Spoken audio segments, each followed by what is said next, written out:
dives that were done somewhat close to this area, and that included one dive that was actually done by the Okeanos Explorer last November. Okay.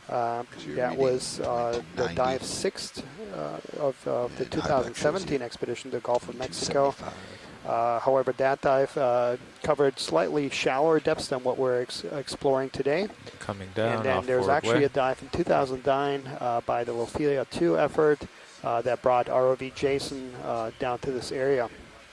A few things that we're expecting to see. Today's dive is actually proposed by folks and at the National Centers for Coastal Ocean Science, who've been developing a series of habitat suitability models that correlate the occurrence of corals to environmental variables, things like depth, temperature, substrate.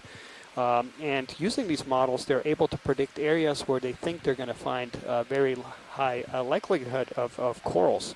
Altitude's and 28. So we're using these models both to guide these exploration efforts, but also to help ground truth them, to help basically once we do the dive and make the observations, see how the models are performing, and then are able to tweak them and improve them that way. And I believe we have on the line Matt Pody from the National Centers of Coastal Ocean Science, who's been working really hard on these types of models. So Matt, if you're with us, do you want to say anything about the models and how they can guide exploration and management? All right, so I am... Sure, thanks, Daniel. Zero turns again, so I guess it doesn't matter like Daniel mentioned, we've developed habitat suitability models for a number of regions, including the Gulf of Mexico. As Daniel mentioned, we use observations of deep-sea corals and information describing environmental conditions at those locations to try to predict how likely we would find suitable habitat at any given location, including in areas like this where there haven't been previous surveys.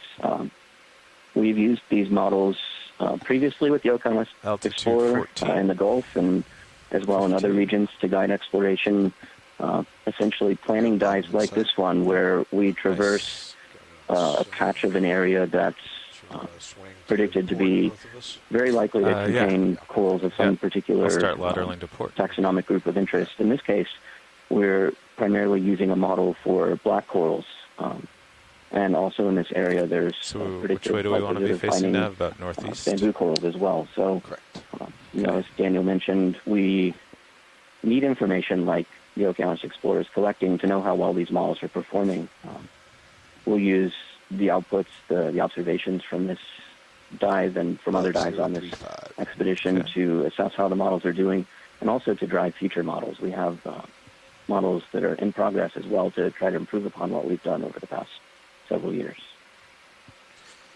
All right, this looks pretty good on my Thank you so much, Matt. So yeah, we're just getting bottom here into view. It's 2,258 meters. Yeah. You can see a little bit of a current flow here coming from left to right. So that to orient you folks, that'll be about north to south. And I'll start coming down, direction. co-pilot, if you want to adjust delta. Not too bad. And as I mentioned, the pilots will take a few minutes that starboard here wing all the to way set up? up. Looks so it'll take a few minutes before we start, and I'll toss it over to Adam and Mike if you want to, guys want to say a little bit about this area. So Mike and his mapping team mapped this area last evening, and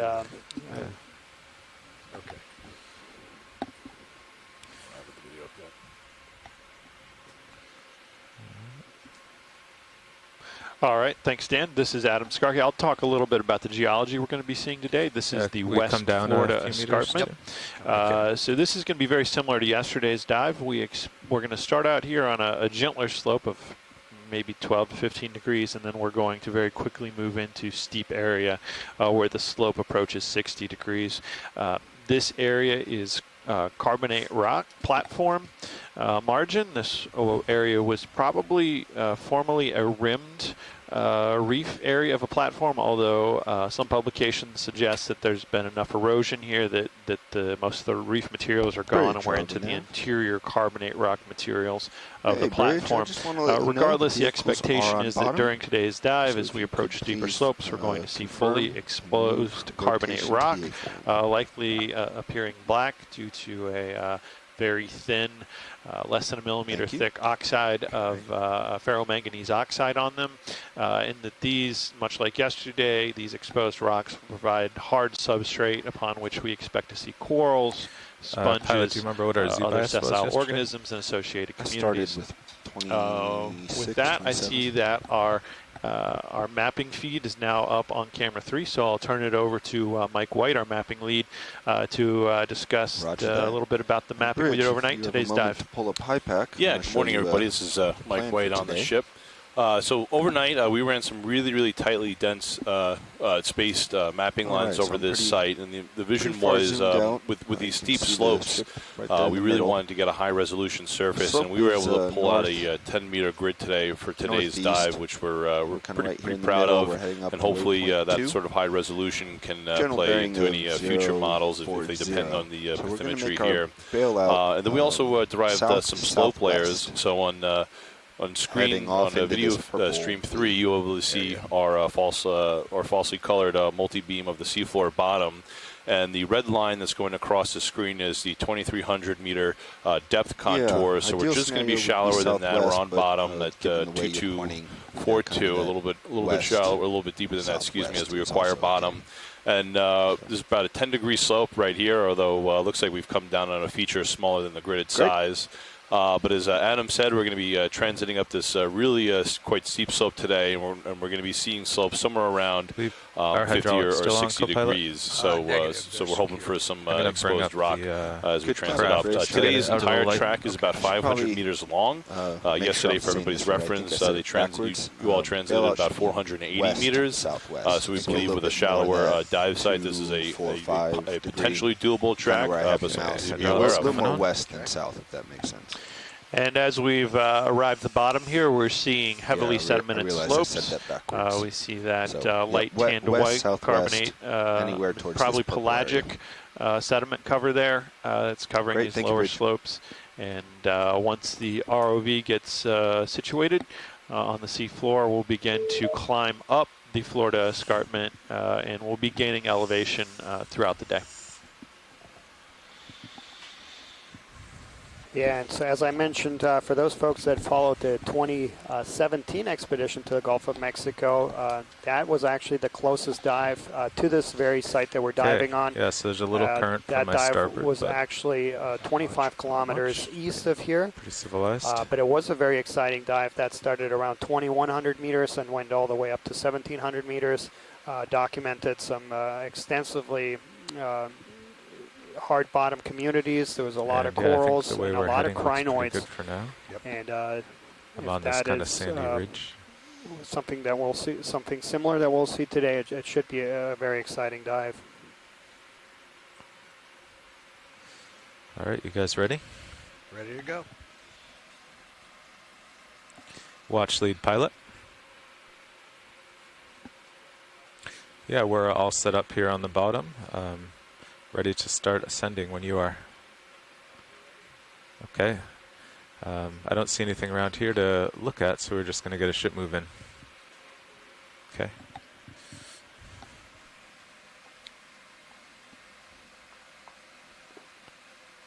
So the pilots have completed all their checks, and we'll be underway here shortly. Just to orient it, folks, we are slightly east from north, so we're pointing kind of a northeasterly direction right now. And the West Florida escarpment in this region goes kind of in the east-west direction. Is 037. And we'll be climbing this in a northeasterly fashion, as Mike was pointing out. We have a track planned for about 500 meters linear distance. Sirius towards me to get Sirius on the ridge. And that would take us up about 500 meters in elevation as well. So we have a slightly gentler slope here at the beginning, and that will give way to some really steep slopes later on in the dive, and where we expect to see a lot of interesting organisms. Can I get a ship move, please? 30 meters at 030 degrees at 0.2 knots. Again, you're seeing in front of you a heavy sediment blanket overlying this portion of the slope. Good copy. The lighter colors you're seeing on the seafloor are likely more recently disturbed portions of the sediment. These may be burrows that organisms have put into the seafloor. Quick zoom on a burrow. And excavated material. And so those areas where we see lighter colored material more recently excavated. This is also a fairly steep slope. It's likely relatively close to the angle of failure where sediments would freely move down slope. We do know that sediments in this area do have some cohesion to them, so they're a bit sticky, so they don't move down slope as unconsolidated or a non-cohesive sediment would, but still sticking out of that the slopes one, we expect to see today, we expect they'll be so steep that they'll be free of sediment. As I mentioned, this is a pelagic sediment, so you're seeing mostly in this material the microscopic shells of planktonic organisms, calcareous shells from foraminifera, which is a planktonic algae, as well as possibly siliceous cells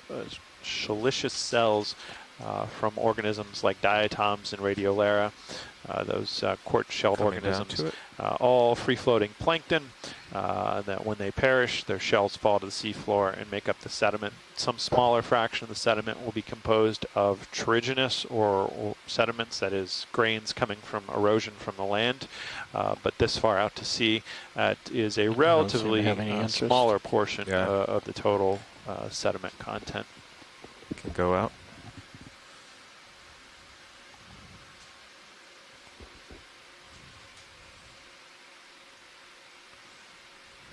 I was floating up. There must be a little current pushing up, or my Z-bias is at 27.5 now.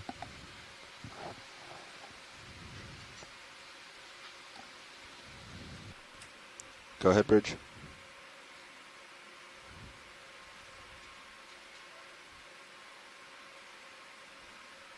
Roger that. Yeah, sometimes on these fingers. Copy 250 and down to current hits there. A swimming shrimp coming down towards your lasers. I see him. We'll get closer.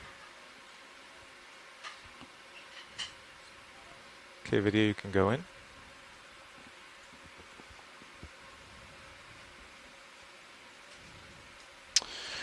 Just testing. If folks on the chat room could let us know if they're hearing this audio, that'd be great. Thank you.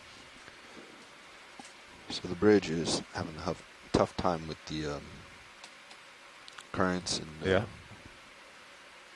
weather up there, so they had to drop to. Well, actually, that was an error on video's part. The audio is streaming now. So I think it's going to be slow moving today.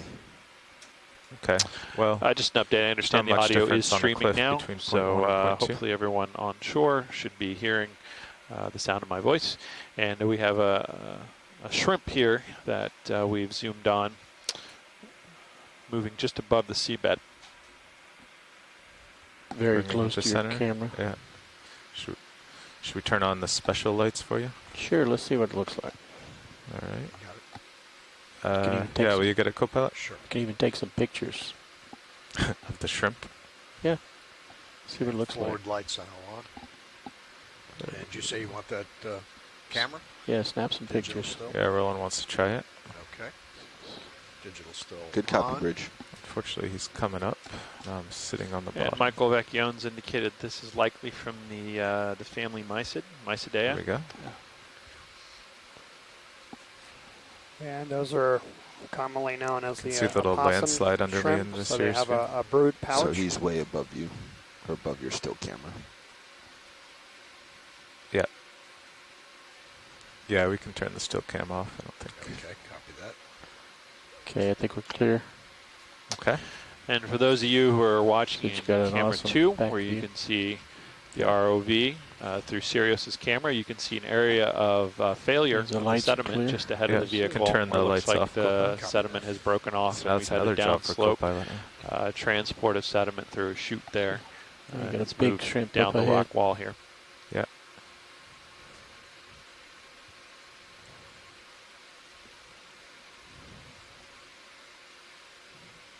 He's cruising.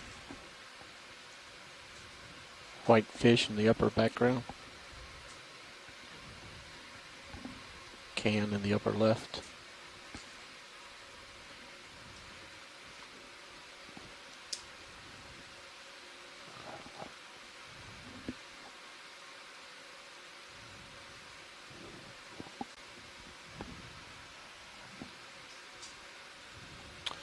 like we have some sort of shrimp here in the foreground and maybe some debris beyond it.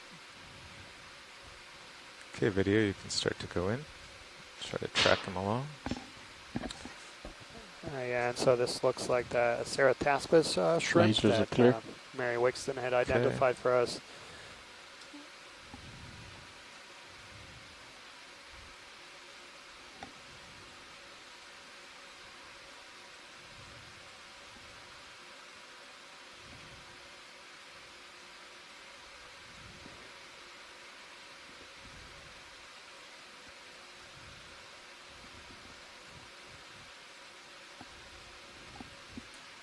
Okay, we're clear.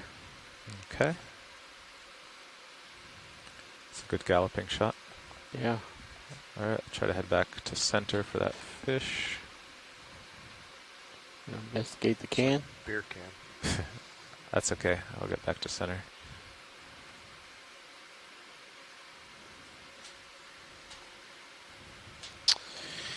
And that looks to be an item of man-made debris. Unfortunately, as this expedition's progressed, we've seen a number of examples of man-made debris on the seafloor. In some cases forming habitat for organisms, but nonetheless, even in these unexplored areas where no one's been yet, the impact of human activity is seen. Stereo set to 50 meters. Okay, video, you can go in. And there we Made have a big shadow for a small fish. Yeah. D2, cusk eel. This is Ancathonos armados. And yeah, armados, that scientific names come from that armored appearance that you can see on the head. Coming back to center. And I try was to creep also closer. Expect him to dart yesterday again. found out that this fish actually has the smallest brain to body size ratio for any vertebrate, which might explain the common name for this fish, the bony-eared ass fish. About to touch down.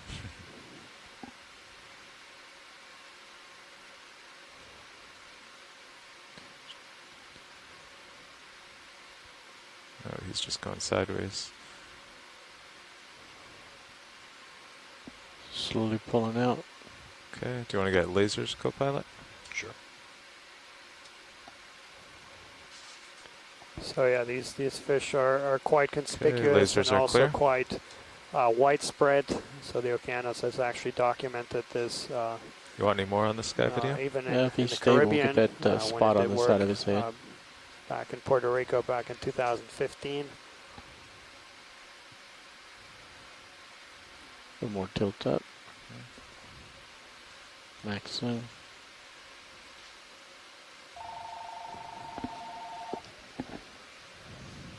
Coming to the right.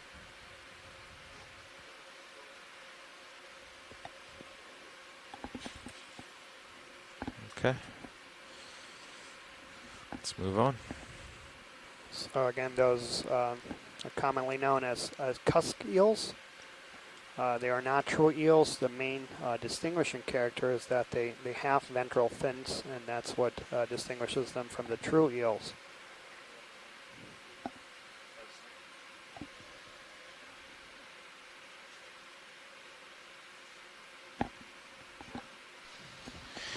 As we zoom to the sediment there, you can see a number of small white triangular shaped shells. These are pteropod shells. A pteropod is a small swimming mollusk with wing-like extensions. When they perish, their shell part, their hard parts, these small triangular shells fall to the seafloor, and we've seen them in great abundance so far in the Florida Escarpment. They were conspicuous everywhere on yesterday's dive, and we're seeing quite a few in the sediment cover today as well. Go. Bridge, ROV nav. Yes, another ship move, please. 30 meters, 30 meters at 035 micro degrees. Sponge there. 0.2 knots. Micro sponge. Coming down to it. Good copy, Bridge.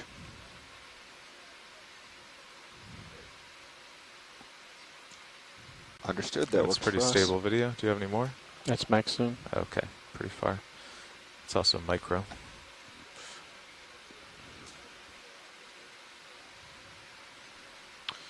We have a small sponge there on the seafloor, and then those pteropod shells I mentioned, a couple larger ones to the right of that sponge. Come out of touch video. And then numerous other scattered small hard parts from organisms lying in the sediment.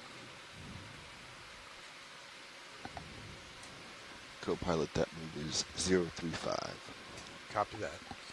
I'll get this zoom, and then I'll get us centered up. Just for those folks from the general public who might be joining, so those pteropod shells, so video. they're also made out of calcium carbonate. So one of the big issues with the deep sea in terms of climate change and human impacts is ocean acidification. So as more carbon dioxide is put into the atmosphere, that carbon dioxide then eventually dissolves into the ocean and then works to lower the pH or make the seawater more acidic. And organisms that secrete calcium carbonate shells or skeletons are going to suffer due to these impacts, and that includes things like pteropods, a lot of things that live in the water column, and then also, of course, a lot of organisms that live on the seafloor, like corals.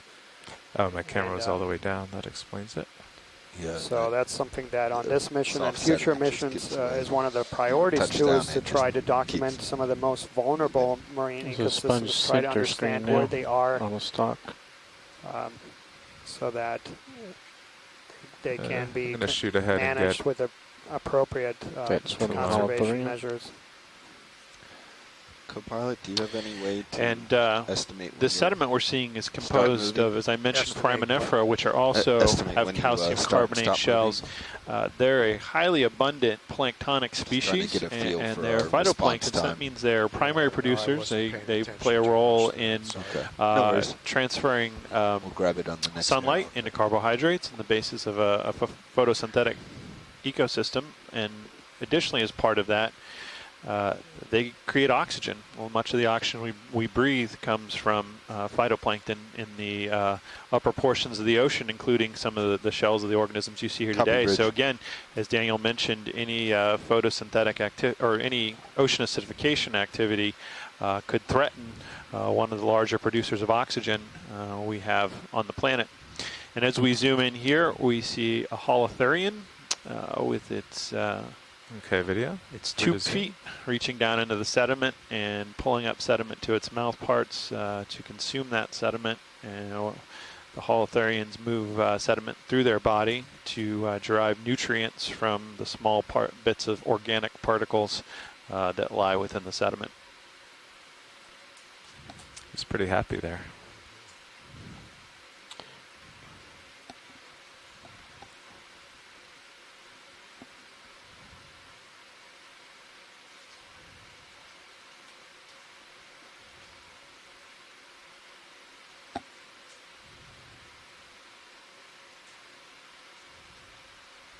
Let's go tight to the feet. Okay. What do we call those? I think he called them 2 feet. Cool.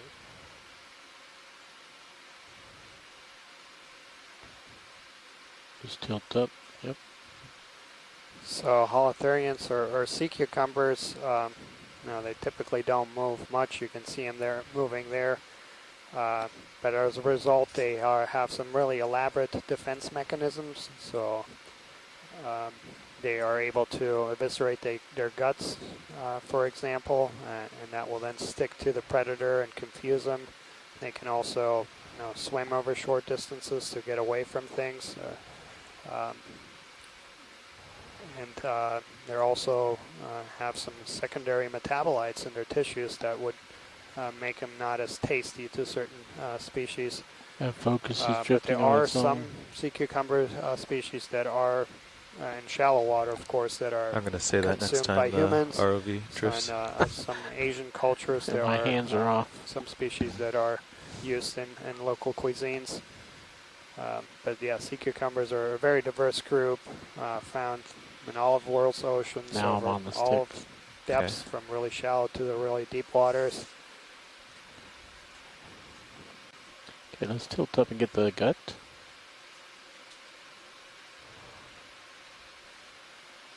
And what we see the holothurian doing here again is consuming sediment. It's taking part in a process we call bioturbation, and that's a process by which organisms on the seafloor or in the seafloor, through behaviors like eating or burrowing, stir up the sediment and bring sediment from lower areas to the top and sediment from the top to lower areas.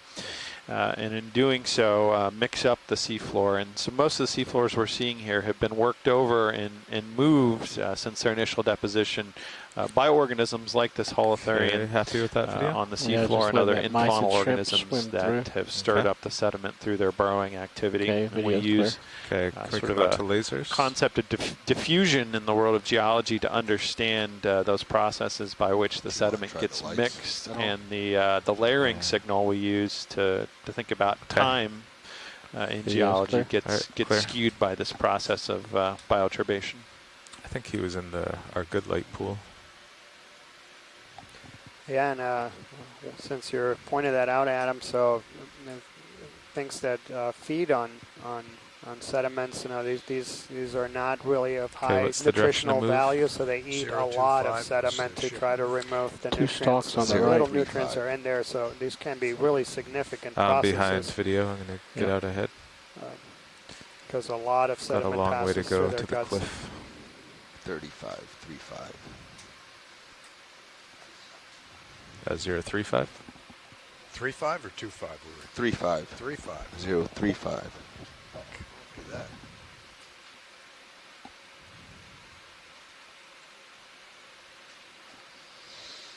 Quick zoom here video. So there we have a hexactinellid sponge, or a glass sponge, and this is going to be in the family Hylonematidae, and likely genus Hylonemma. Okay, we'll just hold it for ID. Sponges are one of the 4 main groups of sponges, and they are the most dominant ones in the deep sea. They have siliceous skeletons, and they have these, if you were to look at these skeletal elements under a microscopes, they have these kind of 6-sided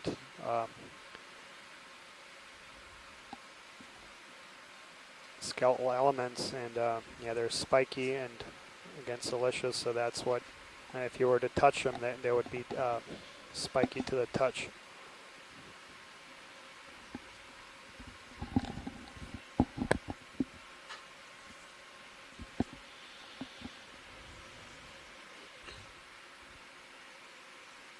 And for those folks that joined us on yesterday's dive, we are going to be basically spending, yesterday, today, and tomorrow diving on this kind of general area of the West Florida Escarpment.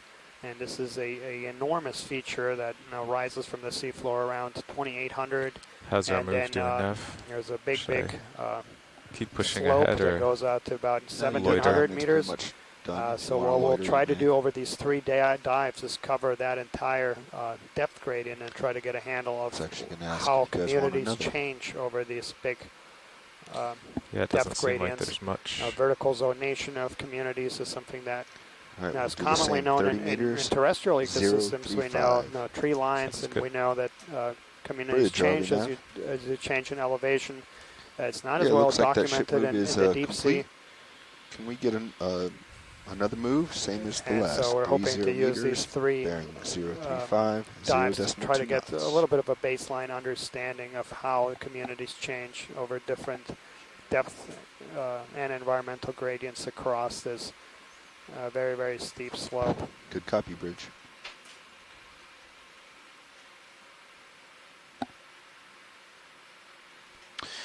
As we're moving across the seafloor, we're seeing some radial patterns on the seafloor around burrows. That's locations where organisms that live down in the sediment, called infaunal organisms, come up to the surface and they stretch out in different directions around their little burrow hole and create these sort of sunburst patterns, these radial feeding patterns we see on the seafloor. Another example there of that bioturbation process going on, that reworking of the sediment. And that kind of discussion Daniel and I were having about bioturbation kind of highlights that link. Daniel's a biologist, I'm a geologist, but really within oceanography, there's a very close link between all these subdisciplines. not only biology and geology, but also chemistry and physics. Things like the chemicals in the water and the currents that flow over them. They're all closely interconnected, and so it's just one example of that in this specific environment.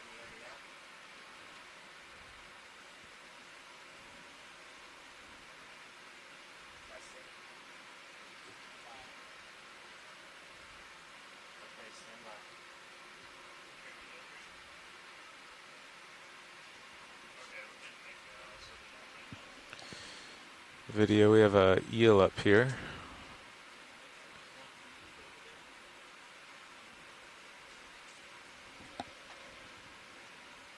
Did you start to go in? So we see a vertically oriented fish here, which at a distance sort of sometimes appear to be imitating those whip corals or bamboo corals coming out of the sediment, but we do have a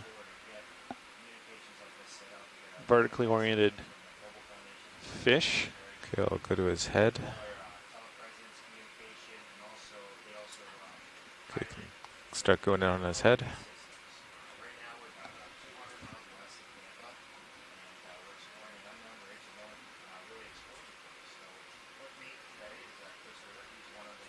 Okay, we go in tight on the head.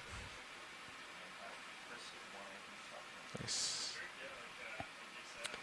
So this is going to be in the genus Iliophis. And so this is a true eel. And I believe, I'm just taking a look here, I think it's the species Iliophis bruneus. Sure, we can do a photo. Get the camera on and then we'll turn the lights on. Okay. Good copy. Camera's on.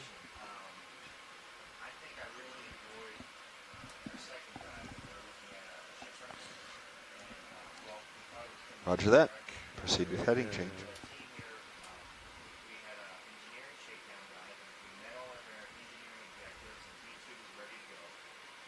There we go. There's the. Okay. No, the lights are on now. They there we go.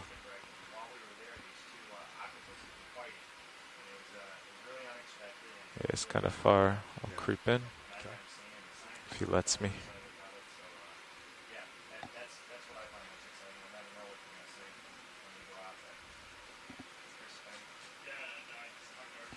Tilting down on the main HD. Yeah.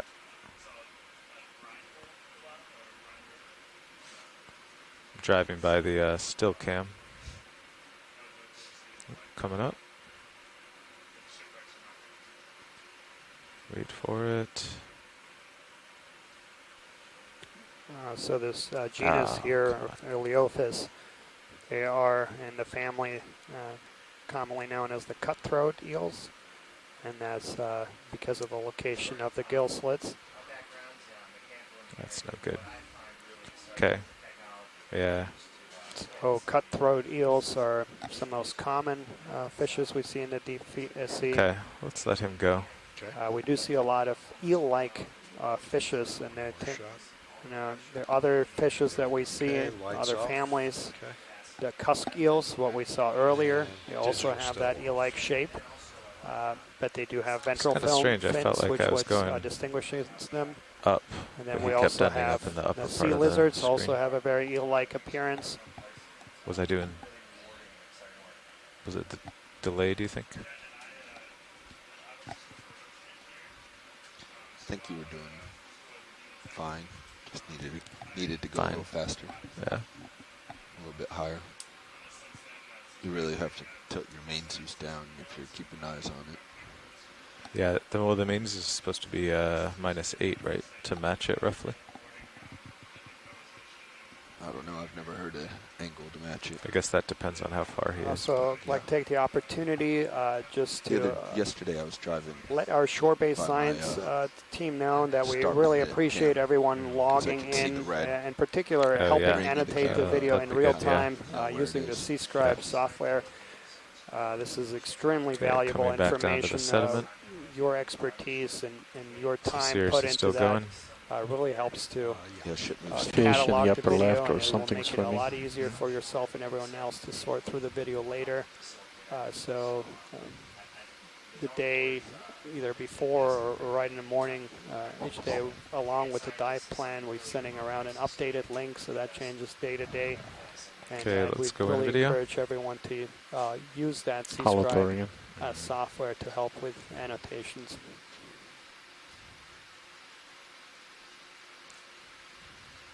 And that looks like another sea cucumber.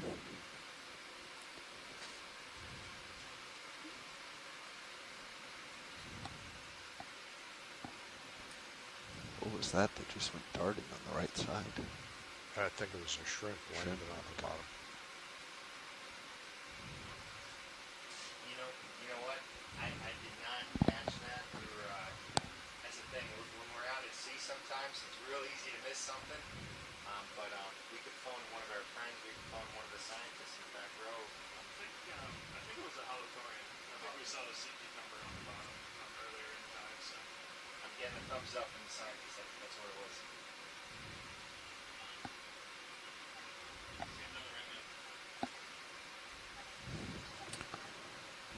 Should we try a still cam of this guy? Okay. Camera on? Yeah. You can just leave that monitor still cam, I guess. We don't even look at the tether cam. Oh, we have two copies of it, right? All right, we'll just leave it on still camera. There'll be You one want less. lights on then? Let's try it like this. Okay. The lights will ruin any highlight, holothurian highlight, which we have a few of. You don't think this is going to make it, Bobby? No. Is the camera angle where it would actually be in the I guess it's a good still view? Opportunity to highlight something that we see in general, not just in sea cucumbers, but a lot of fishes. Well, we'll go ahead and kick it on now, the lights. A lot of and organisms in the deep sea. You're not getting is that we see a lot of kind of translucent Video, bodies. you said you want lights on? Yeah, let's turn on the lights and see how that looks with this camera. One of the generalities of the deep sea is that there's a lot that less just kicks food. up the backscatter. Okay. And lights off. Yeah, that's minimum food is hard blacks. to come by, and animals adapt by basically getting rid of a lot of things that are energetically costly, such as producing so pigments. at that distance, those lights are ineffective. And of course, pigments also. Yeah, if there's particles in the water. There is no ambient light. We're here a mile and a half deep, so there is no light. The only light is what we're You don't think that's going to make the next vehicle, holothurian highlight? Holothurian Hall of Fame.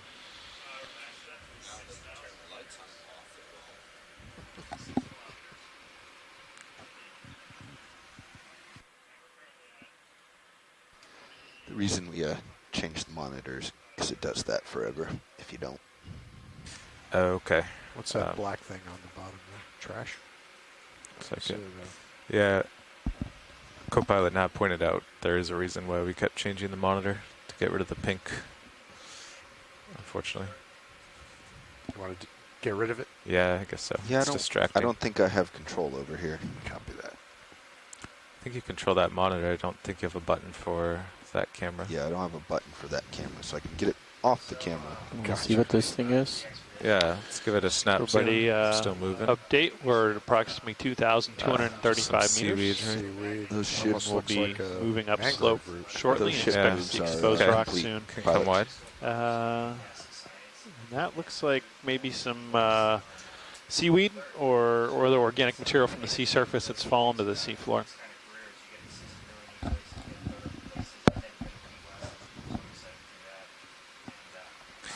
Moving on. If it's okay with you guys, I'm going to keep it going. Yeah, we're still pretty far from. Yeah, we got a good ways. So on high pack, basically it's sedimented slope and then cliff without much Got another transition. 180 meters until we really see the contours squish up. Yeah. And the view you're seeing camera 1 right now gives you a good idea the sediment of the is slopes definitely of 45 the sediment now, that we're on so. right Bridge, here. Roby Nav. There's a concept of angle Yes, of repose. That's the that last steepest move angle a left. sediment can be at before it fails and falls down slope in a landslide or a gravity-driven flow. And it's likely that these slopes we're on today are very close to approaching that. These sediments laying on the seafloor are a bit cohesive. They stick to each other, so they have to be a bit steeper before they fail. but we expect that for most of this area we're very close to the slope necessary for the sediment to fail and fall down the slope. As seeing purple there also. A small undersea landslide maybe, or gravity-driven density flow. Sea Star? I'm not sure. Well, I'm headed there. Video, do a snap zoom, and then we'll come out and I'll get closer. It's a birthday balloon. Happy birthday. Well, you can come out. I'll get an upright of it just to. Yeah, looks like a interesting. balloon. Or hopefully that wasn't the captain's from yesterday. Pilots think they see happy birthday on there, and I don't think we have any birthday boys or girls on the ship, but 2 days ago was the CO's birthday. But yeah, two days ago, our very own captain. But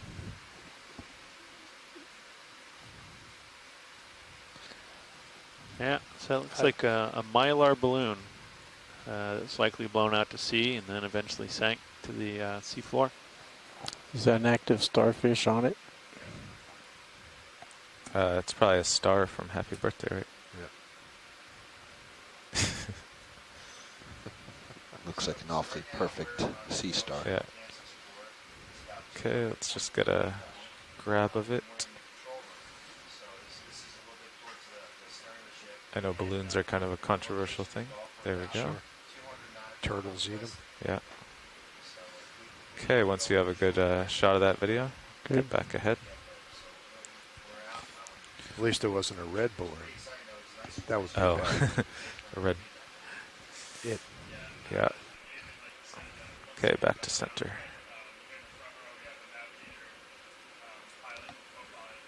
And just for those folks following along with the dive plan, so we have about 100 meters or so of climb before the slope actually will start to get even steeper.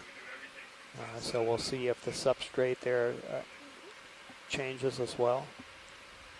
So far, we've only seen heavily sedimented surfaces here, but we'll hope that will change as we go further upslope.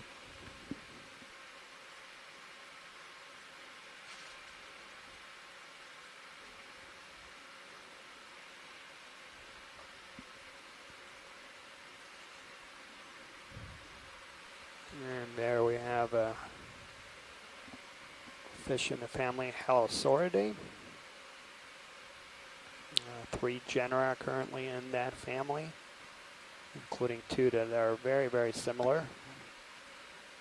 And as we zoom in, this looks like Aldrovandia. Okay, video, let's go in for lasers. And actually looks like a species, Aldrovandia gracilis, which is common from these depths.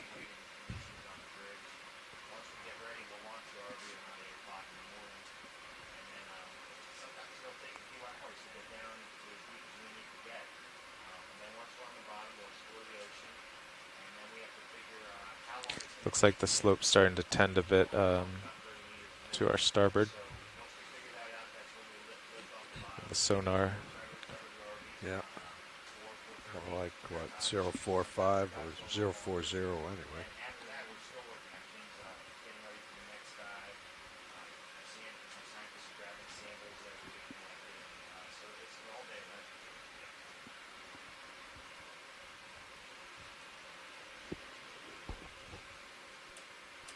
Bridge, RV Nav.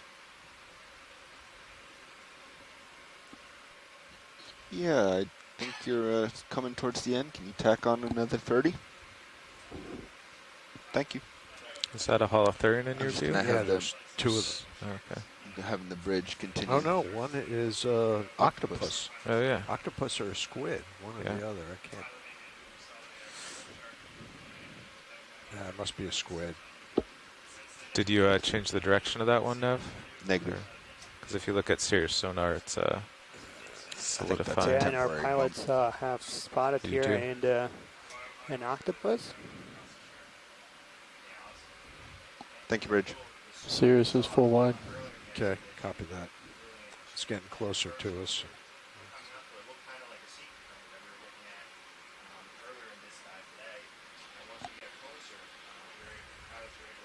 looks like an octopus, doesn't it? Dumbo? Yeah. Center up on Sirius. Let me turn a little bit and down. There we go. So for those of you, if you want to look at camera 2, you'll see an octopus up off the bottom with its 8 legs spread out. You have a Dumbo octopus on your stream right now. Yeah, and on feed From 1, Sirius View. we see another one of these cusk eels, and that's going to be the species Acanthonus armatus.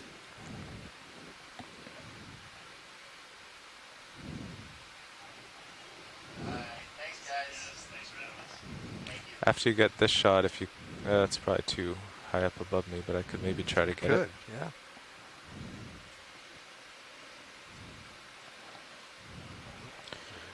There he goes. Audio's clear. Camera's clear. Copy.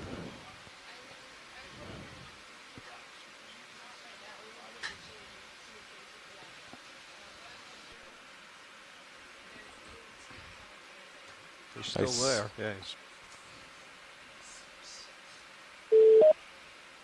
Hey, Mike Vecchione here. Maybe you can Hey, Mike.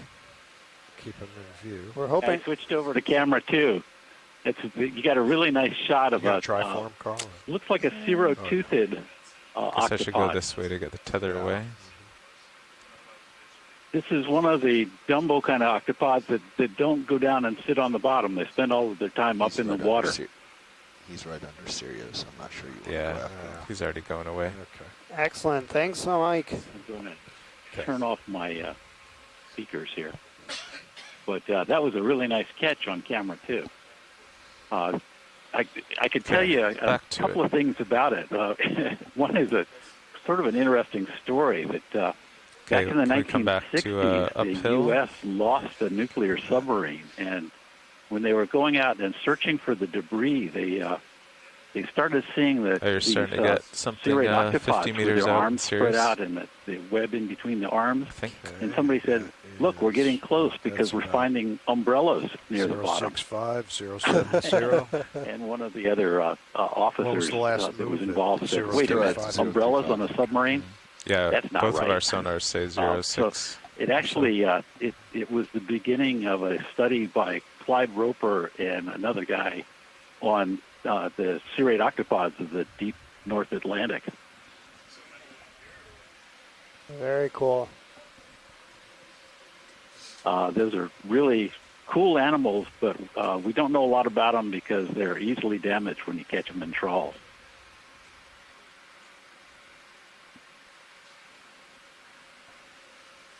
Excellent. Okay, I'm going to switch back to camera 1 and hang up. And look for some more cephalopods. Yeah, we'll keep looking for you, Mike. Okay, bye. Bye. Thanks so much. Huh? I think, So I that think was Copilot got the Mike highlight Vecchione video from of NOAA's this National shift. Marine Fisheries Service, our shore-based expert in everything octopus related. Really appreciate you calling in. So yeah, he was talking about, so there's basically 2 groups of octopi or octopuses, so both those plurals are correct. Charlie Nev. And one are the serrate or winged How much octopi. do you estimate we have left So in you this can move? see on their head they have those wing-shaped Roger that, 10 meters. appendages which they use to glide. And then you have the other group are the After that, unwinged will you get us to the big octopi. rock? That's the plan. And yeah, so these Dumbo octopuses, they are Make winged, it so. swim very differently. So they use these wings. So they don't use jet propulsion like you see Is in it a a rock? lot of them. And Looks the awful other square, group doesn't of Yeah. octopi. Does. Washing machines, cargo containers. Yeah, the slope's It still looks like 30 meters out from your position. me. Yeah. Oh, will you zoom my sonar out to 30?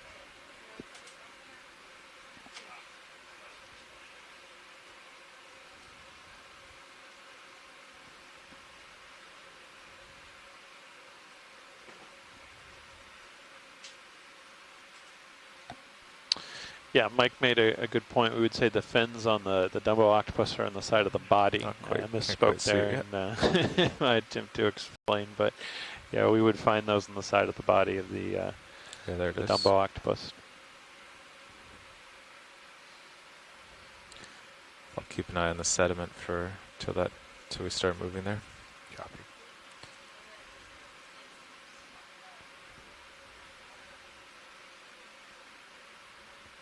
To really build up the anticipation.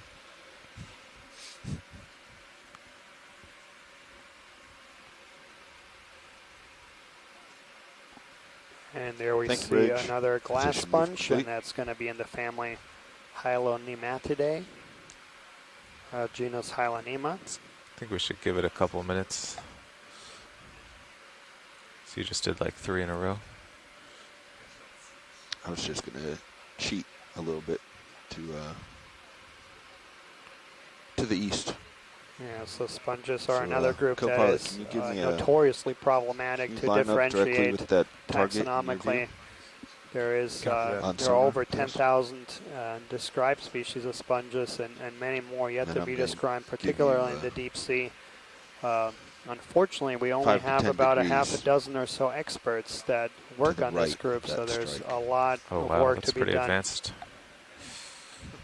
And so yeah, for those folks that are looking for career paths, this is an area that desperately needs talent and attention. Yeah, 090. Sponges are, of course, also important because for a number of reasons. Again, they provide habitat for many species, including many microscopic and smaller organisms that actually live inside the tissues of sponges. Things like polychaete worms, ophiuroids, amphipods. Come what? They also filter large amounts of water. I think, yeah, lasers are there. All right. Just going to go 10 meters and at 100. In some areas, they can be really dominant and I'm going to be really impressed add a lot of structural complexity to the environment. Bridge, are we now? Yes, we found an interesting target on sonar. Periods of geologic history, we've known sponges have been major reef building or structure building organisms in the ocean that create significant landforms. Not the case today. It's more the scleric Tenian corals that do that, but in the past, certainly sponges have played that role. Yeah, decimal one's fine. Let's just Adam, and there are actually still places where we see the dominant structure building organisms being these massive sponges. There's many places Big eel in Alaska, underneath your camera. Other places in the Pacific. See it in serious view. Where the sponges dominate over the corals. Maybe it's in front, I can't tell. Yeah, I think it's actually above. Here on camera 1, we're seeing sort of a vertical path of sediment movement. This is a chute where sediment knocked loose has moved down a small gully down the slope in front of us here, and we're just seeing where that fresh exposed sediment or freshly weathered and eroded sediment has moved down slope. I see it in the Sirius view.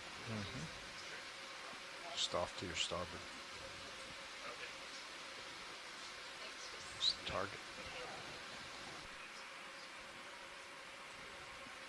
And there we see our first hard exposed substrate. So that is very promising. That's what we were hoping to see. And immediately we see a lot of things growing on it, several sponges there.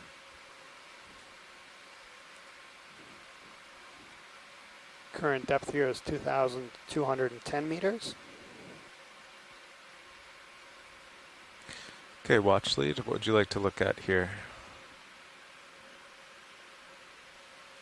Let's maybe get a close-up of one of those sponges. There's several that look similar on the left part of the rock, just to get a good close-up. I think most of them are the same species. But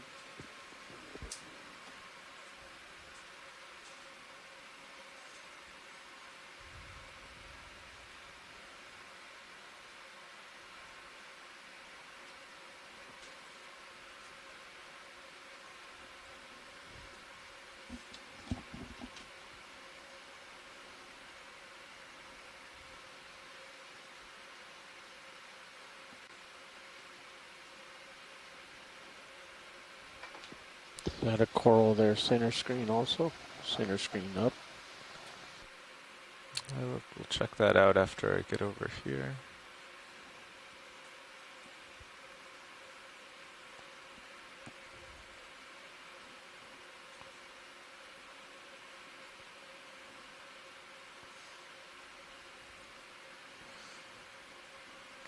Okay, we'll get lasers on this sponge and then we can go in.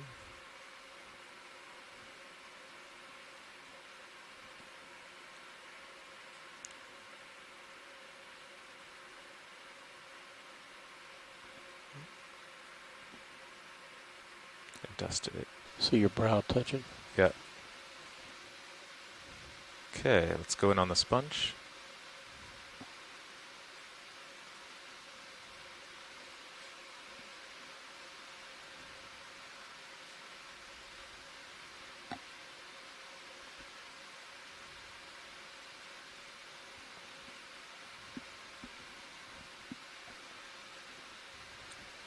There's what I was talking about earlier, that a lot of organisms actually live both on and inside sponges. That right light bar. Yeah.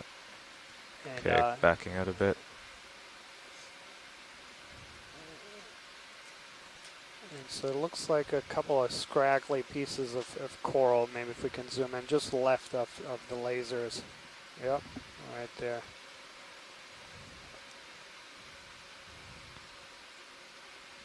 Okay, let's go in partial video. Thank you, Bridge. Move is complete. He's talking about that guy. Yeah. I'll just hover out here so I don't stir up any more sediment.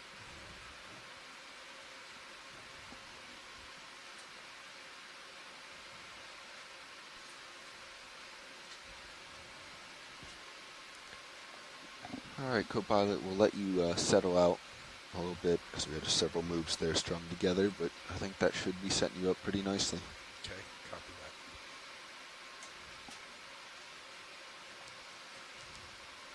that. So yeah, this is an Octa Coral, and so yeah, you can see the 8 branched tentacles there. I don't see any nodes. Suggesting that this is a permnoid Octa Coral.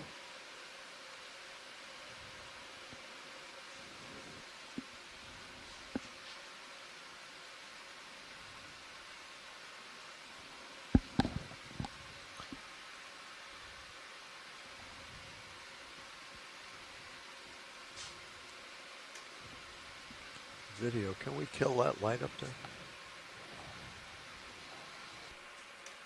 Thank you.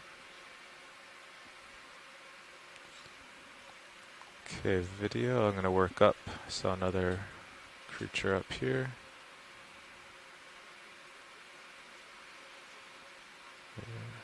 Yeah, and then one possible genus, but I don't know this group well, is this Candidella. It does have these unbranched morphologies.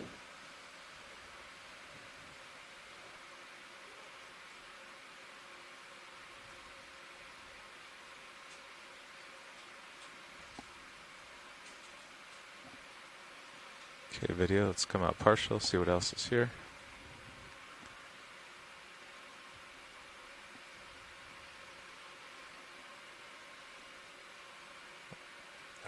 Thank you. Coming up to this one.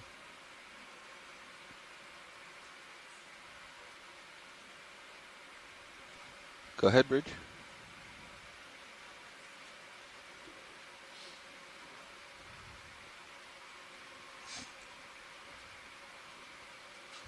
Back to 255. Good copy. You may proceed.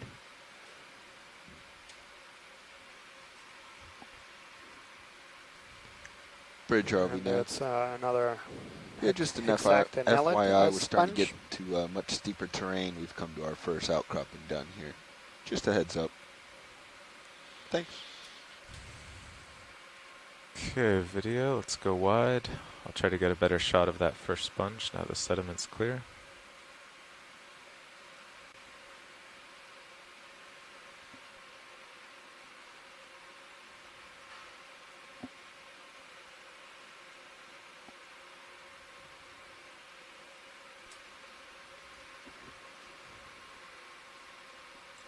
Based on sonar, you look stationary, co-pilot.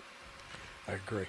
Okay, free to zoom video. So current depth here is 2,210 meters. Coming up. And we come across our first rocky outcrop, and it's overgrown by a lot of sponges. In the hole there, it's like a brittle spar. Hard to make out detail, huh?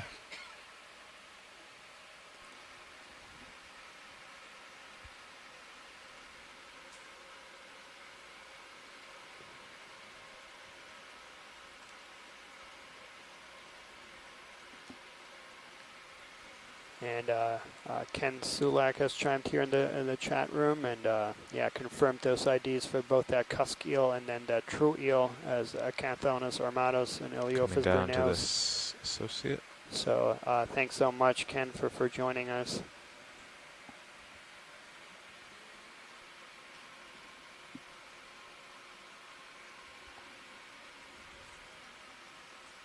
Going for full specimen. Okay. Lasers are on still. Coming up.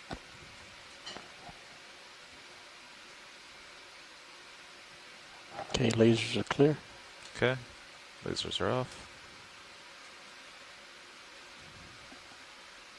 Video's clear. All right, let's go wide.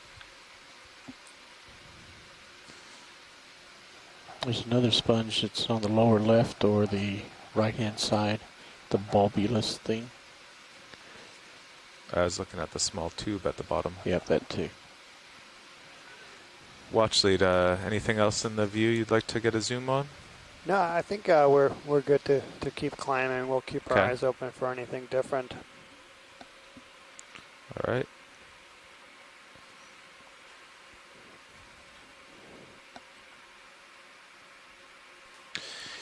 And for those following along on shore, the contrast between this rocky outcrop and the sediments we've been seeing so far in the dive really illustrate the importance of that hard substrate for habitat. You really see the abundance of sponges and some corals on this hard substrate. And the rock you're seeing in front of you is a piece of carbonate rock.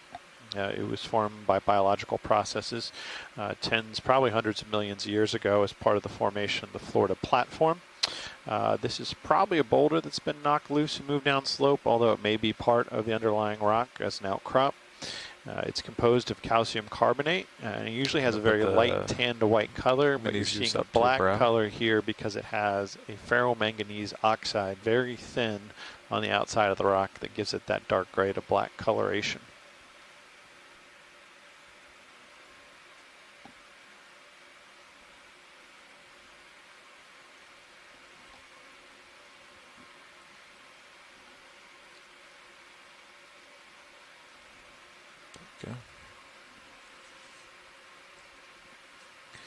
Okay, coming up. As we pan upward, it does look more likely that this rock isn't a loose boulder, but rather is part of the underlying hard rock substrate. Go ahead, Winch. So this is an outcrop of the underlying rock, and this is consistent with what we saw during yesterday's dive as we moved up slope into steeper areas, and so we will expect to see these continued higher abundances of Can you, jump on deck A? sessile organisms like sponges and corals. Winch, co-pilot.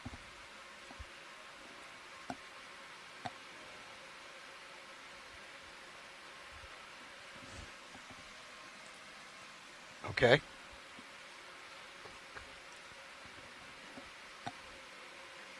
Sure. There we go. Hauling in.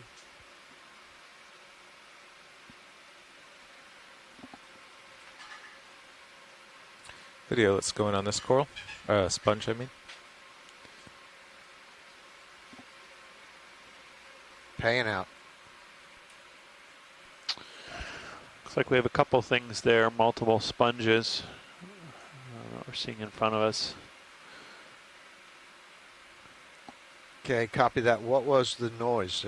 Attached to this rock, maybe some dead sponge as well there in the back. It's hard to tell exactly, but certainly some living. This white sponge in the foreground here. Yeah, is copy that. The only thing I noticed during my watch was that I heard some clicking coming from that flag block, like we've heard in the past. Yep. Yep. Okay. And a small coral there, just above the sponge as well. Looks like an Octa Coral. Hard to tell. But appears to be Octa Coral above that sponge as well. Okay, let's go wide. Different kind of coral right at the base of that sponge.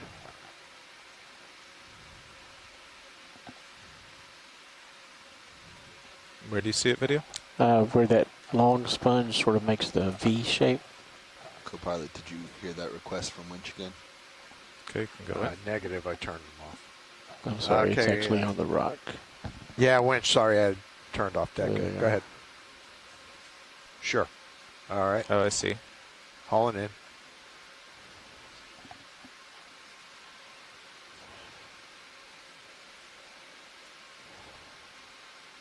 Good eyes, video. Don't seem to be talking about it. Yeah, okay. Let's go wide, I'll move ahead. Okay, I'm going to have to stop there.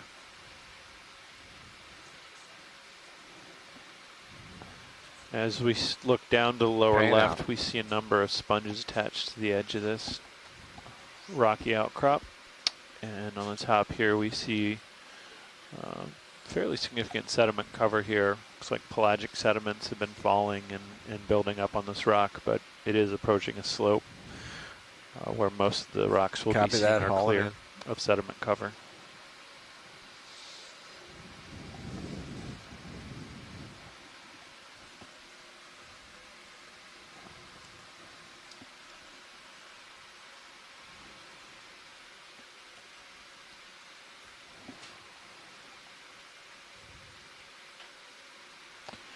Okay, copy that. I'll be standing by on deck A.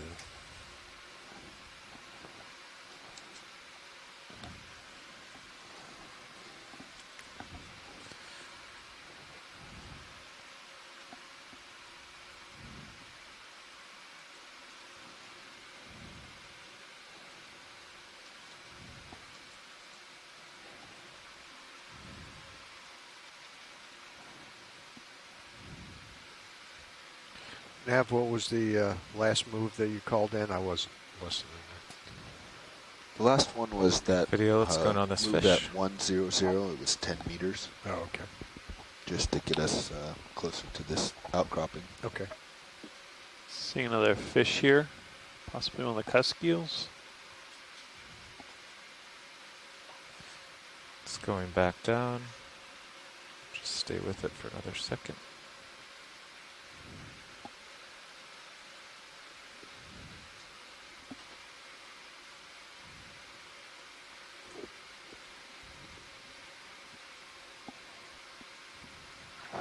Crinoid on the right of the screen. All right, let's go wide. Below that sponge.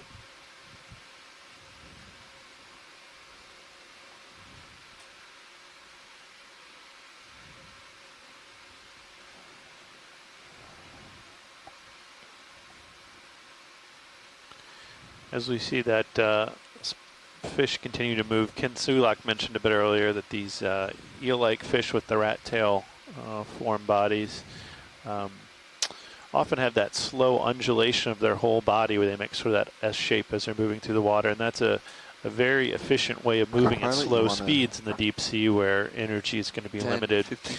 But of course, when quick escape is needed, the body gets thrown into a very exaggerated whipping motion, which is effective but not necessarily efficient. So most of the time they move in that slow undulating motion. Yes, can we repeat that last move? 10 meters at 100 degrees, 0.1.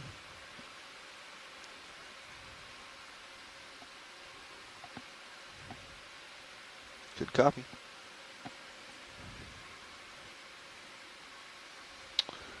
Yeah, looks like we're seeing another sponge here attached to the wall.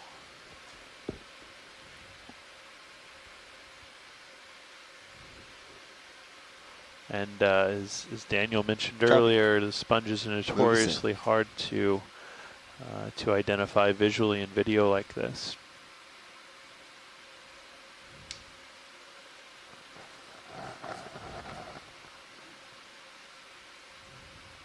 Okay, we can go wide.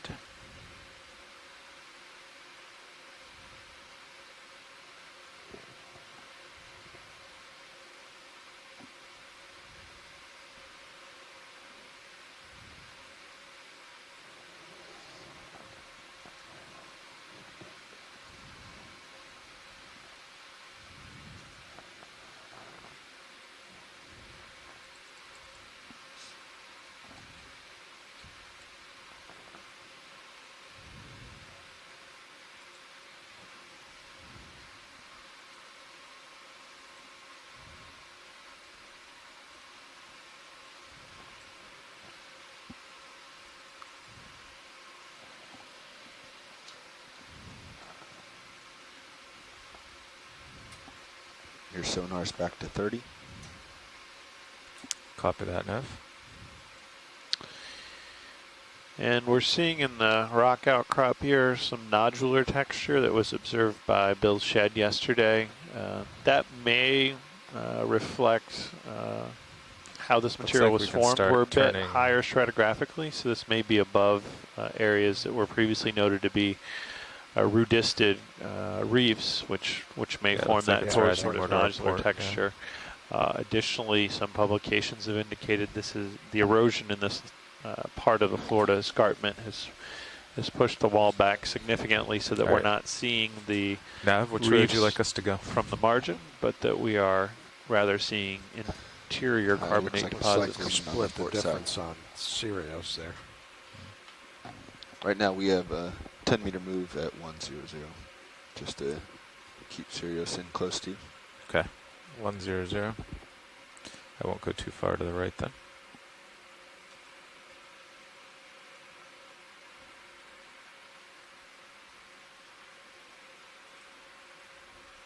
The way forward is technically 035 for sled, but we'll follow the sled. And we're seeing some conversation in the chat room here. There's some interest when we see unbranching primnoids to consider sampling those, and we've seen, looks like we've seen a few today. So if we see one in a good spot in the future, we'll see if we can get a sample there for the community, given the level of interest expressed.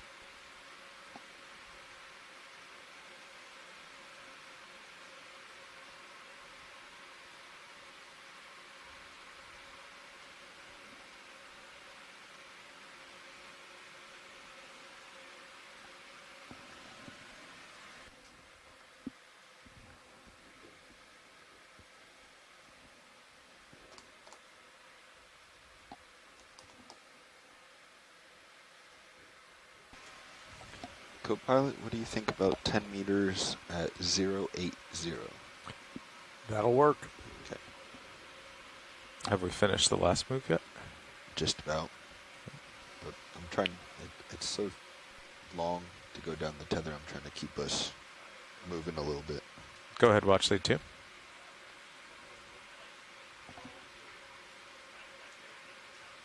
Yeah. Yeah, sure. Video, let's do a zoom here.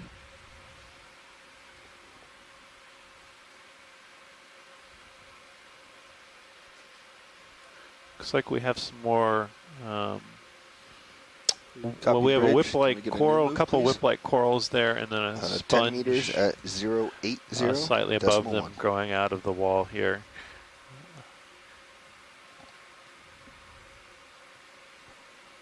This is the priminoid, it looks like. Good coverage.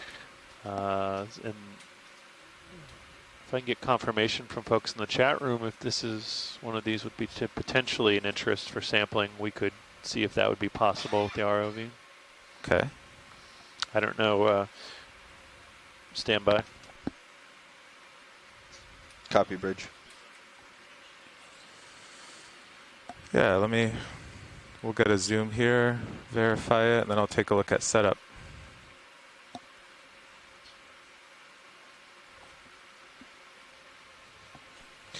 So ROV team is, yes, that is what the request is for, I believe. So our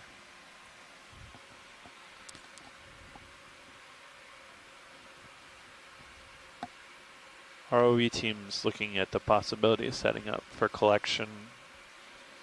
Does that work with our moves now? And we'll zoom here momentarily and make sure that's what... Understood. What Steve and Tina are confirmed that that's their desired specimen.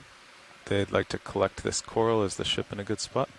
The ship is moving 10 meters at 080, so Sirius will be coming a little closer to you. Okay, perfect. Co-pilot, you're comfortable, right? Yeah. Yeah, we're fine. Wondering if I put my toe down here, if I'll have enough room to get the craft in there. I would maybe think about swinging around, putting your left toe up on top. Yeah, that's what I was just thinking. Reaching between your toes.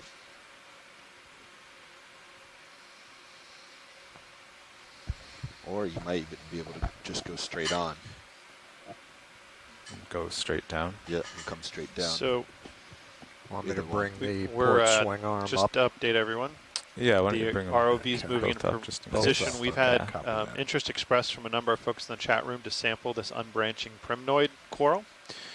And we've seen already, I think this is at least the 4th colony we've seen on the dive today. So port it's sides fairly Starboard. abundant, or not abundant, but we've seen it a number of times in this dive, and there's interest. So I think we're meeting a number of our criteria for sampling. Yeah, so the ROV is just getting in position now, and I want to stay we're going to make an attempt to sample here momentarily. The wall, but you mean just hover here?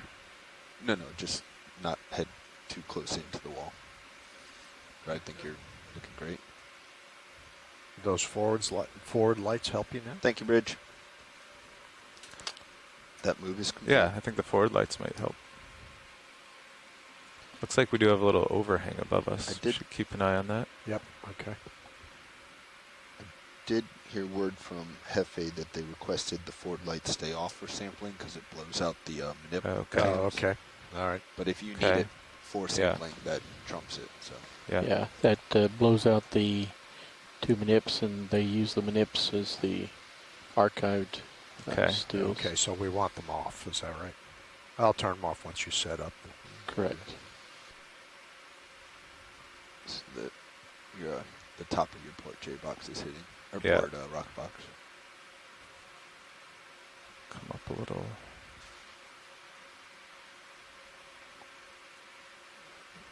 There we go.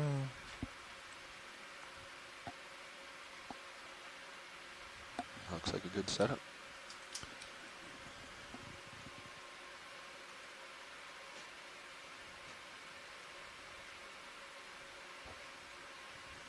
Co-pilot, will you hit a... I can help you too if you need it. Yeah. Joy lock for me? Actually, stand by. Stand by. My auto heading's getting off. Okay, now you can hit it. Okay. Okay. You want those lights off, correct? Yeah. Okay. Lights off. Ooh. All right, video, will you correct our lighting now?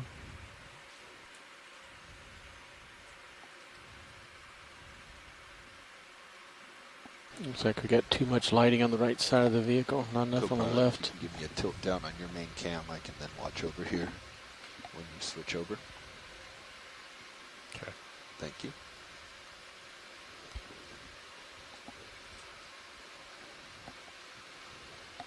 Okay.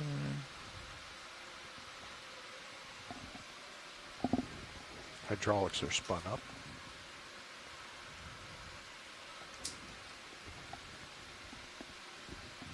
Video, what did you say about the lighting there? Too much light from the right-hand side on the rock and not on the subject.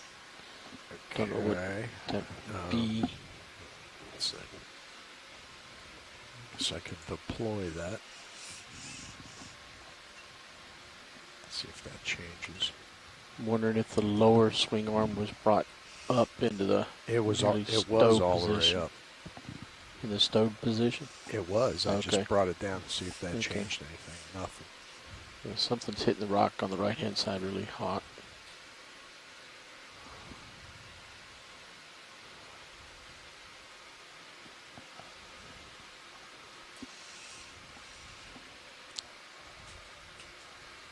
think let's just work with the lighting as is. Okay. Definitely a primnoid coral. Can you tilt the mini Zeus down a bit? Sure. Primnoid unbranched. And from these depths, and Tina had confirmed that, and the only species video that is going a bit on mini? Reported is Candidella imbratica, but okay, that's good. That is a branched species.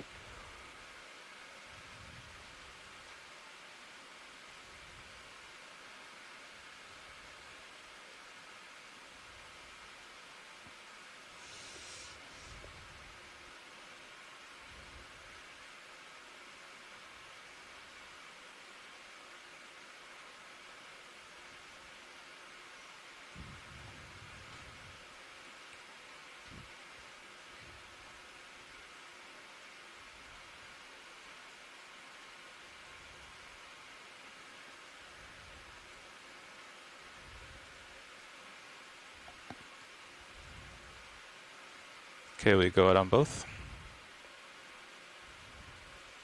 All cameras full wide. Thank you. Okay, co-pilot, will you center up mini? Perfect.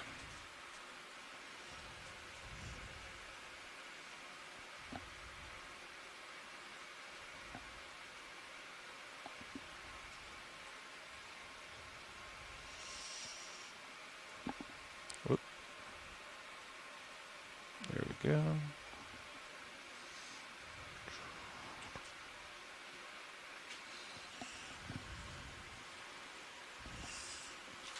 Okay, I'll just take off. Okay. Get up on this rock. Yeah, sure. Yeah.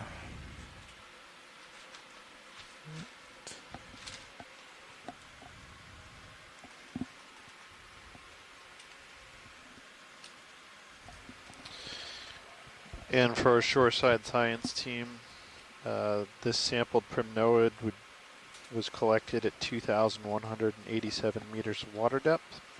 Sample number will be EX1803. Video, will you lighten up the cameras? Specimen 01 bio. Backing away from this overhang. Yeah, and already we can say that that is a sample that's going to be of significant scientific merit. So at the very least, it's going to be something new for the Gulf of Mexico. So there's only about a dozen or so species of primnoid, that family of Octa Corals, the Primnoidae. There's only a single species recorded from depths below 2,000 meters, and that is not what we just collected. So I'm just going to come up to a good spot. Add to the known biodiversity of the Gulf of Mexico. Most people think of the Gulf of Mexico as relatively well sampled, but there's still a lot of things to explore, particularly in these deeper waters. There's nothing waters. flat for me to actually set down on. Yeah.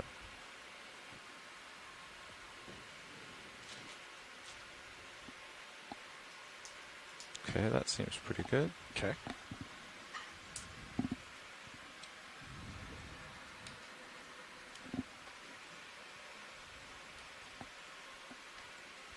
Okay, keep an eye on that. Okay. Hopefully I'll just hover right here. All right. Okay, let's open that box. Okay. All right. Let me extend the pin again. Port bio. And drawer extend.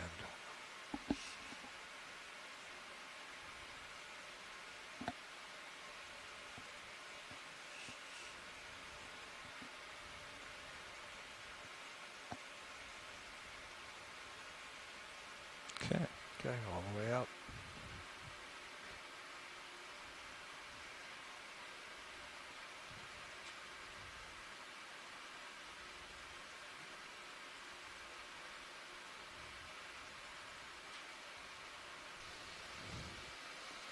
You want to zoom on HT2?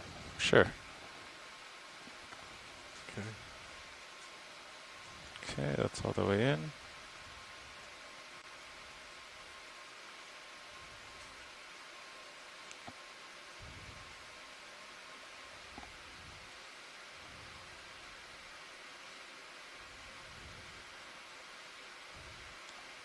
Okay, you can close that. Okay, clear. Drawer retract.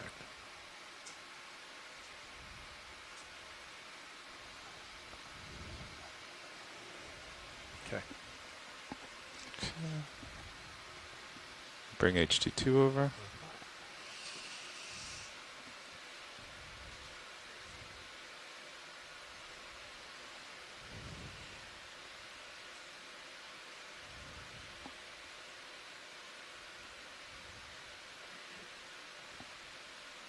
Okay.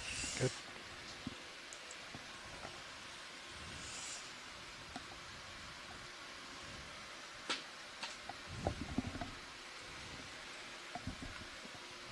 And another outstanding collection event here by our very talented pilots. Nice job, Carl. From the Thanks for Global the Foundation setup of tips. Ocean Exploration. You didn't need them. I think if I'd come in on the right, I would have. Well, very well done indeed. I don't think you needed them. And this is going to be a very valuable way to push yourself into the cliff. Sample scientifically. It's great. It is a primnoid coral that we know for certain, and it's definitely something we didn't know exists here in the Gulf of Mexico. We'll take a look once the sample's back on deck. You want to keep those lower swing arms in? So this is going to be in the family. Maybe out a little, but not as far as they were. Which superficially resemble the bamboo corals, what we saw yesterday, but they are clearly differentiated. They don't have that bamboo-like skeleton. They don't have notes and internotes, and that's the quick giveaway. Sea star.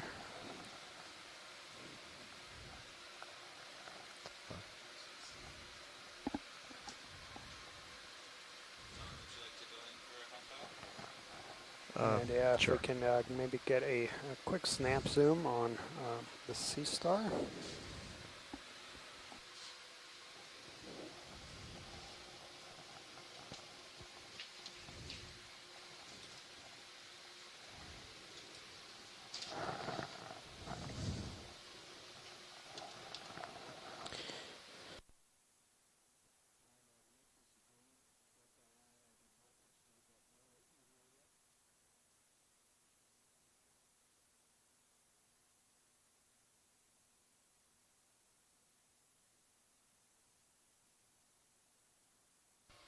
So we're just going through a personnel change here, and once we're all set up, we'll continue with our dive.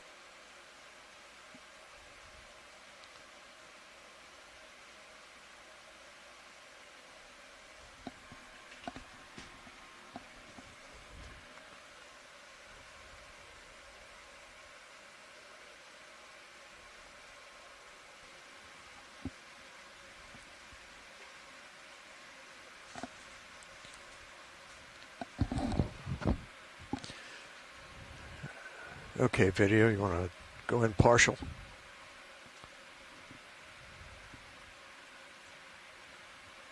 Partial. Thank you.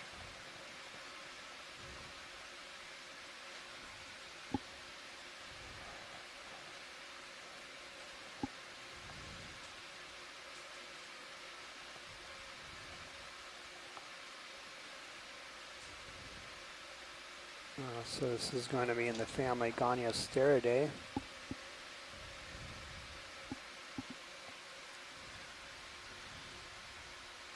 And it actually just superficially looks like what we actually collected a sample from yesterday, and that was a Suriaster.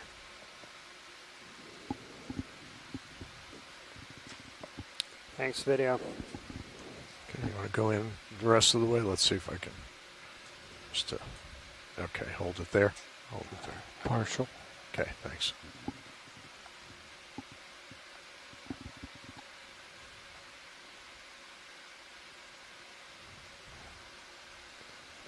Yeah, and I don't know if Chris is watching, but just superficially it looks very similar to that sea star that we collected a sample yesterday. So that species was first imaged here last November by the Okeanos Explorer, and that really, those images got Chris's attention because that genus was previously only known from the Pacific Ocean. All right, go back out and there. So yesterday we secured a sample that will hopefully help cement this very... good video swap. Is that you, Chris? Okay. It is. Hey, how we doing? Good. I was just quietly watching to see if we could get any further characters from the surface. This looks like, if there's a way to look at the arm a little more closely, this looks either like, you're definitely correct, it's a goniasterid. This is either Circeaster or another star that occurs at this depth is called Sabogaster, which I have described from both the Pacific and the Atlantic. As far as I can tell, it occurs in both. As we sort of talked about briefly yesterday, at this depth, we actually don't have a lot of good information on the diversity for some sea stars, and so as we saw yesterday with the new species that you collected, there's a surprising number of animals that I haven't seen at this depth before that aren't known from here. So if it's Circeaster, then it's Circeaster americanus, and that would be the case if we saw the larger arm plates relative to the disc plates. And that's a fairly widely occurring species in this area.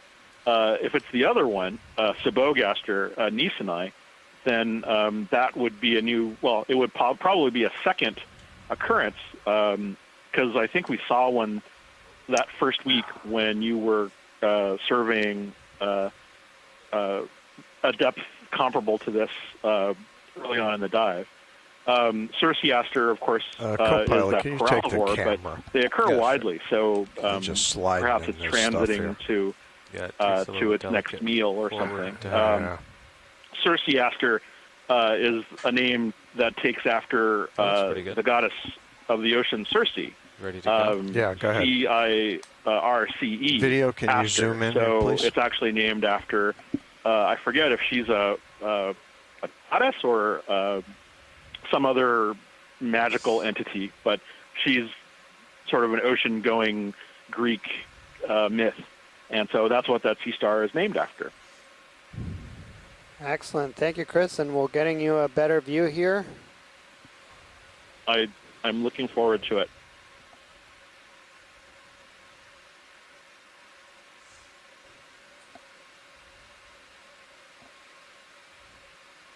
Was that all video? That's all the way in?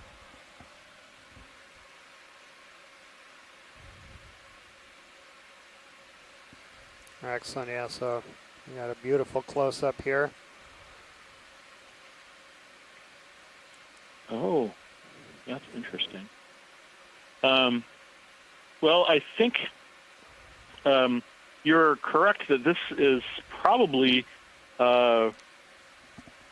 perhaps a less well-developed specimen of the one you collected yesterday, because one of the things that I'm noticing is that along the edges there are spines. They're not as prominent as the one that was collected the other day, but okay, so there are either spines or pointed granules. Yeah, I think this one's okay. No, this one looks like Circeaster americanus. This is a species that's been known from the tropical Atlantic for several years, and probably from the early 20th century, if I recall. And this is that species which Scott France reported as being present. Well, he reported this sea star without knowing what it was at the time, but this was the one that they found on that fallen Paragorgia coral, which had been devouring it for, I think he said, 18 months. So food is quite scarce in the deep sea, and so a lot of these sea stars, and these sea stars aren't exactly rapid doing anything, or at least their time scale is a very different, in a very different range than ours. So they can spend quite a long time devouring whatever it is that they find as food down here. I'm not sure if they've been recorded from this deep before, so I'll have to double check that. But yeah, it's interesting because these are, they're fairly large animals, and anything that involves this sized animal with this much calcium carbonate at this depth is it stands out quite a bit. So they're interesting for that reason alone, I think. Yeah. Okay. But anyway, yeah, I would say this is Circeaster possibly Americanus or or possibly an underdeveloped species of what we collected yesterday. Excellent. Thank you, Chris. We'll just call it Cerciaster SP for now. Yeah, I think that's a good call. Excellent. But yeah, I'm looking forward to seeing the next. Wonderful. Thanks so much, Chris. Appreciate you calling in. I always appreciate hearing your narrative, and my regards to everybody in the control room. We'll pass them on. Thank you. Awesome. Thanks, Chris. Watch lead nav. On the topic of the sea stars, did the one we collected yesterday truly only have 4 legs?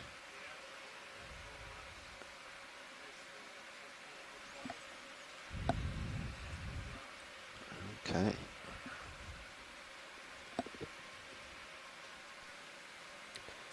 So that once again was Dr. Chris Ma from the National Museum of Natural History, Smithsonian Institution, Department of Invertebrate Zoology, our shore-based expert in everything echinoderm and sea stars in particular. Always appreciate Chris calling in. And okay, I'm going to work my way over back to the middle there. Co-pilot, you ready so for our move? current depth here is a little down. 2,180 meters. Yeah. We'll so we've climbed just about 70 meters. You like your current heading? We'll continue climbing on this wall. Just to give folks a heads up, so today's dive we'll be on the bottom till about 3:30 Central Time. So that should give us just under 4 hours of dive time remaining. What we hope to accomplish is 15 at 70. Get up quite a considerable steep slope, and it's 45 to now 75 degrees here continuously. And so we're hoping that once we go further upslope, we'll see some more of these rocky outcrops that are void of sediment. 15 meters, bearing because those are going to be the ones that are going to at 0.1. bear the coral sponges and associated fauna.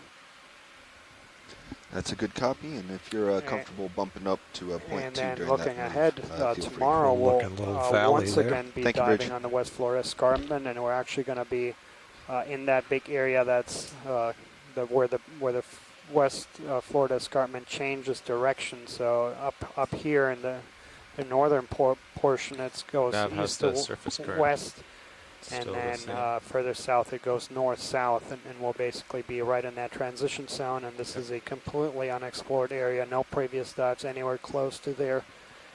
And we're also going to be targeting slightly deeper depths than what we have been targeting today. And so that should be a very exciting dive and completely unexplored area geographically and unexplored depths. And you guys all can join along. And that's just tomorrow. And then the 2 next days, so Saturday and Sunday, we'll change scenery a little bit. So we'll still follow along on the West Florida Escarpment, but we're actually going to be on the shallower end. Video, can you give me a snap zoom on this sponge? In about 600 meters or so, and we're going to be diving on areas where we think we're going to find some really exciting hard corals. So that should be very exciting as well.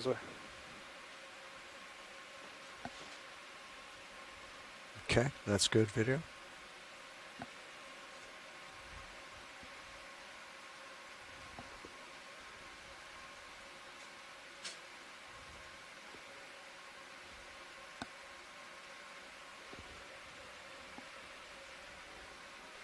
And that glass sponge Co-pilot, what do you think about making that a 30-meter move? Exactinellid sponge, and I believe this is going to be on the family of the Euplectellidae. Bridge, RV nav.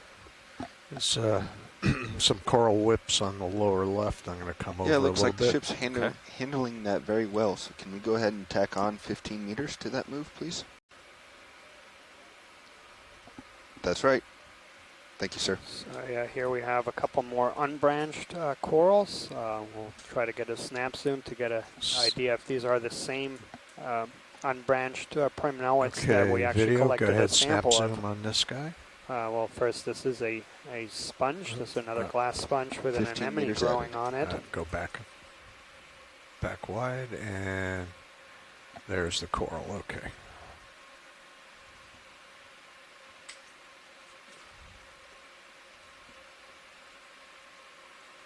And yep, so that's another one of these primnoid, unbranched primnoids. And it's, so yeah, that's a comment that was made here earlier in the chat room. So that appears to be, well, it is the most common species of coral we've imaged so far. And I actually was reviewing the images that were collected on Dive 6 of the 2017 expedition aboard NOAA ship Okeanos Explorer, which is dove about 25 kilometers east of here. Slightly shallower, and there were a couple unbranched corals that looked very much like this.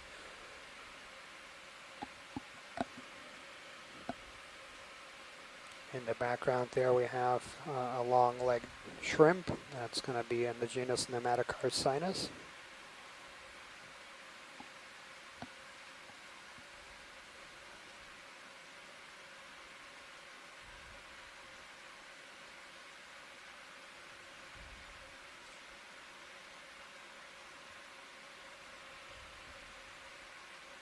So yeah, I was mentioning Saturday and Sunday we'll be diving in areas where we expect to see dense aggregations of Lophelia pertusa, the dominant reef-building coral at depths, particularly at depths, shallower depths for what we've been targeting on this mission. And then after that, we'll have two more dives. So they're going to go quite a bit deeper in the 2,000-meter depth range. Video snap zoom, please. Okay. And so here is, again, this long-legged shrimp. Genus is Nematocarcinus, species Nematocarcinus ensifer. Very common, very abundant, particularly over soft sediments, and this is probably one of the few species that we've seen on almost every dive on this expedition and elsewhere. The genus is extremely widespread. Lower left here. Let me come around a little bit. Still to the left on that rock. Zoom in. Okay, stand by, hold that.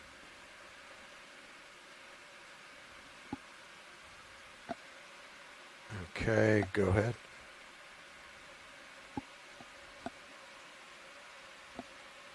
Is that another sponge? Yeah, I guess. Yeah, so another glass sponge there. Okay, video, that's good.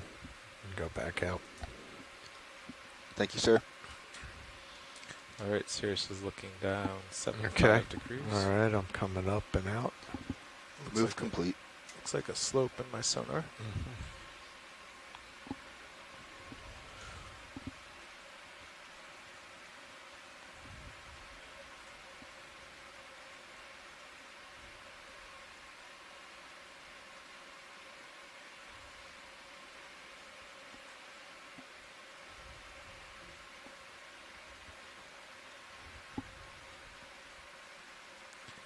Nav, how far away do we expect those tight contours now?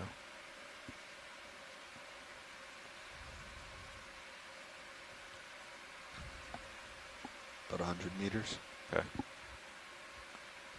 70 to 100.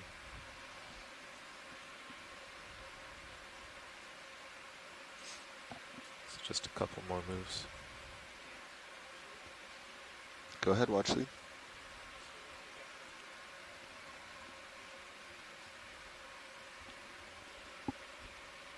Sure. Pilot, do you want to introduce the front row? Okay. And then talk on OKEX as well. Okay, well, it's time for us to introduce ourselves in the front row here. Don Liberatore sitting in as pilot, and to my left is a navigator. Bobby Moore. And our co-pilot today is Carl McCletchy. Sitting over in video, we've got Bob Knott, and back in the back row, Tara Smithy. Smithy, and we're all with the Global Foundation for Ocean Exploration, engineers, operators, and video people, and we're glad to be here today with you. Excellent, thank you, and we're very glad for all your expertise and looking down at 90 talent. Copy that. So we've already imaged quite a few animals here. This is, again, one of the deeper dives we have in this portion of the Gulf. Very few dives. We've actually gone below 2,000 meters here in the West Florida Escarpment, and then in general, this is also an area that has a lot fewer dives. A lot of exploration and exploitation has occurred in the middle and western part of the Gulf, and of course oil and gas industry is very pronounced, and due to industry there's been a lot of mapping surveys and also seafloor surveys. So once you get out ahead, over here in the eastern part of the Gulf, then I'm thinking another 30-meter move. There is no exploitation, and so yeah, it's a much less well-known part of the Gulf. A lot left to explore, and just after yesterday's dive, there's a few folks that were, of course, very interested in the samples we collected. There's a sea star that's potentially a new record for this, for anywhere outside the Pacific. So Coral is waypoint 2. But also some other emails we got. There's a lot of people that are interested in using some of this data to do follow-up work. Some very interesting ideas about the geology of the area. And so this is definitely something that the Okeanos Explorer is really tries to encourage and foster, is to do just some baseline observations and then try to have other programs use that as starting points to do more rigorous science after.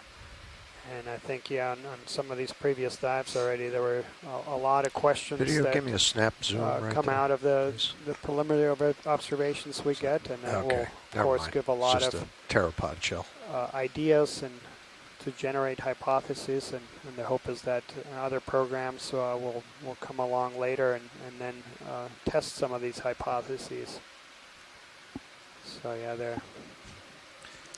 Just in that zoom, we got another good view of those pteropod shells, and that's also appears to be seeing if we can see a hard wall the most common, and especially in little depressions. And yesterday, when we're diving over rocky terrain, everywhere where you'd see a little depression, you'd see collections of these pteropod shells.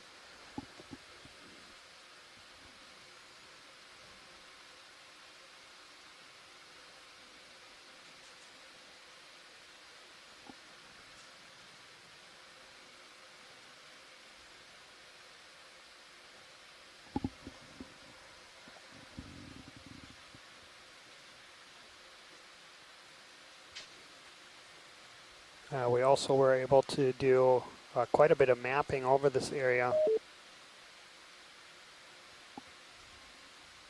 last night.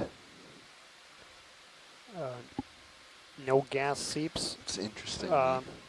Were seen. There are some gas seeps. In fact, there was a dive in 2009 by ROV Jason. Seem to be jumping. The Ronald Brown came to this area as part of the Lophelia 2 study, and that dive that was slightly shallower than what we are today. Maybe it was a documented some chemosynthetic communities. They had several pings. That dive was about 29 kilometers north of where we are today, and I think you're muted. You're muted, pilot. Done. You're muted.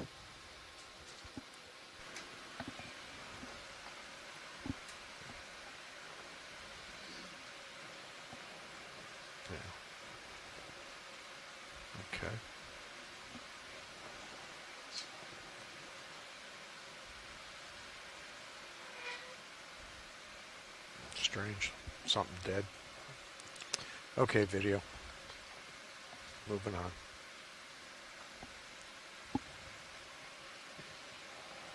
All right, well, sonars look clear and my camera's at...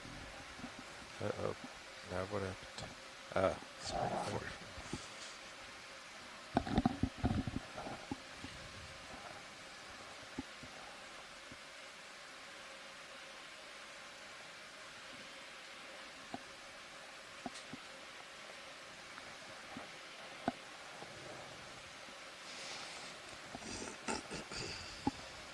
I'd be ready for another move.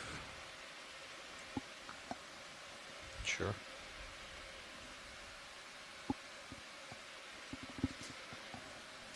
Another 30 at 070? Sure. Then the next watch should probably switch to 20. Bridge, ROV nav. Yes, sir. Can we please get a ship move? 30 meters, bearing 070 degrees at 0.2. That's a good copy.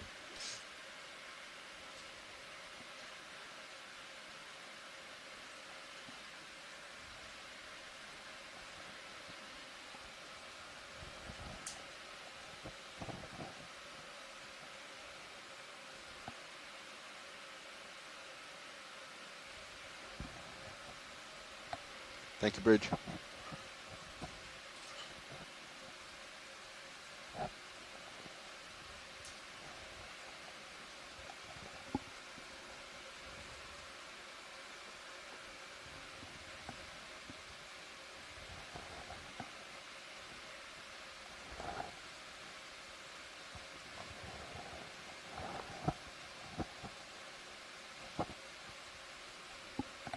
And also to give our shore base team a heads up, so today's dive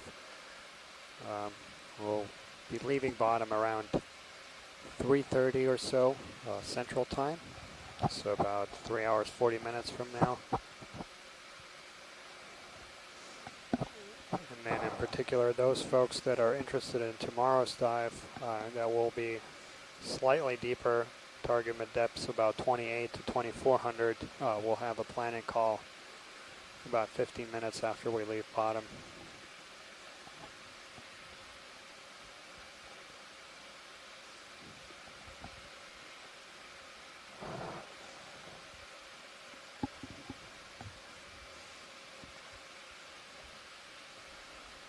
And I talked about this portion of the West Florida Escarpment. Quick zoom on this video.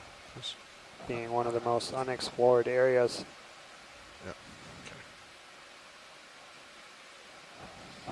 Okay. Go back out. And also interesting is that it's actually one of the parts of the shelf of the Gulf that has never been mapped. So the entire shelf has been mapped in detail, but there's a big chunk in that northeastern part of the Gulf that has never been mapped before, and so our mapping team will be able to plug some holes there in the existing multi-beam coverage, and that will be very an important information to also help future science in this area. There's important fisheries on the West Florida shelf, including some tilefish fisheries and shrimp fisheries, and so any information that can be gathered in that area will help management as well as the scientific community.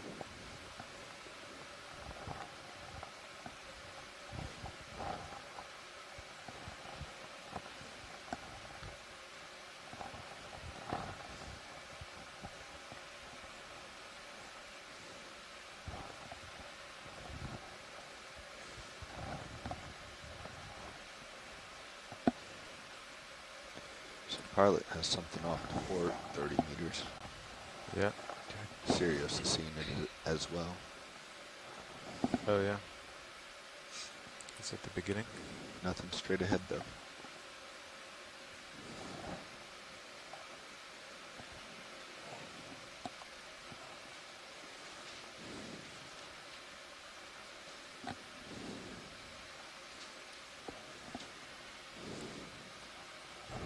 See the edge there. Is there a rock behind it, or is that just a sand slope edge, I think?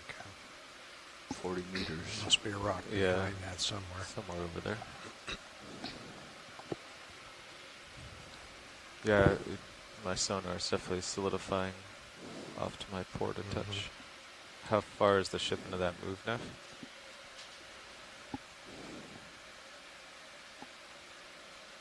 They're about done.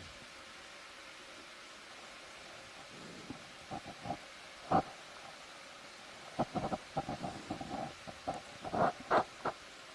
bring my heading around like 10 degrees. Okay.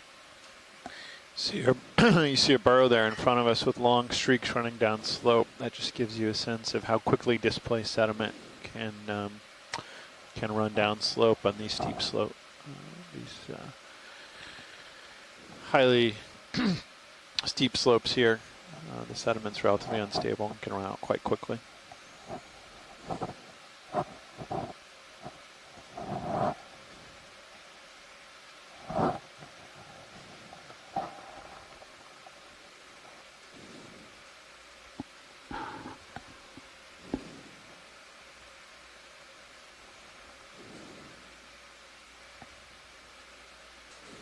Looks like on our sonar we're picking up some heart returns, so just port of the vehicle.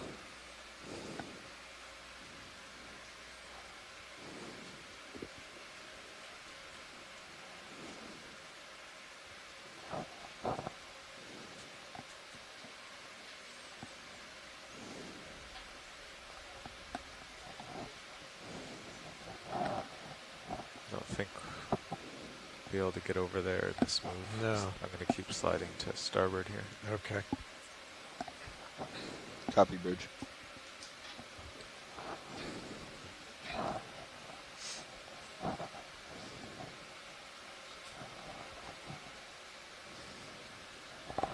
Move is complete.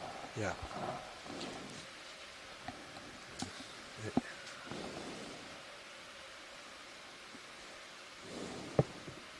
Start another one, or wait till the next watch comes in?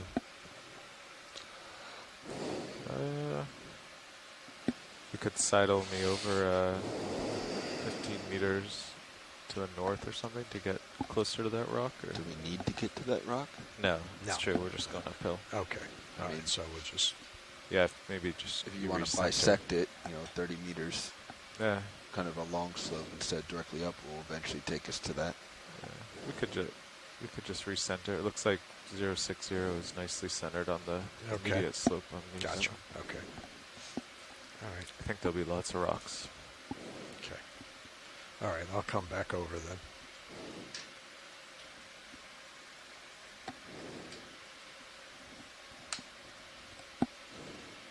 Yeah, I'll do 055. That's pretty good.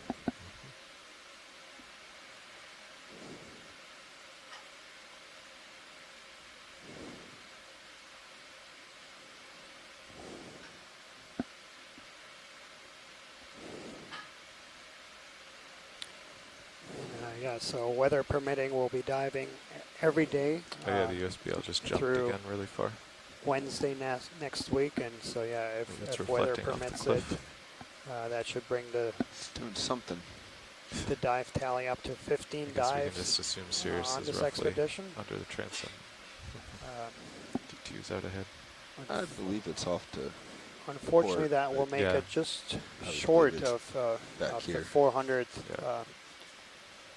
Dive of I think was a good one. Deep Discover. But suffice it to say that this vehicle has really added a lot of tremendous new information in many parts of the world.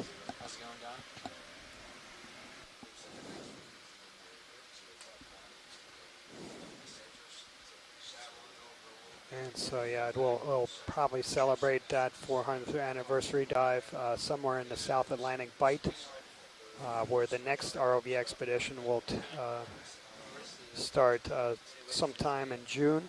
Currently, it's scheduled for June 6th to 27th. Might move by a few days. But that should be another very exciting expedition, taking the Okeanos Explorer from Charleston, South Carolina to Norfolk. Oh.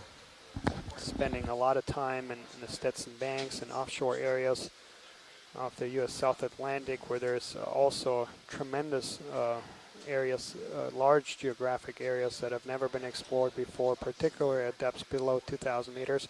Oh, pilot, can we stop? Yeah, watch it. I'll let him know. What did you see down there? So that's the fish we're going to do a little experiment on.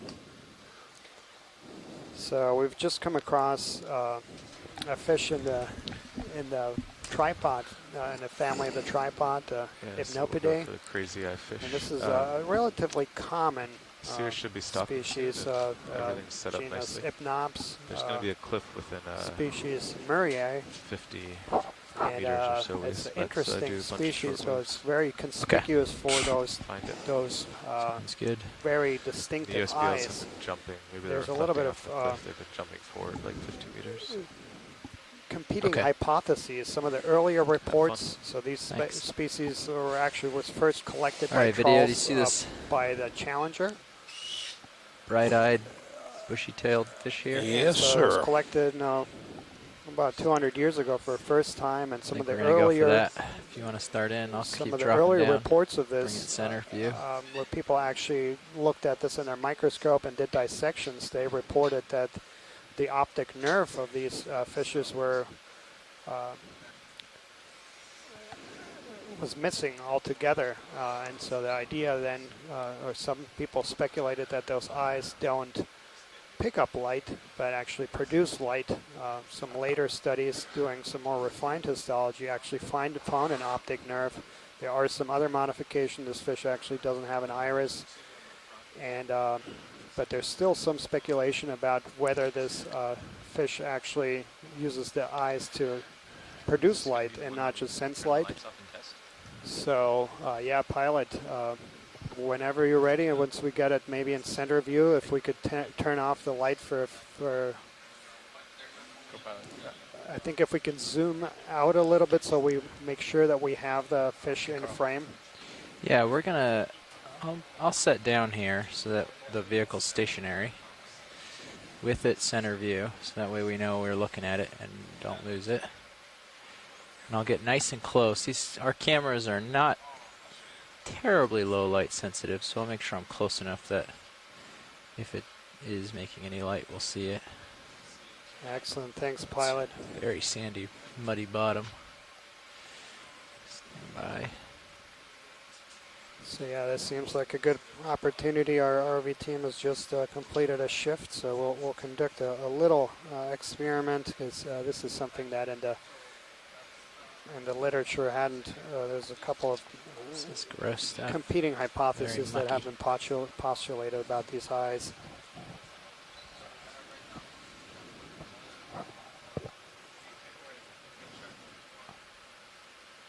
Okay, co-pilot, are you with me?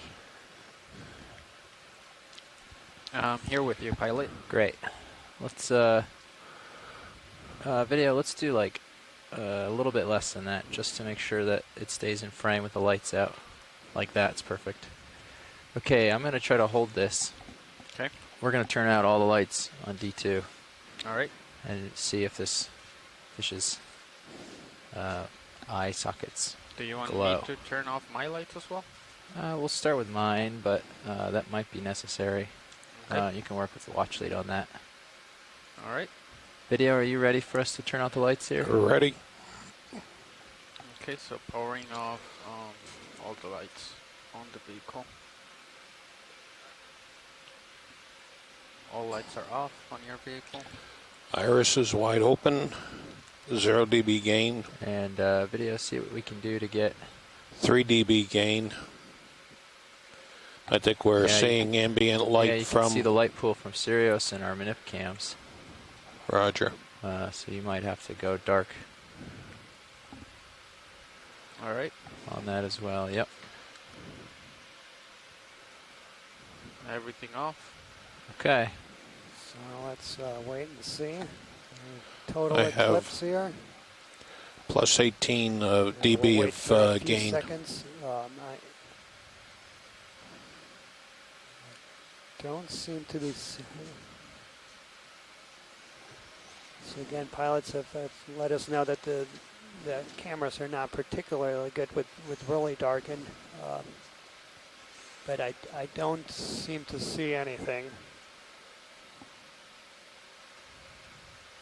But still very valuable information, because this is something that I've seen in several publications about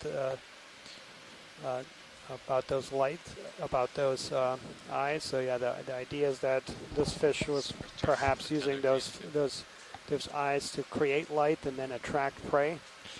That's and, on. But I don't think to see it. It's probably not getting down this far.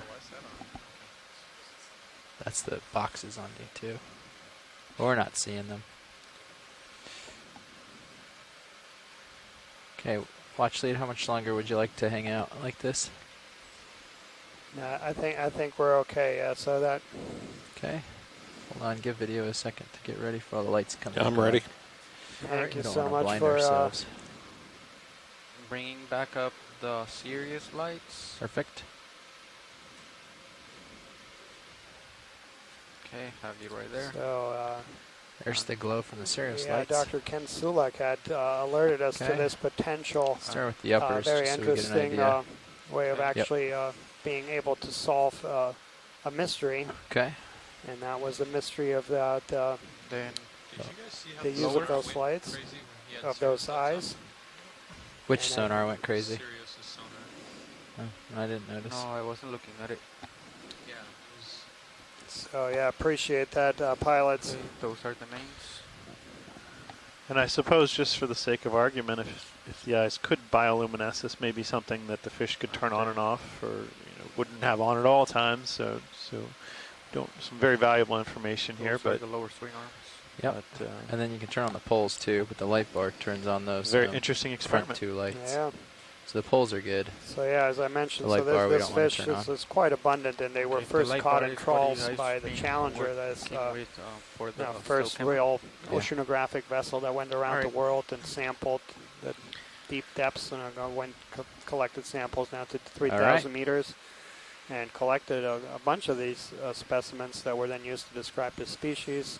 And folks actually looked at these specimens in their microscopes and dissections, and some of the earlier dissections suggested that the optic nerve was missing altogether.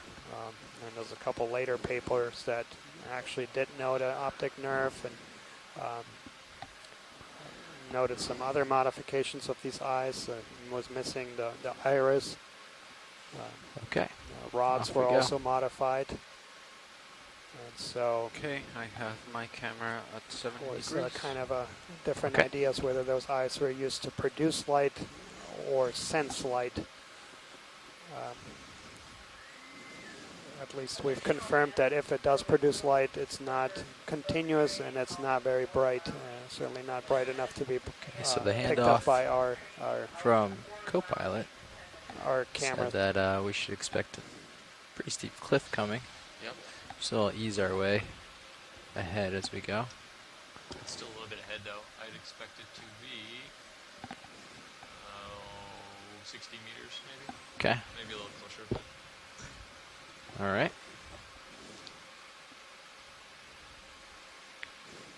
Were we moving 055? I think that's what they were getting lined up for. Yeah, and this is something that Adam and me have been making the point, is that one of the really value of this type of exploration and these high quality images is that, of course, it's able to record new things, new species, but then in cases where a species is already well known, like that particular, you're able to image behavior and get a much better insight, even in cases where there are species that are relatively well known. A lot of times they've never been seen in their natural environment or not seen for very long. I think, like, it would put me right where... and I guess that brings up a good point about avoidance of light, and this is something that there's also a little bit in the literature, particularly for species that can move. whether they move away way before the ROV. We're looking for comes 5 by. meters at 0.55, 0.2. There's a few very interesting studies about this very topic. There's some species that move away and some that don't, and kind of the consensus is that for those species that are highly mobile, they will have greater avoidance behavior. Those that don't swim well or don't swim much, like tripod fishes, they will not. And we saw that right there, is that it was very cooperative. And this is interesting.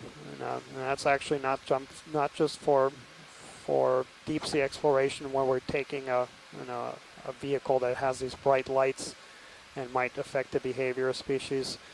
We have somewhat similar, and even for studies in scuba diving depths, there are some really interesting and fascinating studies about some fish being attracted to scuba divers and some avoiding it. There's exhaling bubbles, and it's loud, and it's unnatural. And it's really fascinating is that some of those behaviors might actually be learned. So depending on if a fish has seen many divers, it will avoid them more often than none. And so there's some really interesting studies in places where there's marine protected areas where there's no people, no divers, and there the fish behave completely different than in places where they're really used to seeing people and seeing fishermen. That's a really good point, Daniel. I think, it's one of the key things we always face in field science is asking ourselves what are the methods we're using to observe a natural system actually influence that natural system and therefore bias our results. And that of course is certainly a great question to ask about the lights on the vehicle, whether we're attracting or actually scaring away certain organisms and therefore biasing our observations. And I'd also add that the ROV actually has a pretty significant acoustic signature as well. It has sonars, scanning sonars, and acoustic other acoustic devices on it, as well as just its operational systems, which create a lot of sound, which might also play a role in driving away some species or attracting other species. Very important questions to think about as we explore and think about how we might be influencing the very things we're observing. And that is yet another reason to be studying corals, sponges, and these things that don't move away, so you don't have, they can't run away from you, and they're really wonderful study organisms in some ways. Hey, we're going to go ahead and tack on another 10 meter move at the end of this, so it's going to be an extra 10 meters at 0.55, 0.2 knots. And so, they don't move away, and because they're so long-lived, also they were able to give you information about longer time scales. Floating here. Is that a fish swimming? Thank you. Yes. Okay. Fishes was right. If they're different species, it's fishes. Yeah. For the same species, it's fish. Oh, is it? Yeah, it looks like there's at least one Halosauridae, I believe, on the left. So do you want to come in on this guy? And that's another one of these Acanthinotus armatas. And so this is a cusk eel. It was very distinct, kind of plate-like armored head, and that's what gives it its scientific name of armatas.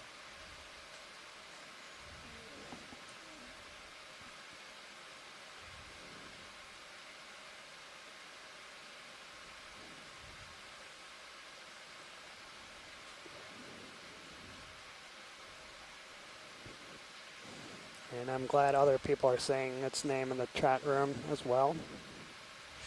Can't chase it because I'm at the end of my tether, so we have to let him swim away. But science seems to have a pretty good idea what it is. So. Excellent, thank you. Yeah. And then there was one over here to the left. I'll just confirm we know what that is, and then I'll continue on.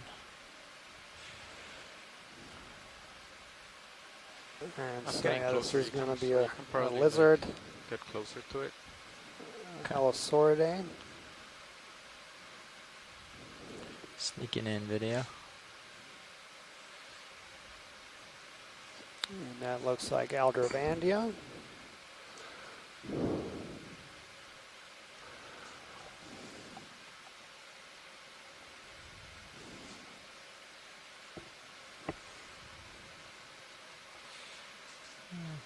And if I'm not mistaken, I believe this is Aldrovandia. Yeah. Get a little tug on the tether.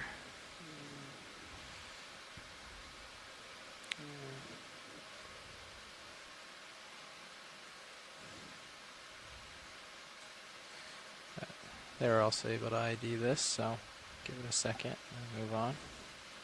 Excellent, thank you. So yeah, Andrea is confirming that, and I was just looking at the gracilis, but yeah, it's hard to see the fine level detail. Yep. Coming around. Cropping. Yeah, watch lead pilot, just to add to your previous conversation, the other thing that we've considered that the vehicle does is it makes a lot of magnetic noise. There's a fish right there next to your... We have a lot of rock box. electric thrusters that create a lot of EMF, and I know fish are certainly sensitive to that, more so than we are as people. Absolutely, that's a great point. So we're coming up here, another mobile. This is going to be a macrurid or rat tail, and it looks like genus Coryphaenoides.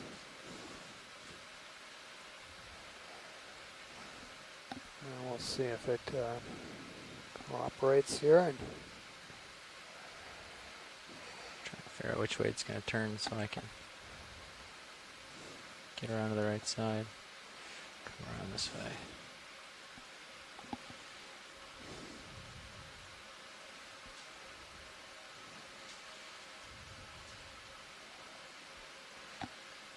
Yeah, this might get us a bit of a profile view. You can start in video.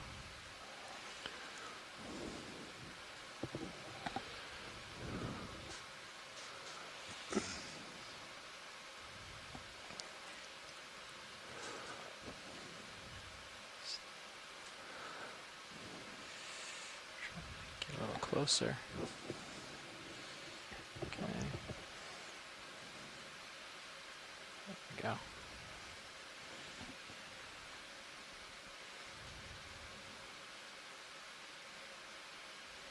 And Tina has spotted a parasite there.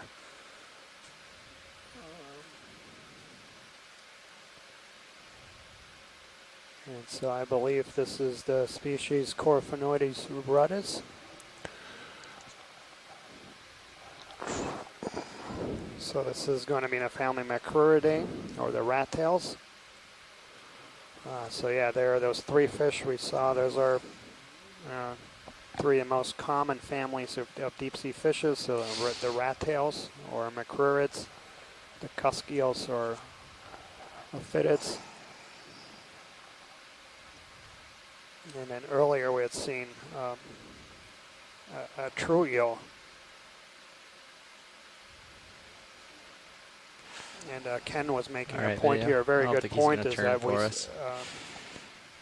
well, and we had a halosaur too, that we have a lot of these eel-like forms in the deep sea, and so they move very different than a lot of the shallow water species that we're more accustomed to seeing. And so they move a lot slower, but it's that anguilliform locomotion is actually a lot more efficient. So while you move slower, you're using energy more efficiently. So while this type of locomotion is not as good as getting you really quick to a different point, it is able to get you there by using less energy, and that's something that it's a common theme in deep sea fauna, is that these are energy limited systems in many cases, so food is very hard to come by, so a lot of things are really adapted to maximize and use the little energy and food that's there as best as possible. and we see certain adaptations that really speak to this.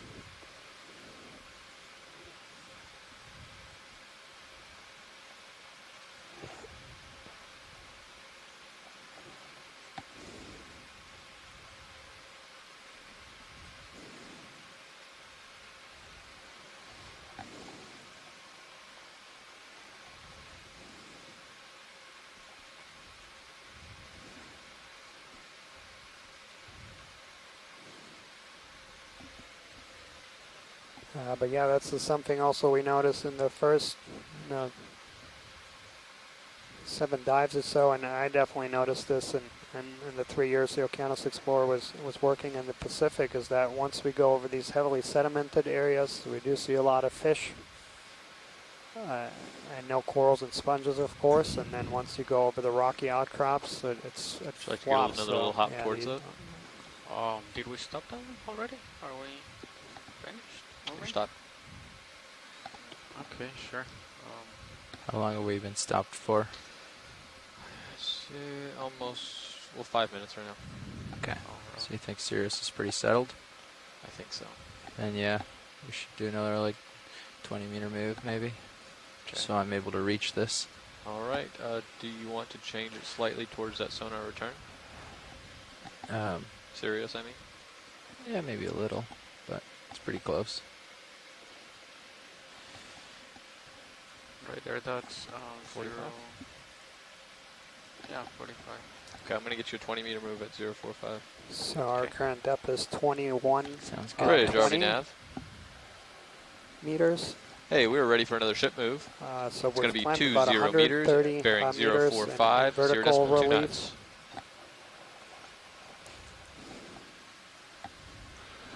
Good copy. And we'll continue climbing up this steep slope.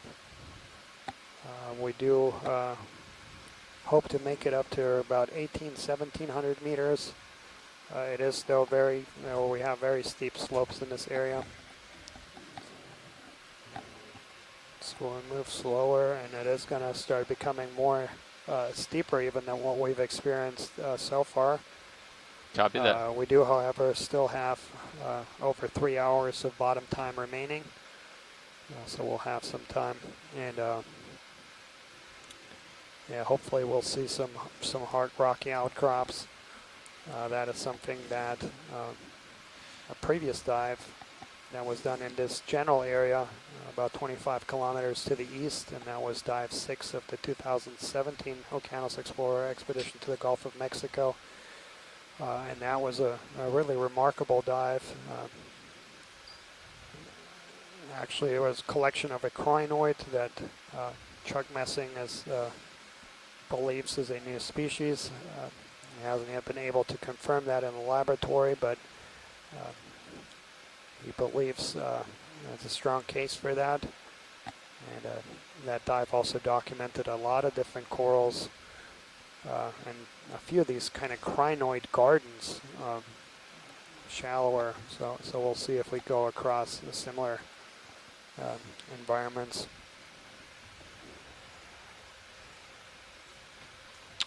And as we approach what's likely to be a rock outcrop very soon, we're seeing a pteropod shell suddenly become much more abundant. So these little white specks we see over the sediment of the seafloor, those pteropod shells, and they seem to have their own sort of regime of downslope movement. We've seen aggregations of them. We've seen them sort of bunched together in channels. So it seems that maybe given their size and density, they're moving almost independently across the top of the sediment surface and through these rocky outcrops.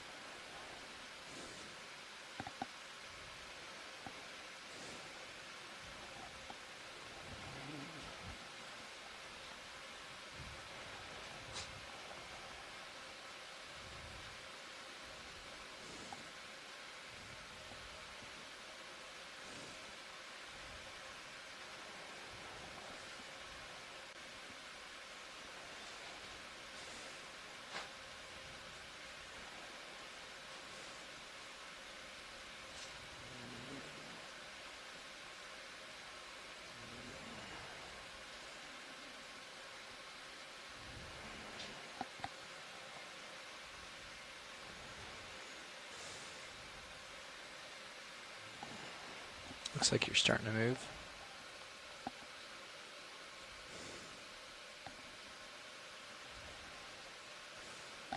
I'd also just like to take an opportunity here to welcome all viewers that are watching this from one of the public displays that have been set up around the country, such as at Moody Gardens Aquarium in Galveston, Texas. So welcome. You're watching live video footage brought to you by NOAA ship Okeanos Explorer, as the ship is exploring some of the poorest known regions of the Gulf of Mexico. Right now you're watching video footage from about 1.5 miles deep, about 200 plus miles offshore of Tampa. And this is our 9th dive of the expedition. We'll have 6 more, so every day through next Wednesday, and you can tune in not just at the aquarium, but also from any computer with a internet connection. All you need to go to is to oceanexplorer.noaa.gov/Okeanos, and then follow the links to the live videos. There's even an app, so you can tune in from your smartphones. So we'd encourage you to tune in and join on the excitement of discovery.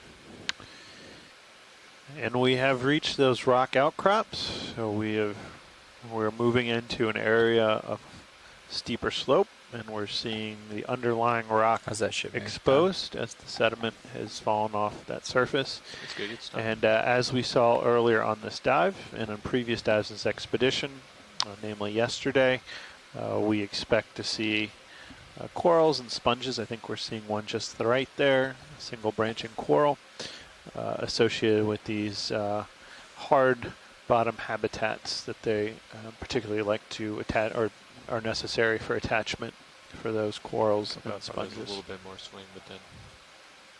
Yeah, Scott, and that Adam, that unbranched. Okay.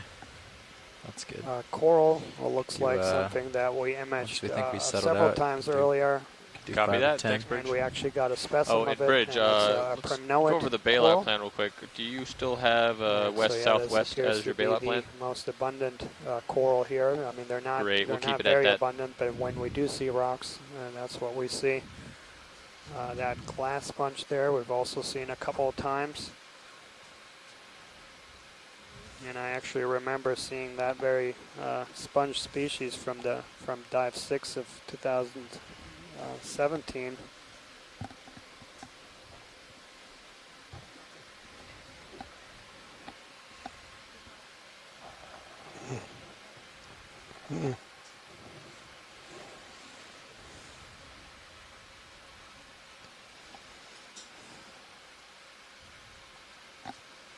Watch, did you say you saw a couple of these types of sponges already? Yeah, we got a good close-up earlier. Okay, keep nosing along then. Bottom here is 2100 even, or 2110, sorry, 2110. Yeah, we'll probably turn 0, maybe 10 degrees to port. Get head on with it for your next move here after a little bit, whenever you're ready. Yeah, whenever you're ready. I think we could do a 5 or 10 meter jump just to get them all in. Do you want me to bump you in for this port for your sonar? Are you happy? I'm fine either way. Okay, let me know. Thanks.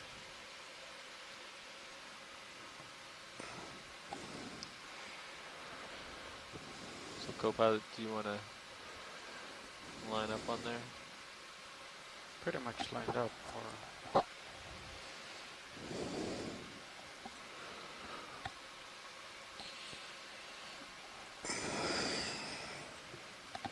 That's 035. Copy that.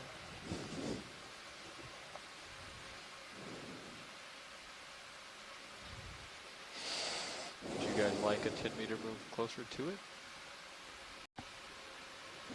Gives you a little bit more play.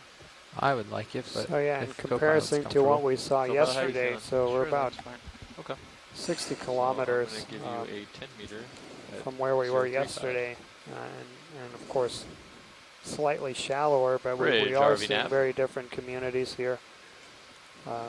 Hey, we're going to do another ship move here. Very few corals. 10 meters at just 035, from what we've 0 decimal so 2 far. knots. Yesterday we saw over a dozen different groups of corals. And also yesterday we saw very few sponges, and today we see a lot more sponges.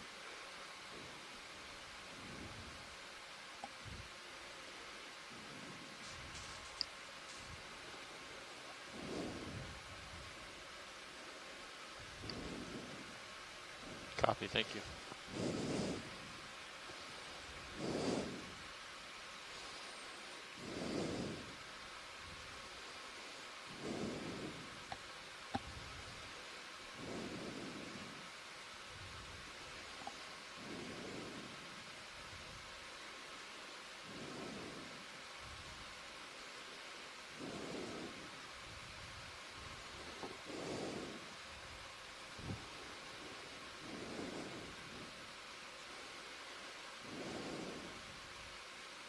Also, just to update our shore-based science team, so we have had just slight changes. Like so today, we originally had a mid-water portion of the dive towards the end. However, that will not be the case. Today's dive will be exclusively focused on the benthic, and that's because of our shore-based mid-water team isn't available till later in the cruise. So we're looking at extending a couple of dives later on in the cruise, and we'll provide updates on that. It's looking like they'll be the 28th and 30th, but we'll provide the exact dates once those are confirmed. And those dives, so basically we're going to start on the seafloor. We'll spend the vast majority of dive on the seafloor, but then on the end of the dive we'll come off just slightly off the seafloor and image animals that are about 10 meters or so off the seafloor, and that's a depth range that in many previous dives of the Okeanos Explorer folks have noted a lot of very interesting midwater animals, and there's another halosaur, again look like Aldrovandia, and we've imaged several of them.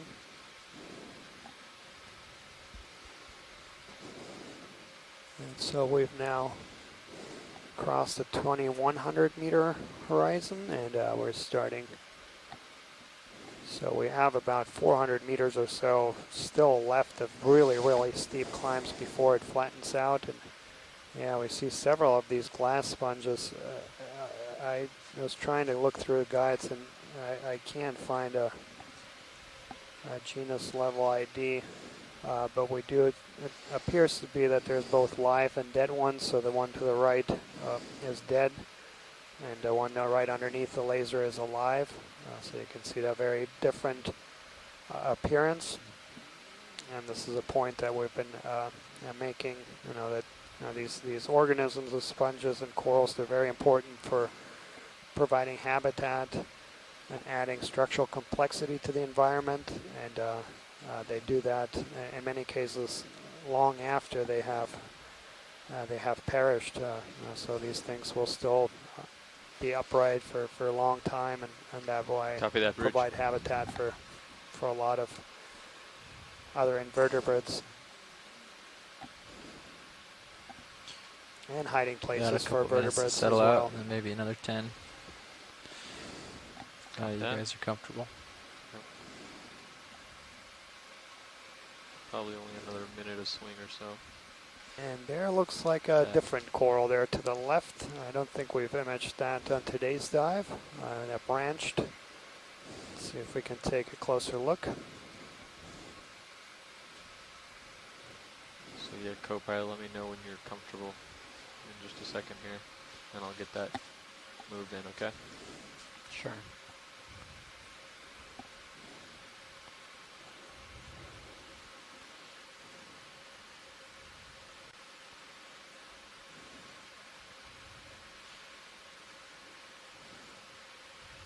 Okay, video. I'm still getting a little closer, but we can zoom in.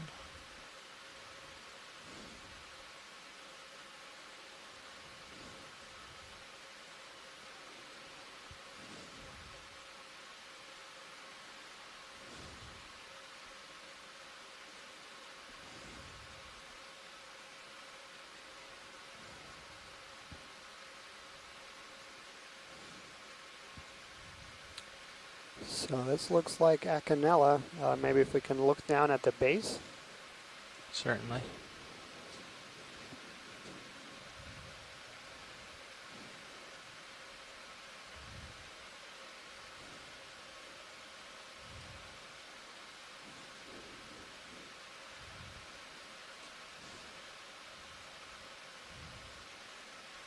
See a gooseneck barnacle there. So yeah, Scott is very interested.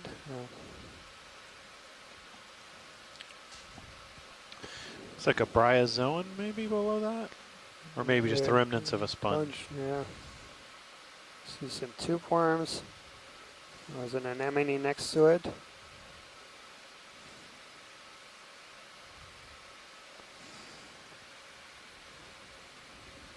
So it does appear to be on hard, firmly anchored on hard substrate there, but the polyp shape and size looks very much like Acanella to me. So there is one proposal here for sampling. We just want to see from the other folks on our shorebait science team. Feel good? Scott is mentioning that they did collect an Acanella from this area if they last. Want a sample, we should probably just hang tight for a second. And Scott, yeah, dive 5. So dive 6 was actually the closest one, but both dive 5 and 6 were close to. So I don't know, Scott, if you know if that was very similar to this.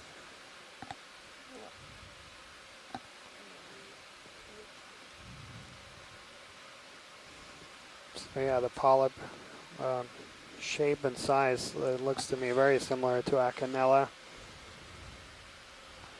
If you guys, if you feel like doing 5 maybe to just get them closer to see you have a view, that's fine, but a full 10 meter move without me going might be a little too much. Copy that. So 5 meters, 035. And we can see there in the background there's a gooseneck barnacle Bridge, on there. RV nav. So Scott is ready for a move. 0.5 pointing out meters that this looks very similar to what was sampled. So I think we already have a sample of that, so we'll continue on then. Thanks, pilot. Yep. So yeah, there you can see that there's a couple of things that almost look like polyps, but those were actually barnacles with their feet open on the coral. And yeah, it's a very common association we see. So barnacles need also hard ground to attach to, so they will typically attach to places where the tissues have gone away and the skeleton is now barren, and you'll have all kinds of other animals exploiting that and just using that as open substrate. We'll have anemones and barnacles and other things, just using whatever they can, and the importance of that is to get off the bottom and into places where flow is more favorable.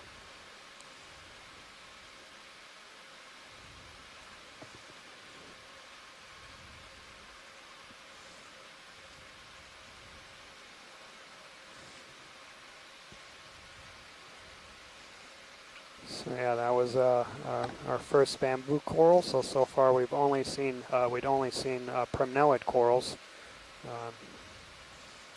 On yesterday's dive, we saw bamboo galore. There was a lot of bamboo corals and a lot of black corals and a lot of other types of corals. And hopefully we'll see that later on. And I think we see our first black coral, that whip-like right at top of this rock, center of screen. It's hard to see against the brown background now, but it's right above the sponge.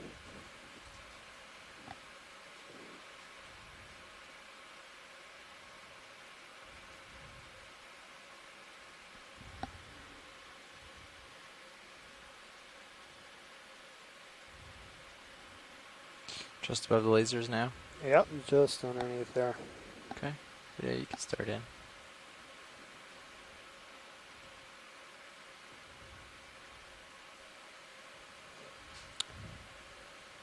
And yeah, so this is our first black coral. This is going to be, as currently described, the genus Stichopathes.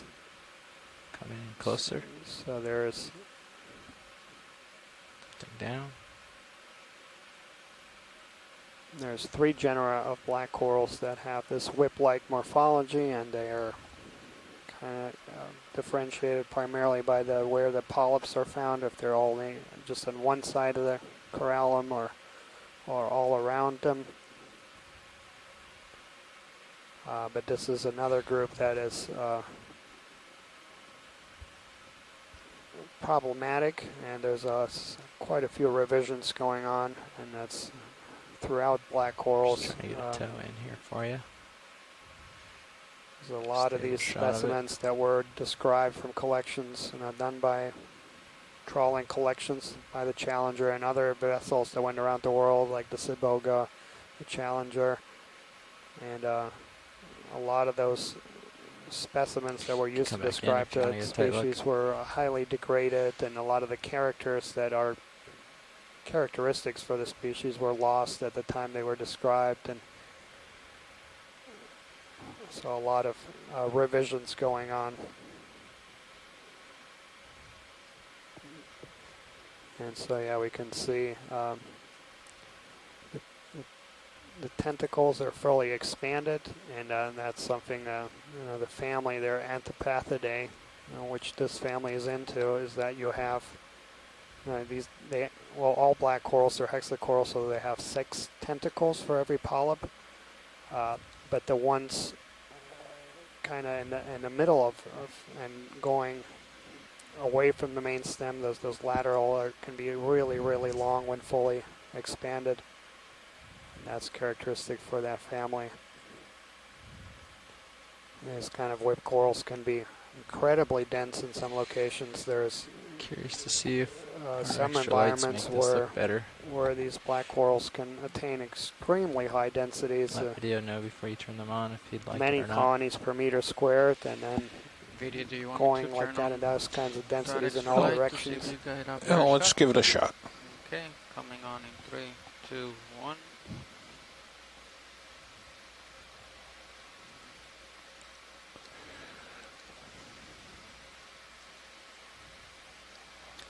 A little bit of depth of field.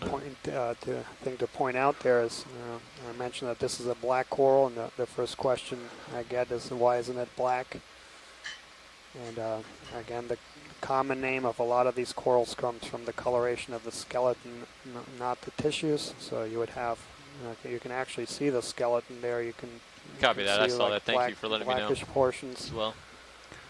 And then the tissue which surrounds the skeleton. We're stationary right now, though, right? Bridge. Yellow and black corals come in all kinds of colors. A lot of them are quite bright. Red, purple, orange, brown, white.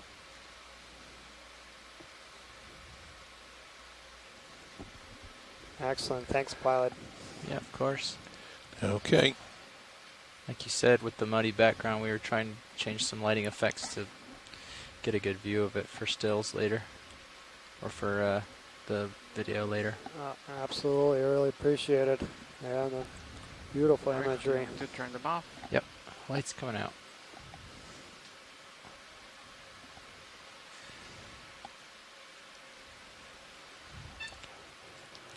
Gave a little bit of detail on the black stalk. Coral is also important. So you can see more detail on the stalk. Introduction of the dive. So this general area was kind with the extra light, you can see more detail on the stalk. Some habitat suitability models developed by Do you want to try any stills today, researchers at NOAA's National Center for Coastal Ocean really big Science. And worth getting a picture of. Predict that this is an area that is very high habitat suitability for black corals. Yeah. And yeah, we're still making we'll changes. See if we see more of these black corals as we move up the slope.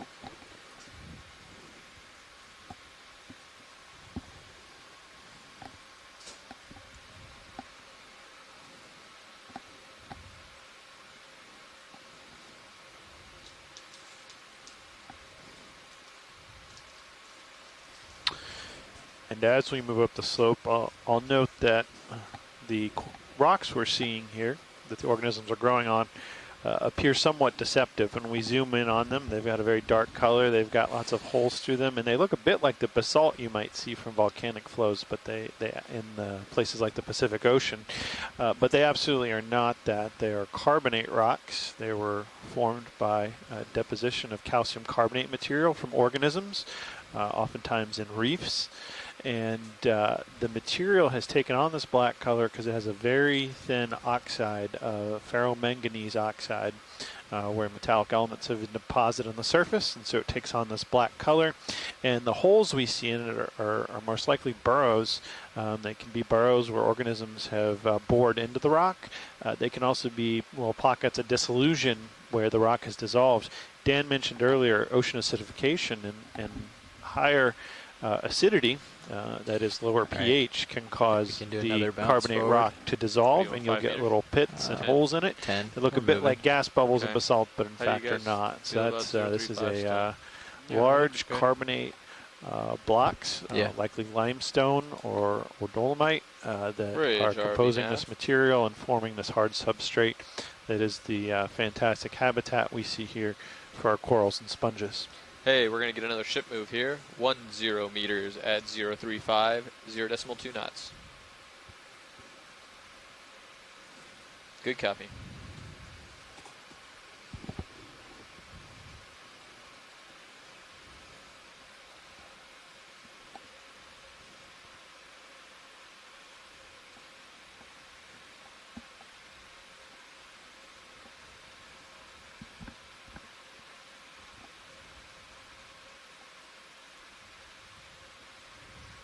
Copy.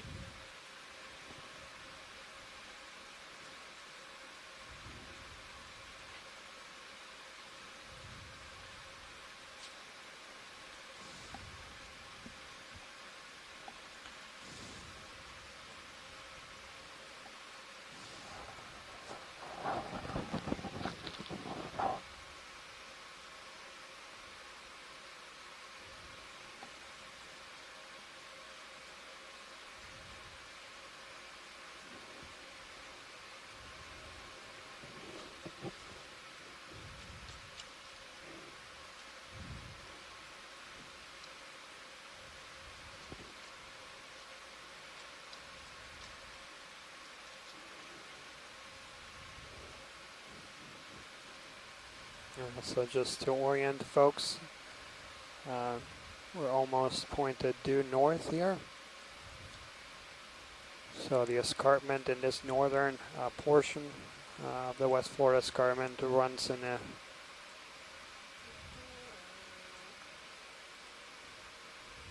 east to west direction, and then later on it changes north to south. We haven't really experienced, or at least it doesn't appear to be really strong currents.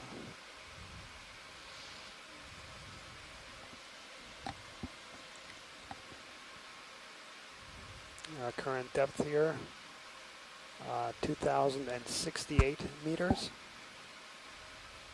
As we continue climbing up slope here, so we've completed about 200 meter climb so far.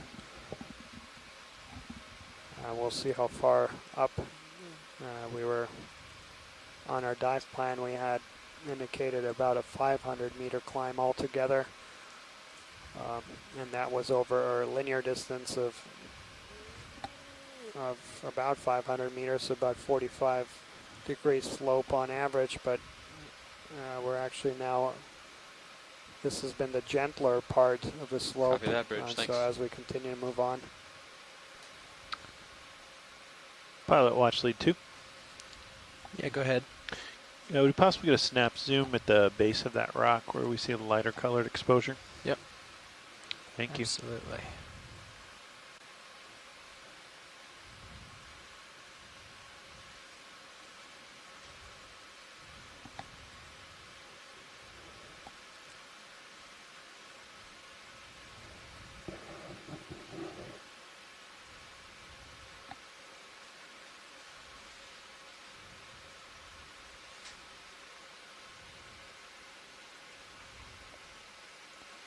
Yeah, video starting in.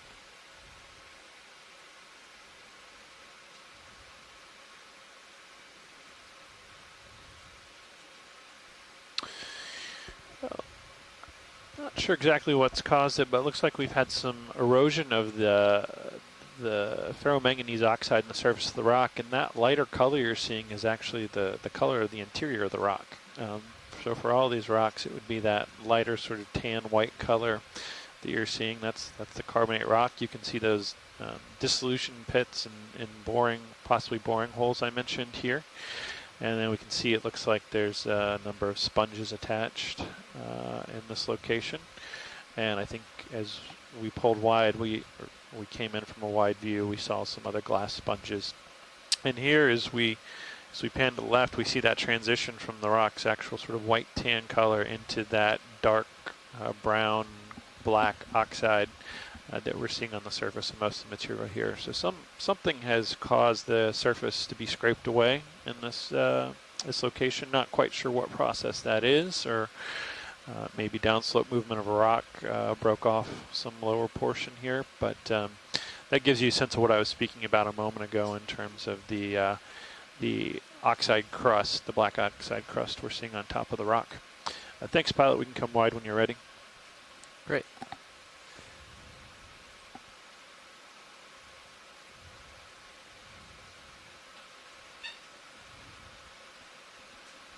And also, as we're zoomed in there, you could see a lot of tube worms. And yeah, we've collected so far on this dive several rocks, 4 rocks, and each one of these rocks have actually been covered by a lot of these tube worms. Some had some corals, actually, so tiny cup corals growing on them, and our sample manager, Lauren, has been diligently cataloging each one of these commensals that comes off. We might want another maybe 10-meter move. And so yeah, we've... Copy that. Are you ready for... She's been able to secure quite a few commensals. Yeah, I'm facing 035. Also on the biological samples. Okay, coming up. Bridge, RV Nav.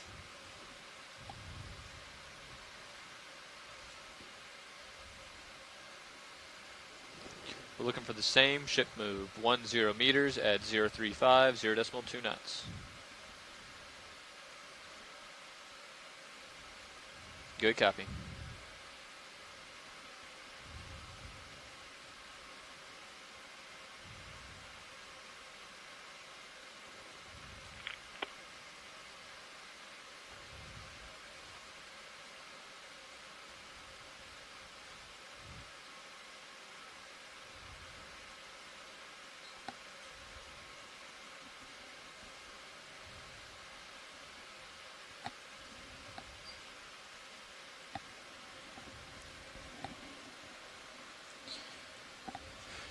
Copy. Watch lead would now be a good time for the front row to introduce themselves. Yes, please. Thanks. Well, we had the lunch swap out about an hour ago, so we've been sitting here for a little bit. Currently running the front row at pilot is Jeffrey Lanning. At navigator, this is Andy Lister. At co-pilot, I'm Fernando Aragon. Over on video on the right side, Bob Dunn. We don't have anybody in the back right now. No. And Caitlin is clipping. And we're all here with the Global Foundation for Ocean Exploration. And to introduce ourselves in the back row, this is Adam Skarke. I'm a marine geologist at Mississippi State University, and I am joined by my co-science lead, Daniel Wagner. Daniel with NOAA's National Center for Coastal Ocean Science. And we're all very excited to be here, and we're even more excited that you folks all can join us via this really wonderful telepresence technology. And really appreciate everybody's support and all of our shore-based scientists throughout the expedition being there on weekends and late hours. Really appreciate the tremendous teamwork that this type of exploration requires, and we're very fortunate to have a really outstanding team.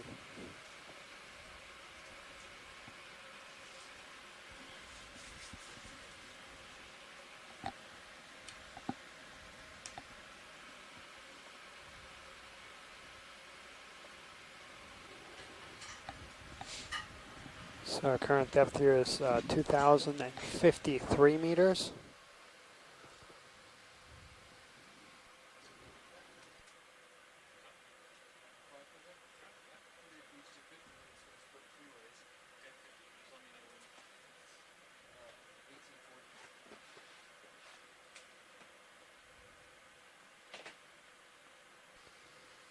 And it looks like we have some more really hard returns right ahead.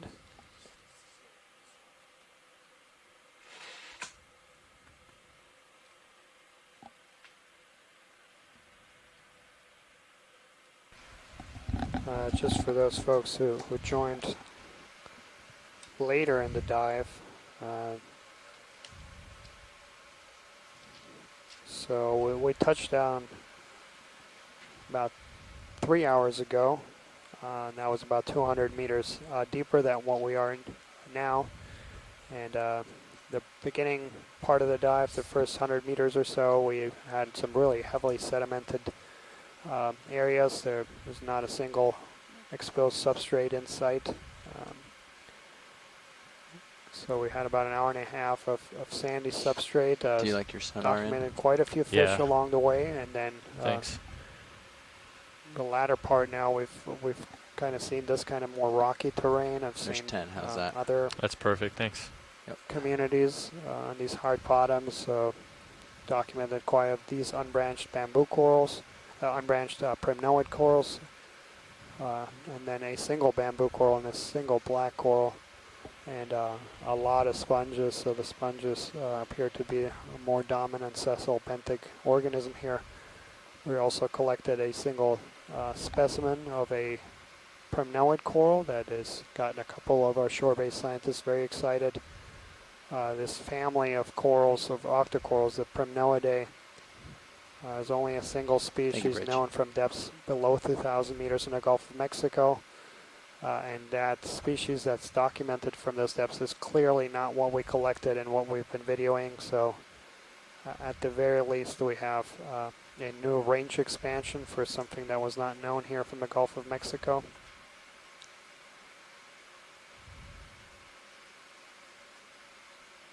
And then we also had a very exciting few seconds there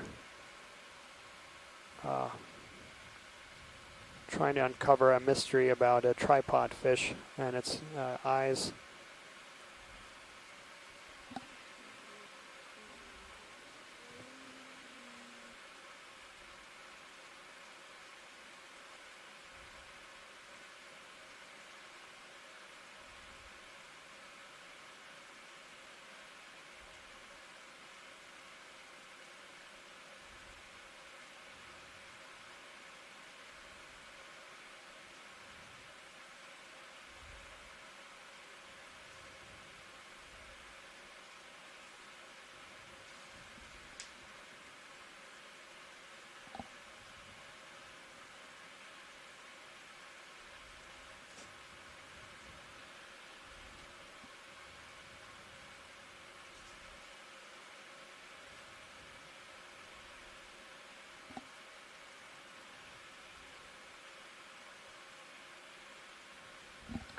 So a couple more things to note about this general area. So this is kind of known as the DeSoto Canyon region, but we're actually quite far away from DeSoto Canyon proper. So the mouth of that canyon is about over 100 kilometers away from our current position.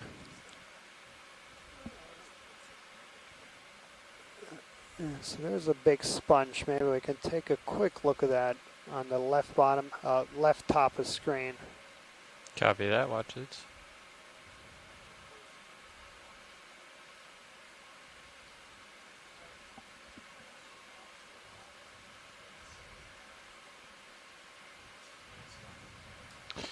It's like one of the larger sponges we've seen this expedition.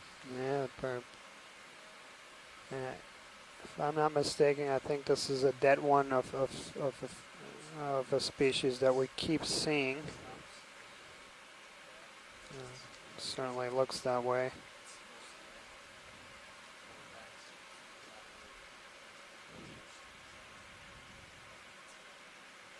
Come on in, video.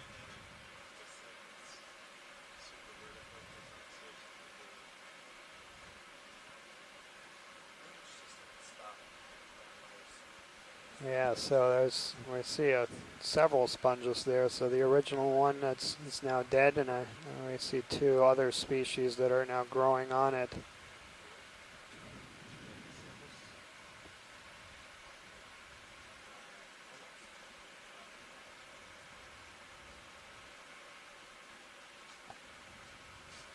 For those folks from the general public tuning in, so sponges are interested in many ways. So they're the simplest of all multicellular animals, but they're also gotten quite a bit of attention by biomedical research. So a lot of bioactive compounds have been isolated from sponges, and that's typical for these large organisms that don't have another way of protecting themselves from predators, as though producing secondary metabolites to try to protect themselves. And there's a lot of active research on anti-cancer and other properties that might be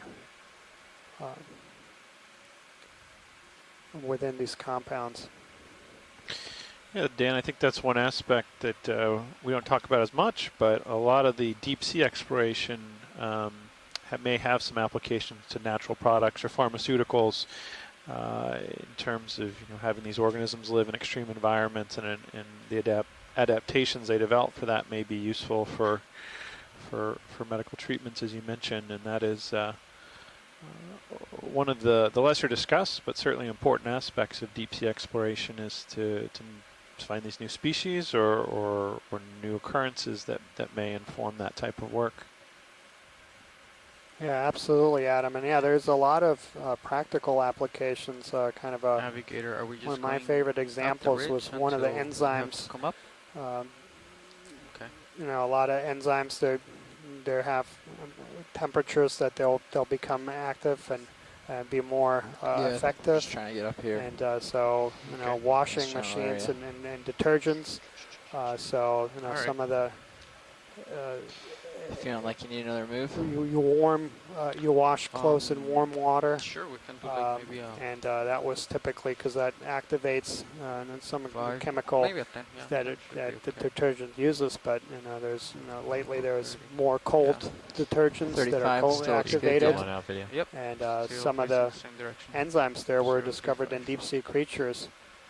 And so there's a lot of practical applications in the deep sea, and of course a lot of bridge nav unknown things that are potentially have some really practical applications. And yeah, ship move, please. What fascinates me the most is that we'll do 10 meters, lay our eyes on bearing 035 degrees at a speed of .2. Look like they're from outer space, but in reality, this is good copy, the most bridge, typical ecosystem. The vast majority of Earth is in the deep waters, and we are really the aliens. We are the organisms that live in a very unusual place compared to the vast majority of the rest of the world. And so the insights in terms of bridge. How this planet works and how dynamics are really answers to those questions are going to be found down here in the deep. Couldn't agree more.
Current depth here is 2,038 meters. As we continue climbing up this wall, just a time check for our shore-based participants. We'll be coming off the bottom around 3:30 Central Time. So about 2.5 hours from right now. And then for those folks who are interested in tomorrow's dive, we will have a planning call about 15 minutes after coming off bottom. We'll be discussing a dive that's also going to be on the West Florida Escarpment in this northern region, but it's going to be kind of in that transition zone where the escarpment changes direction, right in that big bend, if you will. And we're looking at diving tomorrow, doing Thank you, Rich. one of the deepest dives that's ever been done on this escarpment, getting down to depths around 2,800 and then climbing up. And then for those folks who are interested in slightly shallower work, on Saturday and Sunday, we'll be changing scenery and going to different depths. We'll have 2 dives back to back, looking at depths about 600 meters or thereabouts. This is areas where we expect large aggregations of hermatipic or reef-building corals, the genus Lophelia. And so we'll be diving in a couple places where we think we're going to find those Lophelia reefs. Trouble hearing you. Say it again. He's getting pretty far out there. Okay. You want more? So, sure. Want to do 15? Yep. Oh, 15? Yeah, it should still be okay. Fine. Yeah.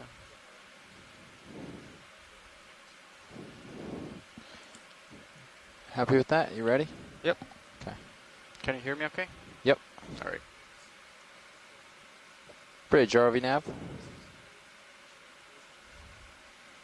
Another ship move, please. We'll do 15 meters, bearing 035 degrees, speed .2.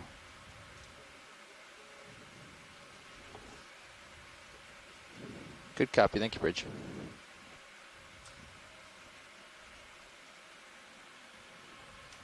And also to let our shore-based science folks know that we're working on also an extended dive tomorrow, since it's going to be one of the deepest dives on this expedition. We're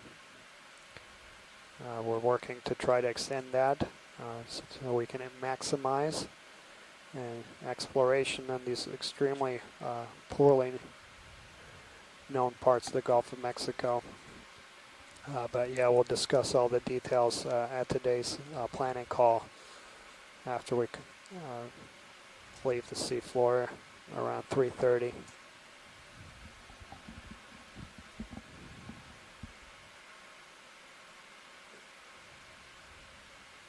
So yeah, I talked about those 2 dives. Can we take a quick look on this coral on the left? So I think it's the same thing we imaged earlier. Thank you, Bridge. Just want to be certain. So yeah, superficially it also looks like that bamboo that we had imaged earlier, Acanella. Let's see if that's in fact that. You can come in a little bit, video. And yep, that is definitely that. Excellent.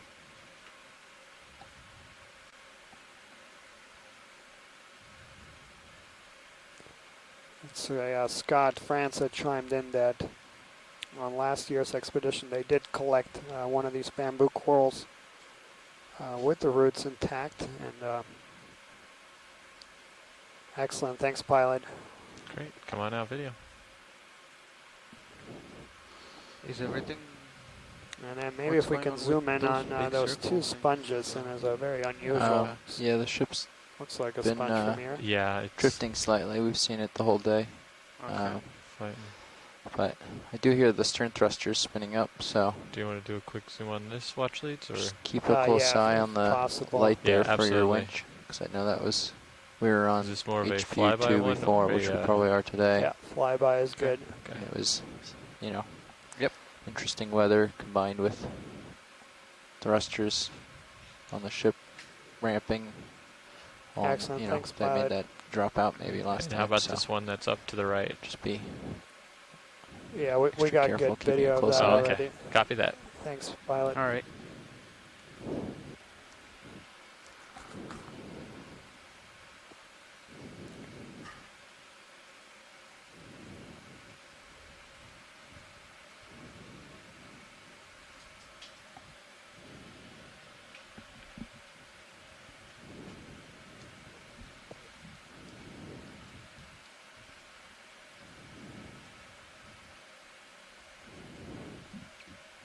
If you feel like it's getting really steep on you and you want to bring in the uppers, you can always do that. Okay, I'm okay right now.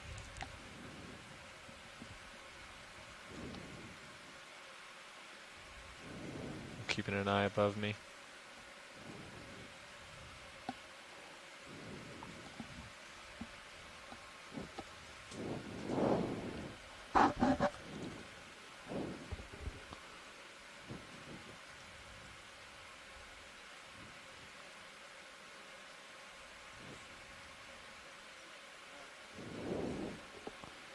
Thank you, Bridge.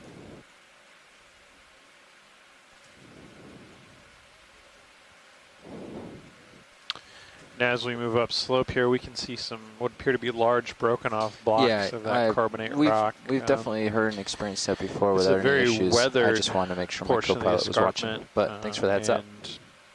You can see areas where large blocks have broken off, possibly due to dissolution or and fallen down slope. We certainly saw in yesterday's dive a number of large boulders that had slid down slope, and it looks like we've had some detach from these upper portions of the slope up here as well.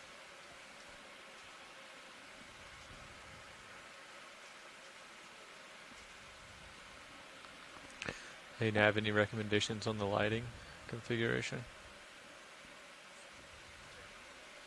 In terms of positioning, not so much for safety, but for lighting. I think you're, as long as you've got a good spread here. It is recommended by Roland that you tend to have a slightly higher rotator angle, which you're currently positive right now. So keeping it positive. 8.4 right now. Yeah, 8.4. Something in there to the 15-degree range or something, so you can see what's coming. Plus that right there at your toes tends to be really, really hot and blows out the rest of the image. That's what I was seeing right there. So.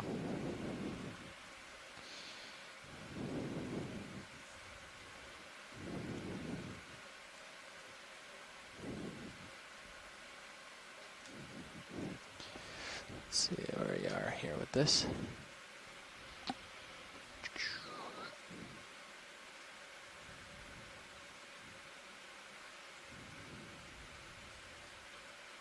Well, it looks like we may have our first sea star of the dive today coming into view in the upper left-hand portion of camera 1. We'll go for a zoom on that, or a snap zoom, when we get a chance, Pilot. Copy that.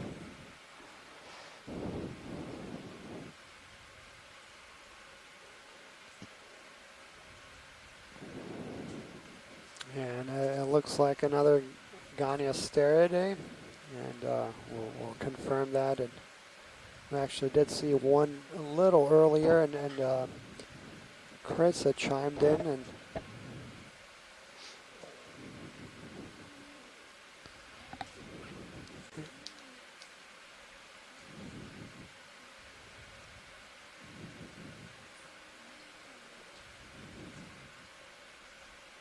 might want to turn on the other lights for this one. Yeah. Can you go ahead and do video that for me? and work with them on that. Video, let me know if this will look better for you. We're going to try turning on those lights again. Okay, turning them on. Much better. So yeah, it's definitely a Goniosteridae, and it actually does look similar to what we imaged earlier. That's Circeaster, potentially.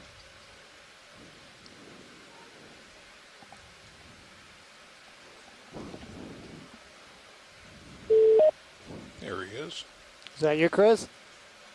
It is. I'm standing by, waiting for the zoom. Coming right up, sir. Ooh. What is this beautiful thing. Just watch how much you turn around towards here. Yeah, I don't want to turn any more here.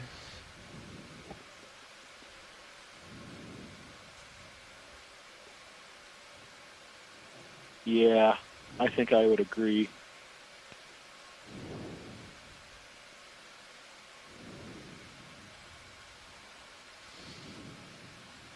But let's take a... Well, that's interesting.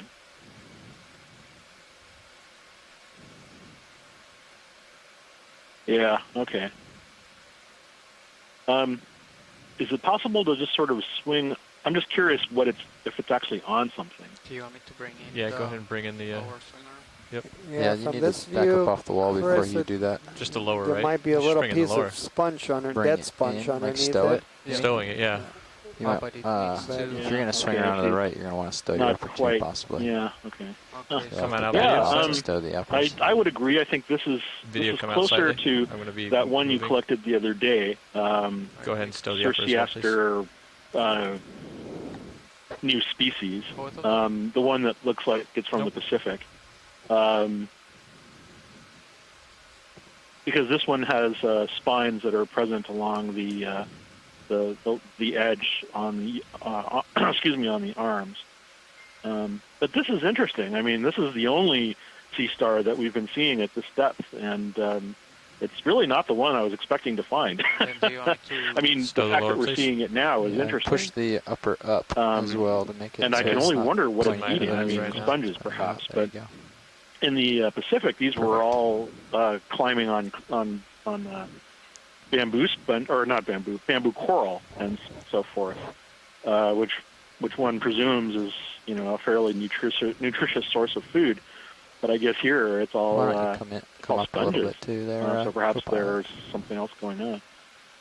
Yeah, so it doesn't have a species. This one doesn't have a species name yet. So the one you collected the other day, and I think somebody asked online. But you got those stowed for me? Or rather, one of the pilots. What is it? You got those stowed for me? If the species that was collected the other day was a proper, four-arm sea star, and it's not. It's a five-arm sea star like this one. Stationary for but a while, for whatever odd reason, the fourth arm was missing. So perhaps lost due to predation, or meters away. Perhaps lost due to 14 away. Some kind of variable birth event or developmental defect. So, but like I said, it's curious, that this is, one of the more frequently encountered sea stars in this area. That's really odd. Anyway, thank you. I'm looking forward to seeing this because I'm curious to see if it's the same thing that we were seeing in the Pacific. Absolutely. And yeah, that would be a very interesting range expansion. And again, well, I was thinking the other day that there are some Gulf species that have, so to speak, twins or conjugate pairs on the other side of the Panamanian Isthmus.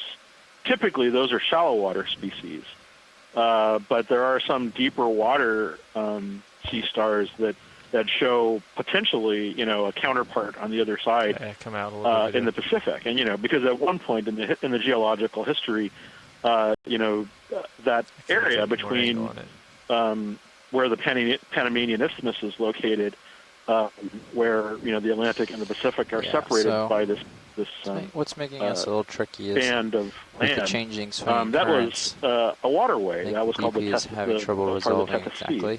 So at some point, in the history of these animals, they were potentially connected, in this area. So there's a lot of interesting potential geology there. There's some odd genera of goniastrids right now it looks really have, good.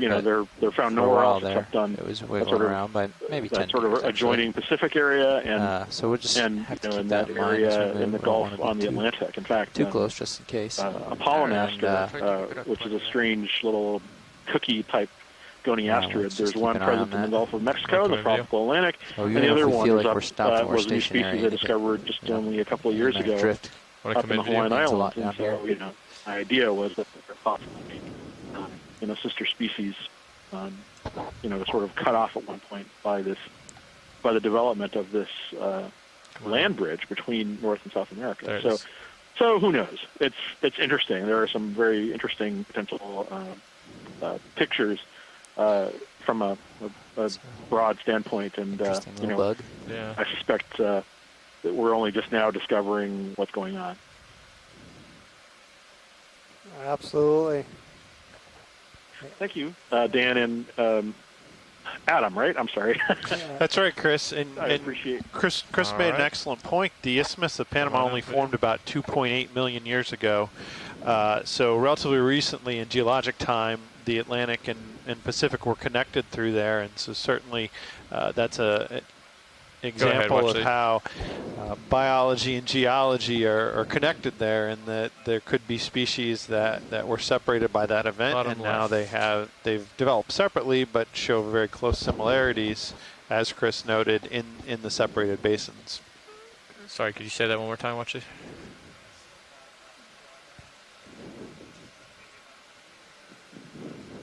Thanks very much. I'll talk to you guys soon. Thanks, Chris. Don't forget your forward lights are still on. Oh yeah, can you go ahead and turn those out, Copilot? Okay, bring them off. Oh, I see them. Right above here? Yep, right there. Okay.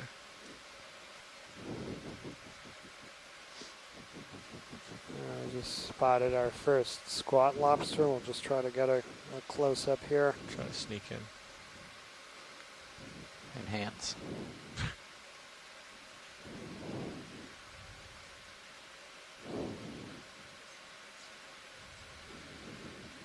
Okay. Let me get dark again.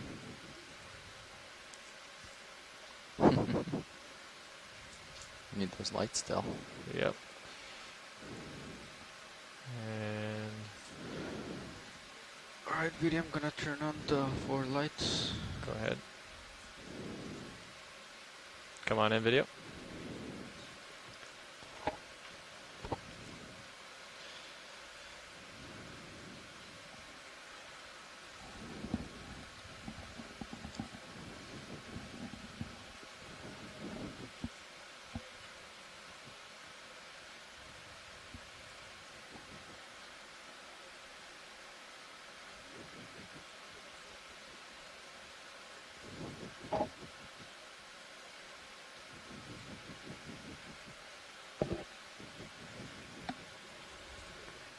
So I believe this is going to be genus Munidopsis.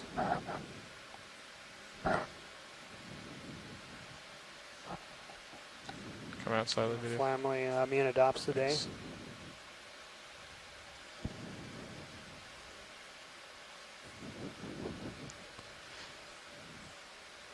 Not that you have to, I'm just curious. Did you move it all, Copilot, like up and down? Imagery. Or is this just drift different? Like, have you just drifted away a little bit? You can come back in video if you need to.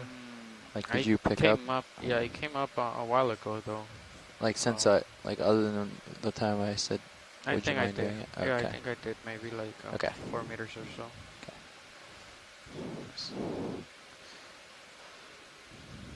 Just curious. Let's see.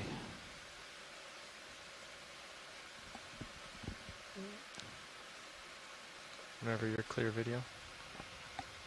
All right, coming out. Yeah, so Tina had posed a question here, and yeah, that was my understanding too, is that the majority of the Munidopsis are white, but we did get some images a couple years ago in the Hawaiian Islands where Munidopsis and a couple of purple forms. Video is going to be changing out. But we'll have those photos there and really good quality imagery, and don't forget those forward lights. Sent those off for ID. There, yeah, it's perfect right there. And yep, thanks. And you got the upper as well? Nope. That's cool. Look at the corner in the sonar for D2. Yeah. It's neat. Looking.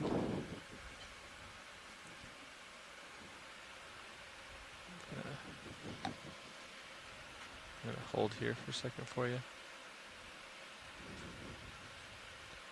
You got it rotated? Okay, yep. Great. I'm going to be coming up. Yep. Delta 12.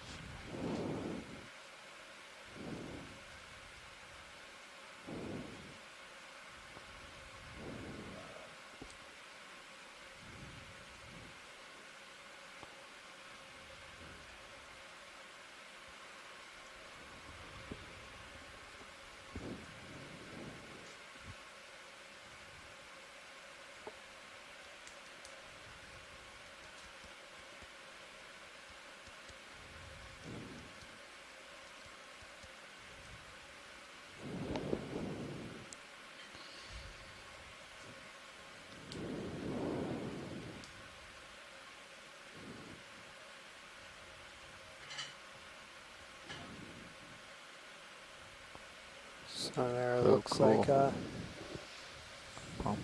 Seriantherian, so that's tube-dwelling anemone. And so I'll try to get a close-up view there, and glad that Tina is with us.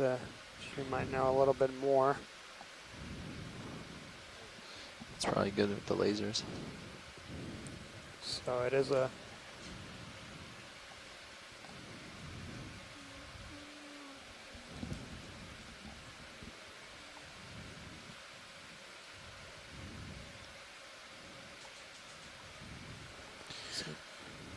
and the tentacles there kind of giving us a sense of the direction of current movement across the rock face here.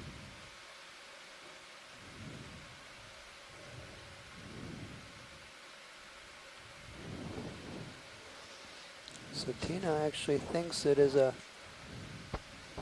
anemone, and I think now that we get the close-up view, I agree. So it first looked like there was a second ring of tentacles in the middle, but I don't see that. And excellent. So yeah, excellent. And Scott and Paul are chiming in here. So yeah, we have an ID there. Excellent. So yeah, Relicanthus. That would be a true anemone.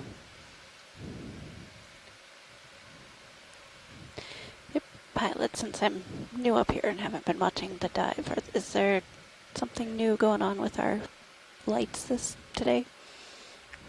We've been, we have those two new ones that are on the manip cams. We've been turning them off and on as needed.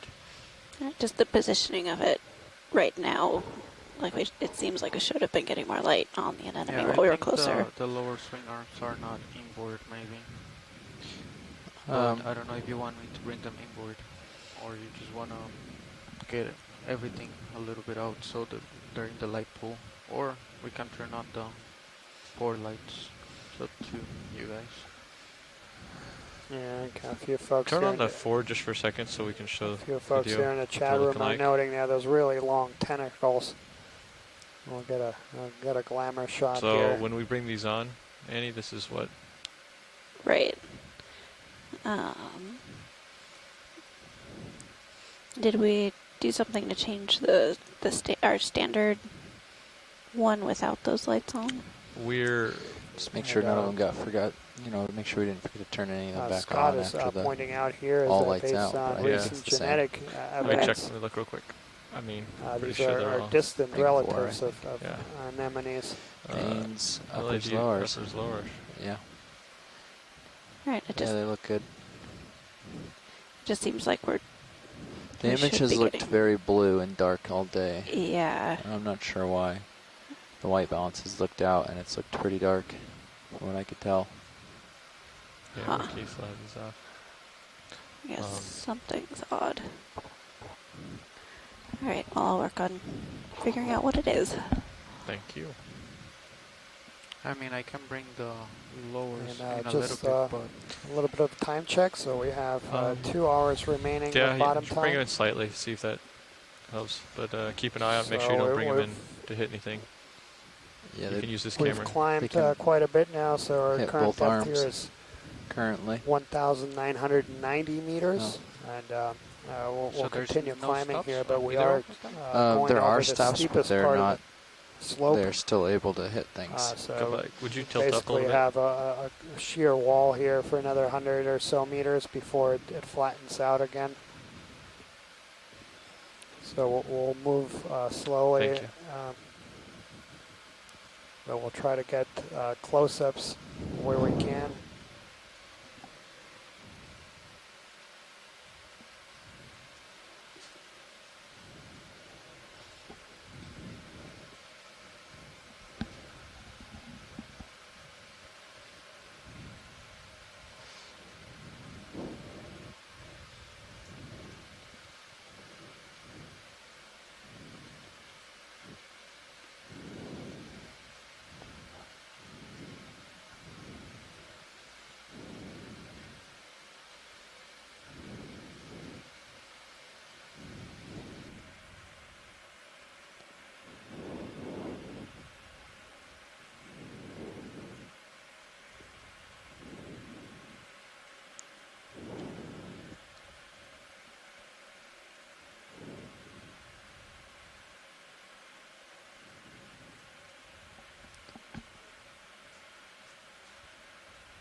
Yeah, maybe if we can just pan to the left to that really long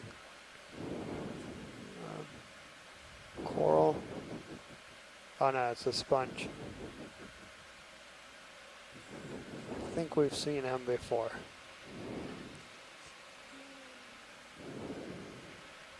We've got things floating between us and Sirius.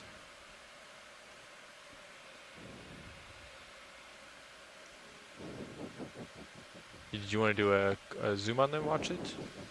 No, I think we're okay. We got a good. Okay. Thought it was something else. You guys want 10-meter hop? Yeah, I was thinking about 5, but yeah, 10 meters. So yeah, I believe that's going to be in the family Euplectellidae. I don't know how close do we want to be.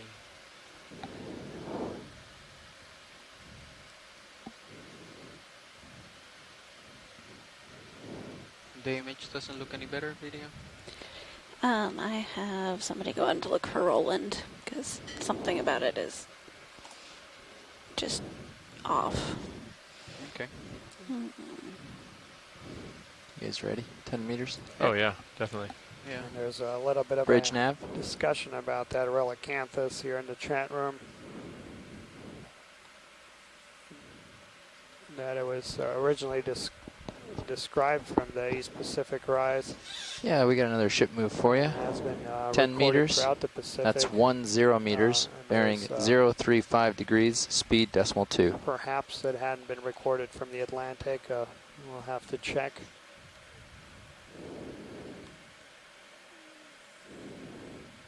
But these are really, really difficult organisms to sample. Confirm, Bridge. Decimal 1 is just fine with us. Thank you, Bridge.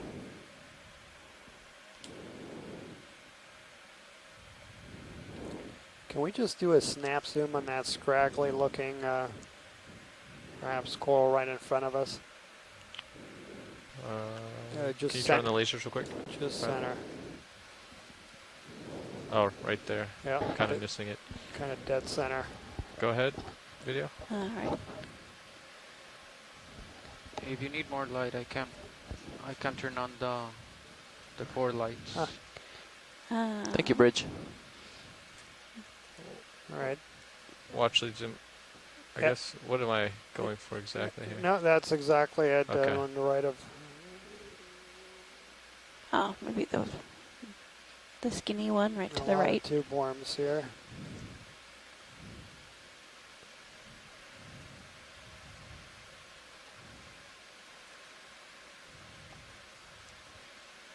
I'm not exactly certain what I'm looking at. I mean, there's a couple tube worms on it.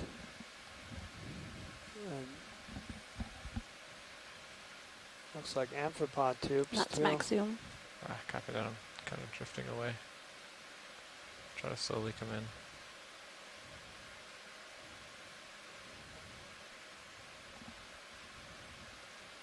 Excellent. Thanks, pilot. Copy that. Coming out video. Thanks.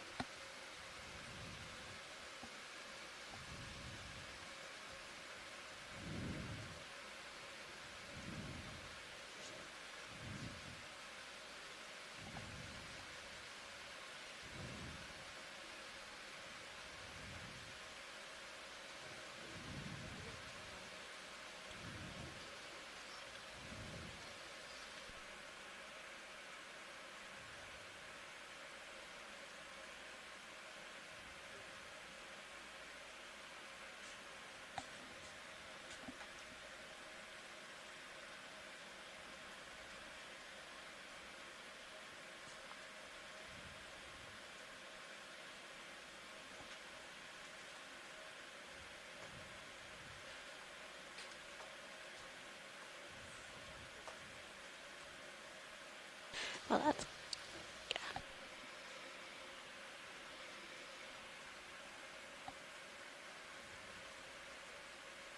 So yeah, that stalked sponge looks something very similar. Got a big old starfish coming up. wow.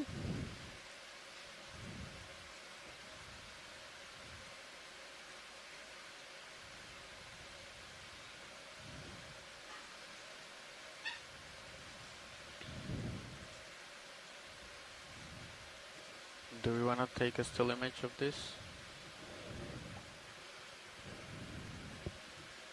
You can get it running, see how it looks. Okay, should I turn on the 4 lights? No, I'll leave them off for now. See how it looks without for a little bit. Come on in, video. I'll try to float in for you. Once video gets some solid footage, we can turn it on for a couple of shots too. It's the DSC. Yep. Okay. Yeah, and then if you pick monitor 12 and, on that little patch there, on the orange button's monitor 12, and then it's the blank one. And if I'm not Yep, mistaken, that I one. think this is Python Aster, but Chris will probably correct me here. Okay. And then you powered that on? Haven't. DSC? Oh yeah, you can turn it on. PTZ aft doesn't do anything either. You can turn that off.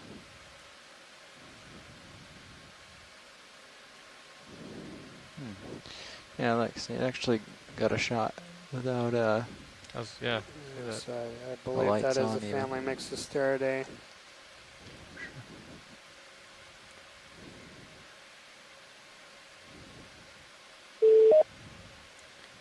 Hey, Chris. Hello. How did I do?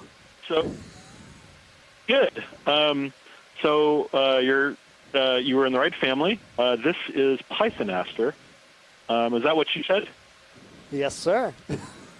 Yes. This is an odd one because these are, as I said, they're part of this group called the Velatida, and it was only a couple of years ago that it turns out that the family this belongs to are all part of a basal group within the Asteroidea. So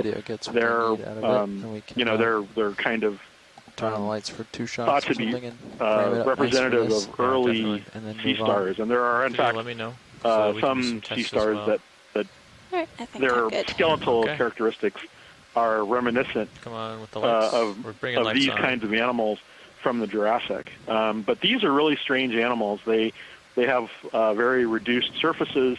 The bodies have these kind of strange ruffles over the surface. Most of their skeleton is really embedded in kind of fine membrane, and they're usually not this puffy. They're usually kind of more serpentine. The arms are a little more elongate. Now, so this one's a bit more unusual. There's only, I think, 2 species known from the Atlantic, and it's difficult to tell what they would be from imagery, simply because there's all the species are determined by like spine counts and very fine characteristics. But this one to me looks different from the one that we've seen in the North Atlantic canyons, by the Okeanos from years ago, How close do we want to get for this still? Like I said, the body shape is a little different. Whatever. It's interesting too. There's some, I don't know, there's some little. Copy. Coming in. They almost look like fecal pellets over to the right there. I think the focus. And presumably that's left by some other critter, but right here. with all for these the main camera. with sea stars lighting-wise on the bottom here, given how little we know about them, it's unclear what those could be. So, but yeah, definitely Pythonaster, and I think this is going to be a mystery to work out some other day. Although this does look, like I said, very different from the one that we've seen in the northeast Atlantic Canyon. The one that's up there is called Pythonaster Atlantidus, and this one is probably just best left for the moment is Pythonaster species. All right, turning lights off. Excellent, thanks, Chris. Ooh. Thank you. It's a beaut. It's crazy how dark. Is there laser? Are the lasers on? How much they're not right now, but they will be in a second. Lasers, please. Great. I'd just like to get a feel for how big it is. Camera back there, or do you want me to go, put something else over there? And 25 centimeters from arm to arm, something like that, or 30. Okay. Wow, really? Yeah. So that thing's a monster. It does look like a monster. Yikes. Yikes. Yeah, over 30 centimeters, I would say. Whoa, really? Megapython. That's got to be the biggest record of that genus than that I've ever heard of. They're usually much smaller than that. Yeah. Holy cow. I mean, the water fills up the body. I don't know if you're noticing, but each time you pull it off, you're making that. So just just real gentle with the reversing. Indeed. And you got to back off the wall. Just you don't I'm even glad have to really you give stopped it much. for that. Thank you. I'm kind of and that will prevent surprised those big that clouds from swirling these up. are the only two types of sea stars that you're seeing at this step. It's like these really, really rare ones and one that hasn't ever been seen before. There's no Brisingids, which is also kind of a surprise. Yeah, and I was noting that too. Yeah, I mean, I'm kind of. I mean, this one, these feed on sponges, so perhaps it's not such a big surprise. But again, it's quite large too. So perhaps it's been there quite a while. Anyway, thanks very much. Thanks, Chris. So yeah, a very large sea star there, and as we were panning up to past another one of these Relicanthus anemones.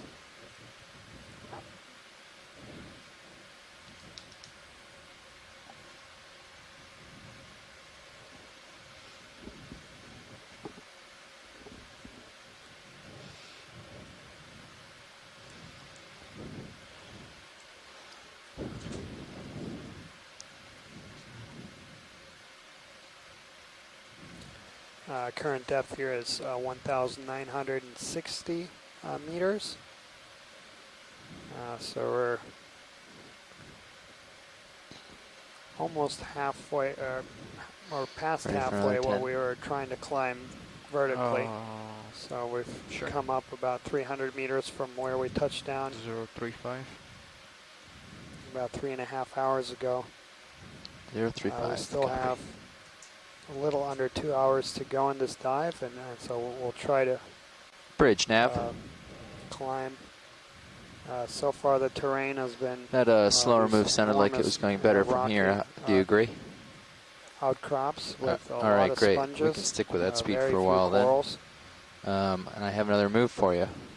We'll do 10 meters bearing 035 degrees to what we at a speed of decimal 1. About hour of the dive where we had slightly gentler slopes that were all heavily sedimented, Thank you, Bridge. not a single outcrop.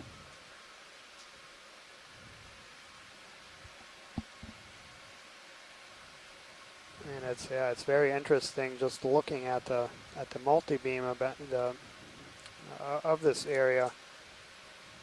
We have, of course, this very, very steep escarpment, but then there's these finger-like projections coming off periodically, and some of them are quite sharp and steep like what we've imaged.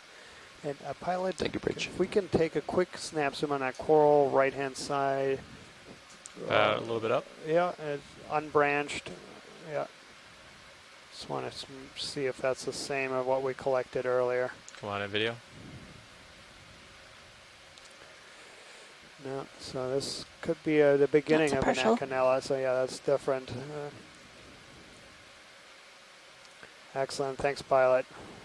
That's all we need. Do we need any? Yep. No, that's all we need. Thanks. Great. Thanks, video. No problem. I'm also seeing so some. T9. Ooh, well, I guess you're T9 pointed down Scott now. I was seeing lens flares. Oh yeah, I got a little high on there.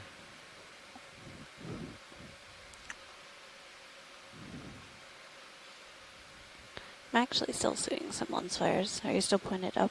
Yes. Okay. I can come down until it looks good for you. I think it's probably good there. What's that? Can I go a little bit up? Right there? Yep, that's good. Great.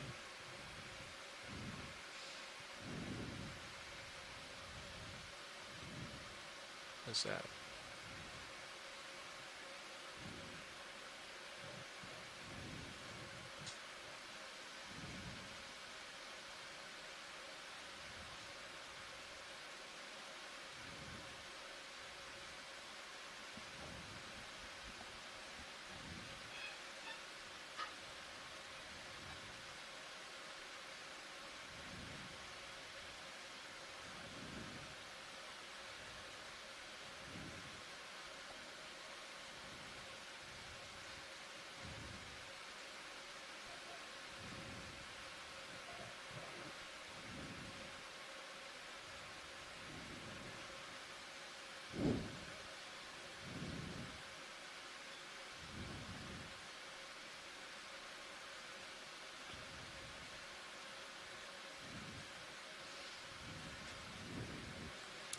Looks like there's another anemone bottom center. If we have time for a zoom, it would be cool.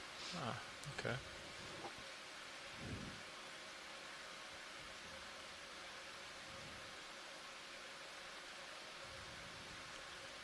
Yeah, so just looking at that line over there. There's another one of these corals just left of screen and left, like it's off screen right now? Yep, it's just got into this screen. Right here? Yeah. And so there was discussion about this earlier, about possibly collecting. We'll have to bring in all the swingers. So this is a genus Acanella, based on what it looks like, which is typically found in soft sediments, and that's where that was collected last year. Now this is clearly not in soft sediments. So they're okay. So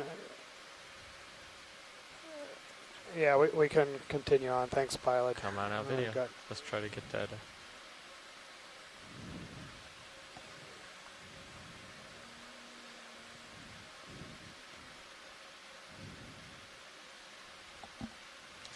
Do you want me to bring in the lower swim? Hey, Daniel. No, you don't need to. Scott Friend.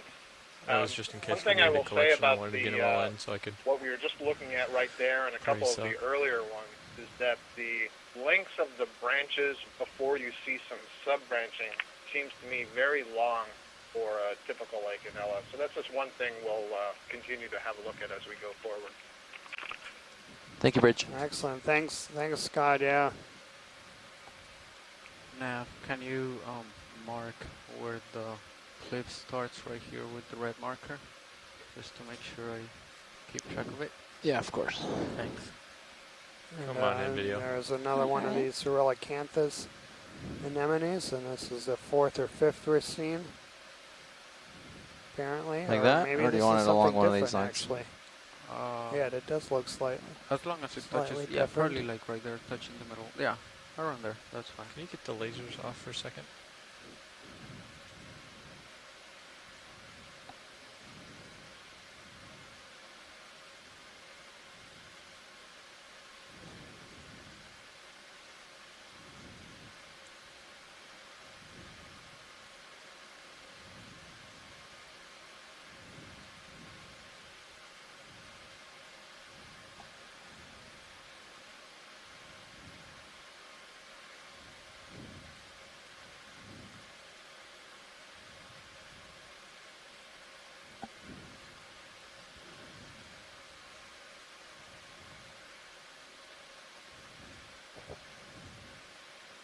Beautiful close-up view there.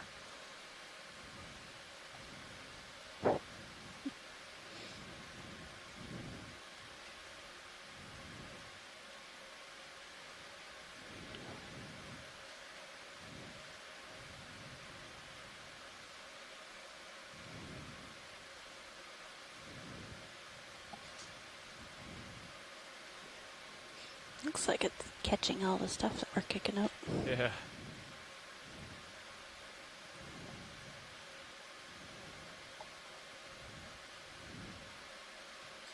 Yeah, and I'll have to agree with Paul here. It does look different to me as well. Different those relicanthus anemones with those very long tentacles that we imaged earlier. Come out video? Yep. Full wide. Thanks. And we can get lasers back on as well. Watch, did you want any closer views of that? No, okay. I think we got everything we need. And yeah, I agree with Paul that it looks like it had a second ring of tentacles around its mouth of different lengths, and that would put that into the order of the Cereantheria, the tube-dwelling anemones. And we see a few different, and then these two sponges, the stalked sponge, and then that kind of like a vase-shaped. Both of those are common. I believe both of those are going to be in the family Euplectellidae. I'm slowly getting closer to it. But we did got some good close-ups earlier, so you can come up a little bit. We'll try to carry on here.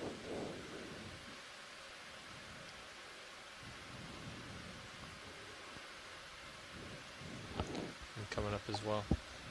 Okay.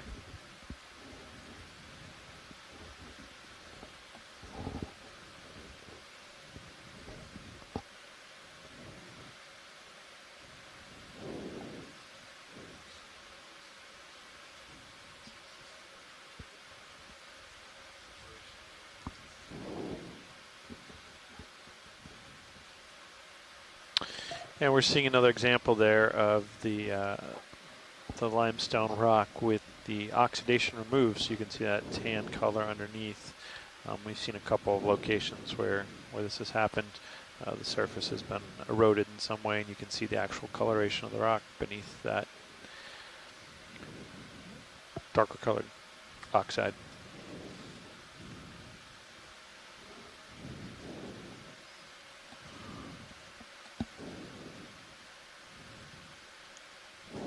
In general today, I'm noticing more sediment cover than we saw on yesterday's dive, even though the slopes seem to be about the same degree of incline. So this just may be an area, given the structure of the wall, where more sediment from the continental shelf above is focused and moves down slope to this area. So we see just generally more sediment cover coming down over the top of the steep slope.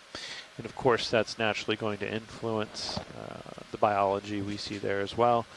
We know some of these organisms will only attach to hard substrate. Additionally, some organisms are filter feeders, so higher sediment concentrations are not good habitat for them compared to the lower concentrations we saw on our dive 8 yesterday. Let's try to get a close-up of that. It looks like an anemone from here, that white left of center.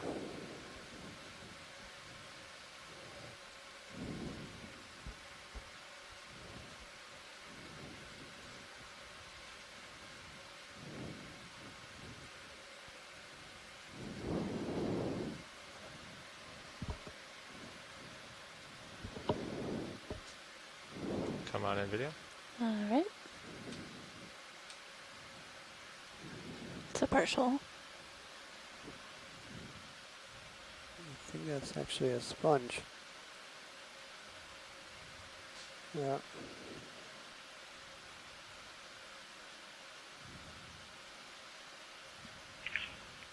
That's the polymastus-like sponge that I was asking about earlier. Yeah. And so yeah, Scott, we'd imaged a couple earlier in the dive, and I was actually reviewing the images of dive 6 that was in this vicinity last year, and there were a few that looked very similar to this as well.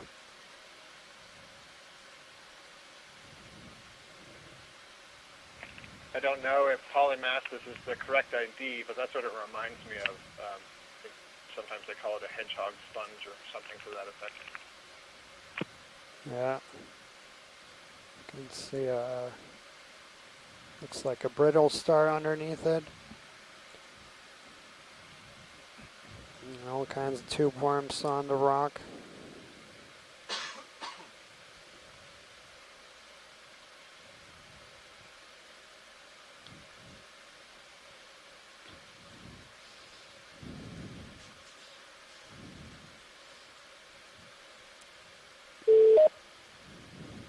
I think video is clear whenever science is. Okay.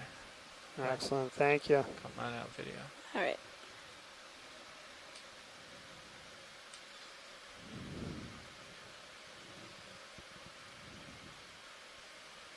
And there actually might be a sea cucumber on top. Would you like to do a zoom? Yeah, let's go ahead and do a snap zoom. Quick zoom video. All right. Yeah, and so this is going to be in the family Deimatidae with these long finger-like projection.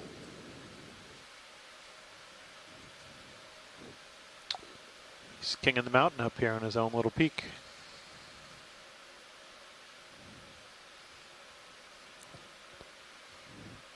All right. Video's Excellent. good. Thanks, Bud.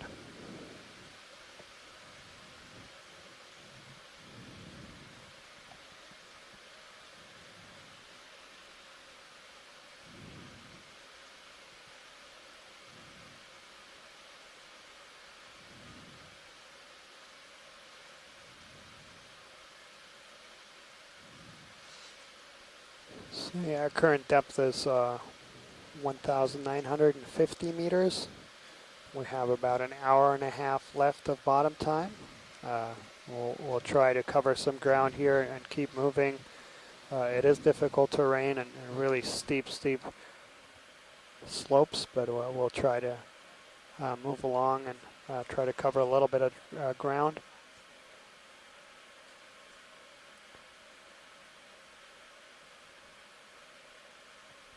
So far in terms of corals, it's not been a really coral-rich area.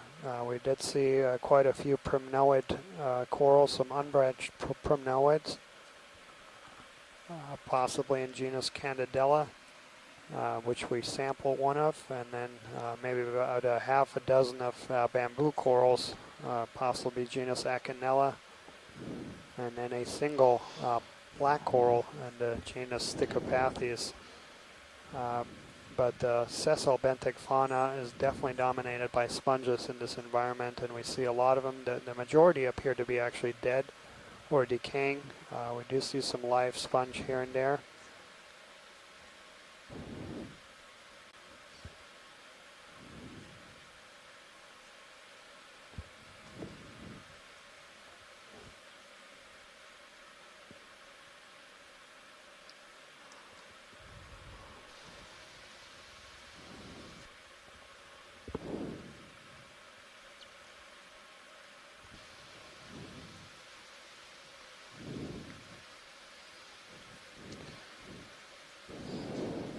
Actually, do you want a quick zoom on this coral? Yeah, let's get a snap zoom. I think that's also an Acanella that's not yet branched. Yeah, it looks like the same thing we had earlier.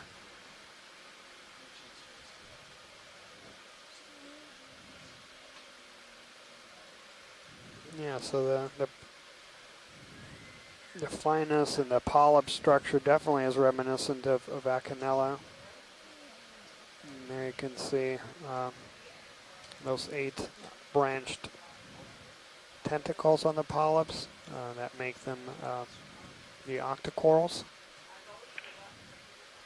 Yeah, Daniel, I'm not seeing any nodes at the branch point, and I would think if it was Acanella, there would be a lot more branching. Good. So this could be instead maybe S1 clade or it's a little more stable there for your video. Sort of, bramble-like in the past.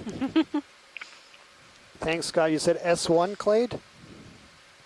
Well, that was one suggestion, simply because of the thinness of the skeleton.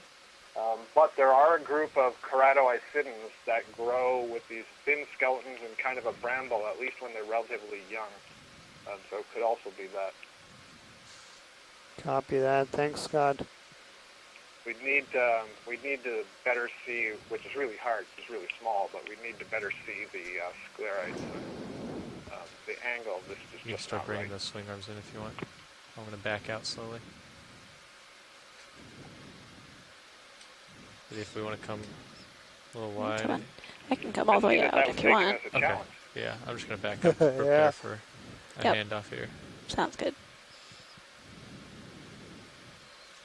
Watch, did you want any more zoom on that, or were you happy with what we saw? saw? I think we're okay, yeah. Okay.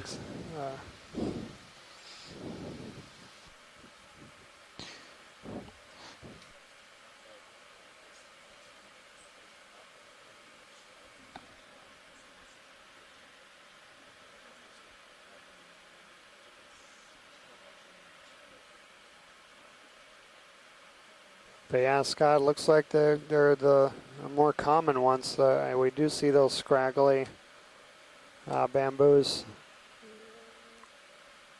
throughout here. Difficult to spot out, and you do see these very conspicuous stalked sponges, and those are going to be Nephlaemele Euplectellidae.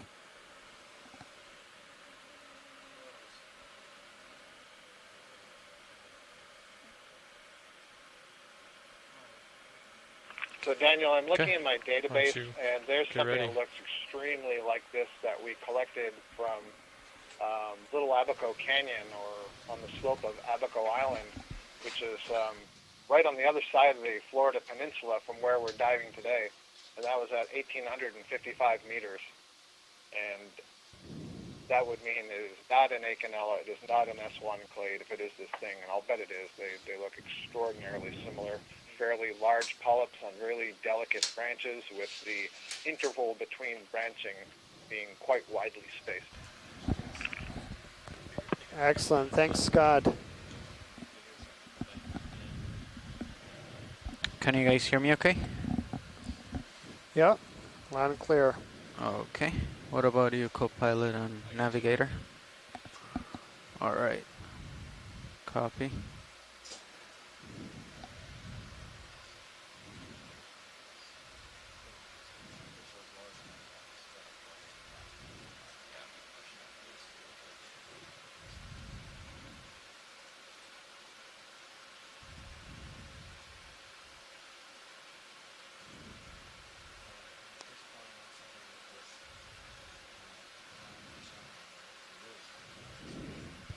Okay. And yeah, we're just going through a piloted change here. So we'll get situated, and we'll be back on our way. We still have about an hour and a half remaining of bottom time.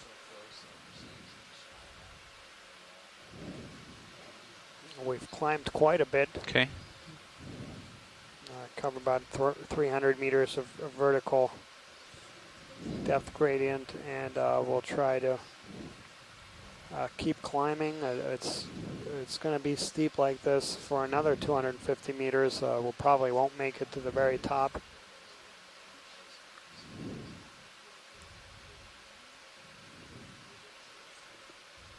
All right. Daniel, one more comment while we're sitting here. I believe that observation would make the first for the Gulf of Mexico, by the way. I don't see any records of it. Oh, excellent. It did, I mean.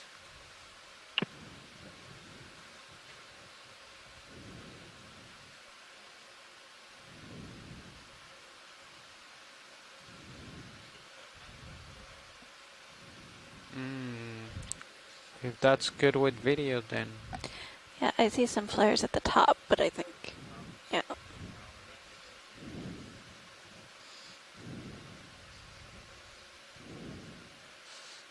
And there we have our first mushroom coral. A true soft coral there. Where is it? Just center.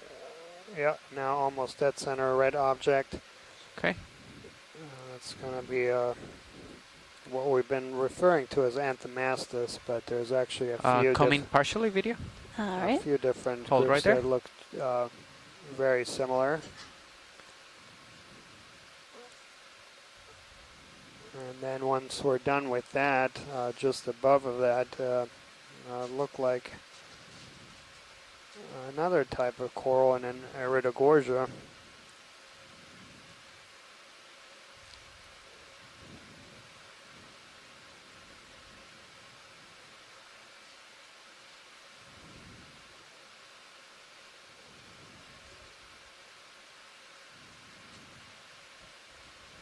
Excellent. Thanks, pilot.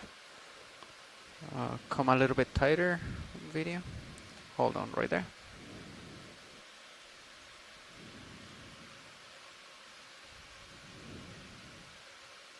If you want, you can come in a little bit more. Is that max zoom? No, we've still got a lot more to go. To as a true soft coral, so they do not have an axis. Okay. They don't have. It's hard on a wall like this to keep from bouncing, so you can do whatever works for you. They do have skeletal elements, these calcite spicules.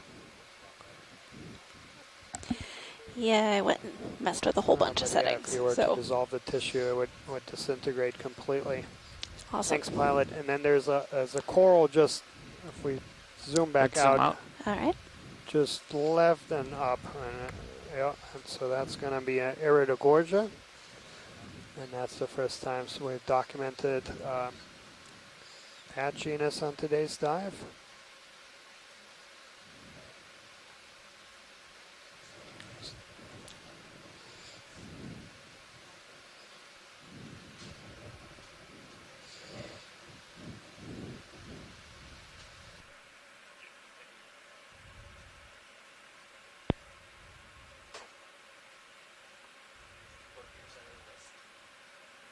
Let's come in partially video.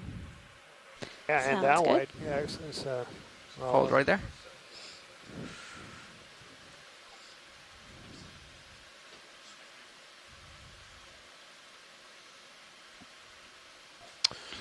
So we're approaching a little bit more depth of 1,930 meters, and we're starting to see a greater abundance of attached corals. You still have a lot more, right? I do. Okay. We'll get to see a lot more of it if it's sort of got a black background, but if that's hard to do, then don't worry about it. Unless it's something undescribed. Yeah, let me just turn it down a little bit. And I think that the sediment's sort of a little less dense than typically we see in splendens. All right. And then there's actually a white coral just right of here, so we're seeing quite a few different things here. Well, there's two of them, yeah.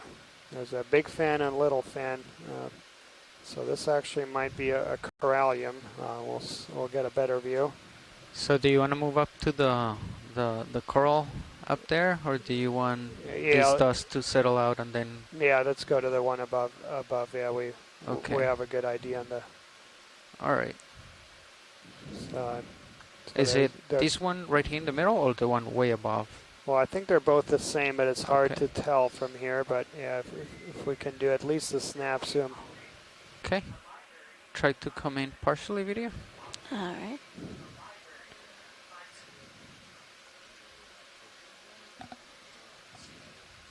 Okay. Yeah, let's try to get maybe the one on the top.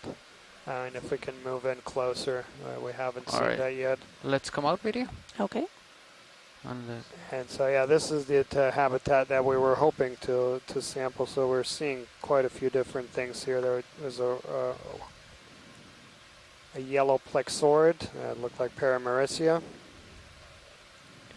And then we have a few of these large white fans.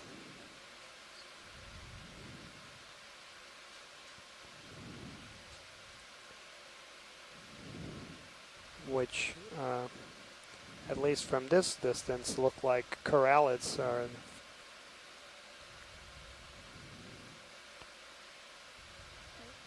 And that was the one group that we didn't image yesterday.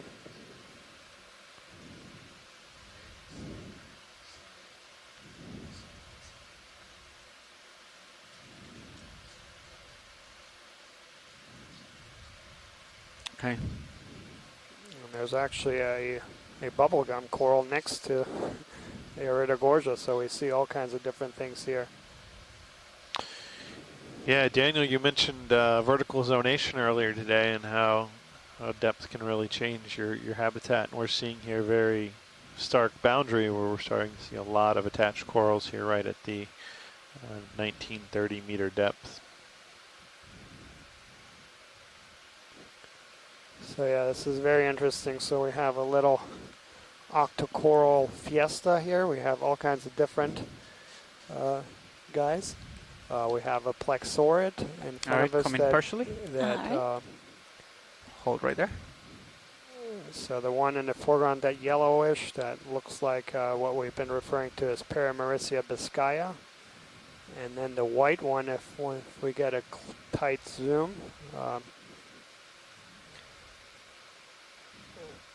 All right, come in a little bit more. I think it's what we've been referring to as Corallium niobe.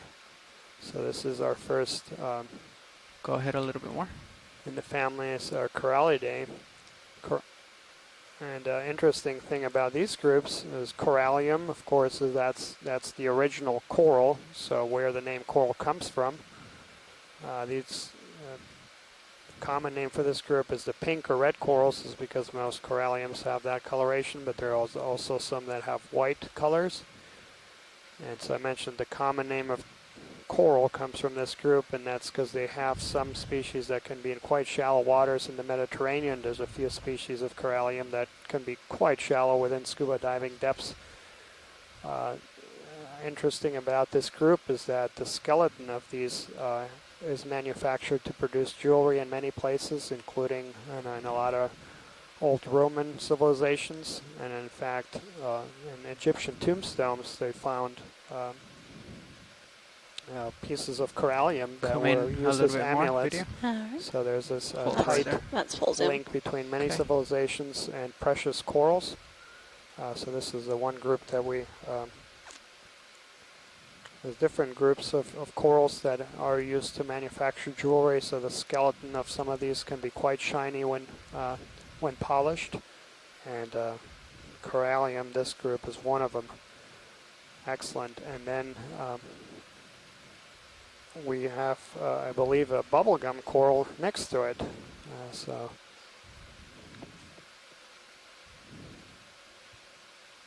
All right, come up. All right. Looks like there were some interesting things in the Iridogorgia. Okay. And so yeah, that pink coral, I believe, is Sibogagorgia cauliflora.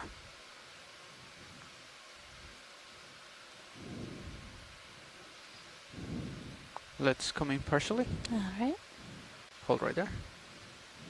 And yep, that's what that is. So that's in a completely different family, the Paragorgidae. They are different from the Corallium family in that they don't have sclerites in their polyps. And then in the foreground we have Iridogorgia. Come in a little bit more. Hold right there.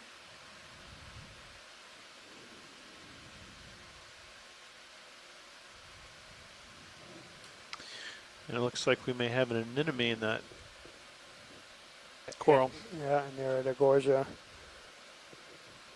So excellent. Yeah, nice to see a little. Come in a little bit more. Hold right there. Nice to see this diversity.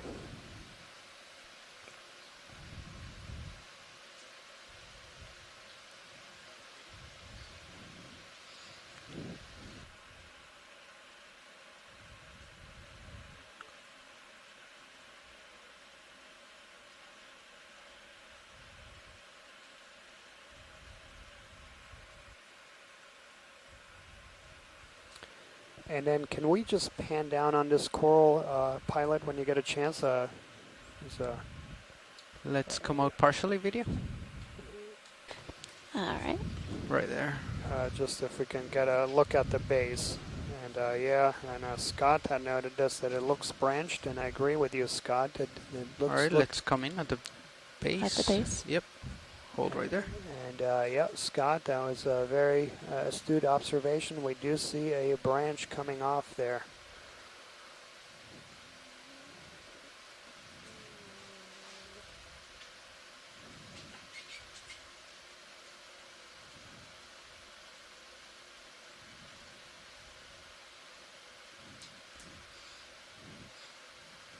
Right. Video is clear, science is. Okay.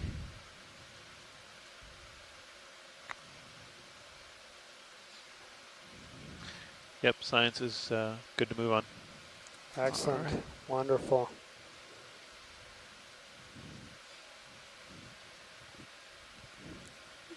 All right, we're good, video. All right.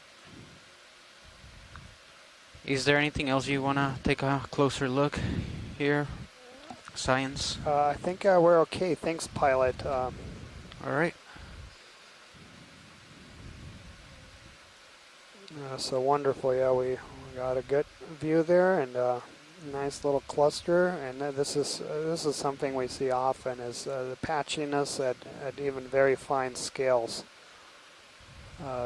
Very aggregated distribution. And so this is typically used as so that sea fan there on the right, yeah, that's going to be of interest too. Okay. And that's going to be yet another group. Just from here, it looks like Narella, a primnoid coral, but we'll get a better view here.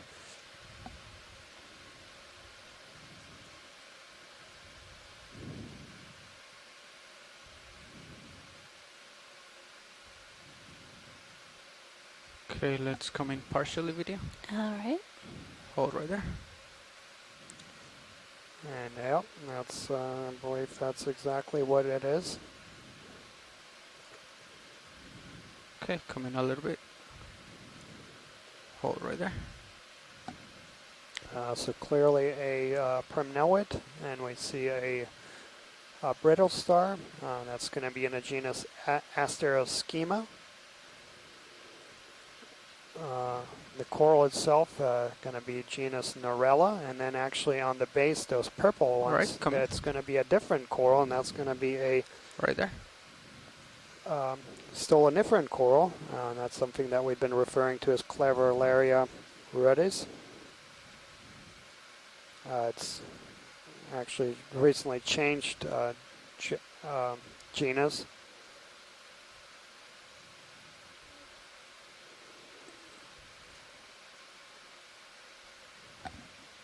Let's come out partially. All right. Okay, hold right there. And then in the back we have a Paramaricia. So the Octa Coral fiesta continues.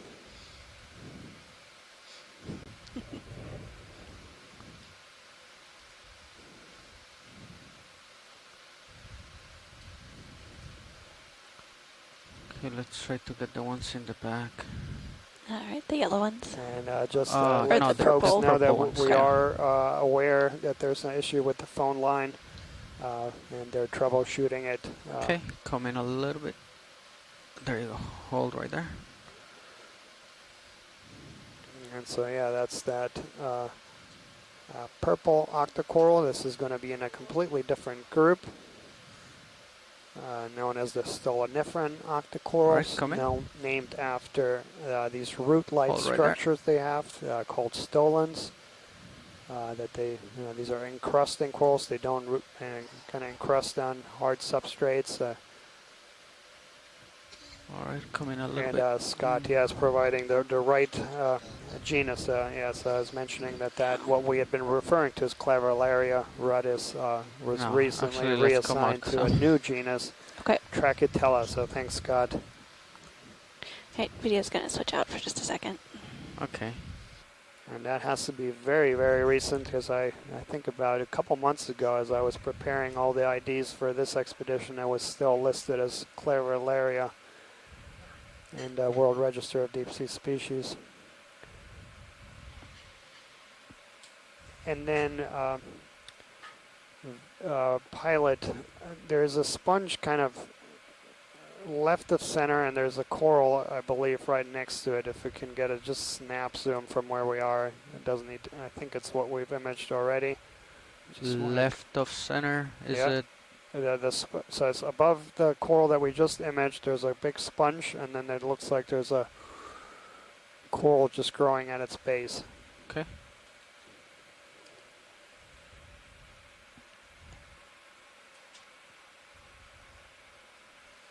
Yeah, and Scott is pointing out that reassignment isn't that recent, but yeah, just the databases are catching up.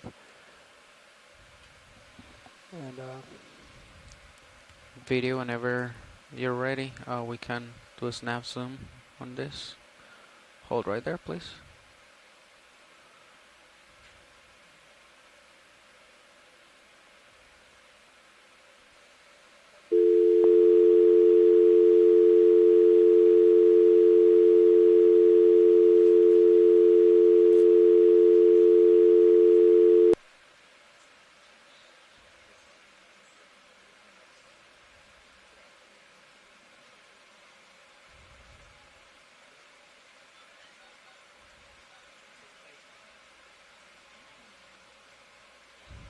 Okay, video when you're ready, we can come out.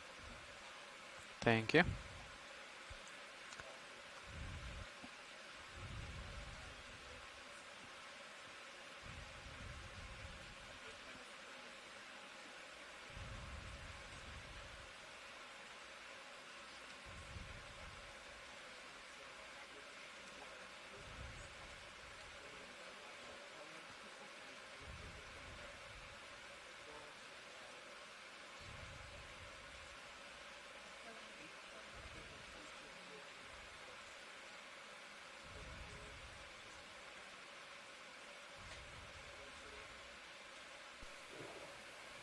And this is something that we were hoping to see on today's dive, and it's nice that we're moving into perhaps a more diverse assemblage.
Current depth here is 1,915 meters. We still have a little over an hour left in today's dive.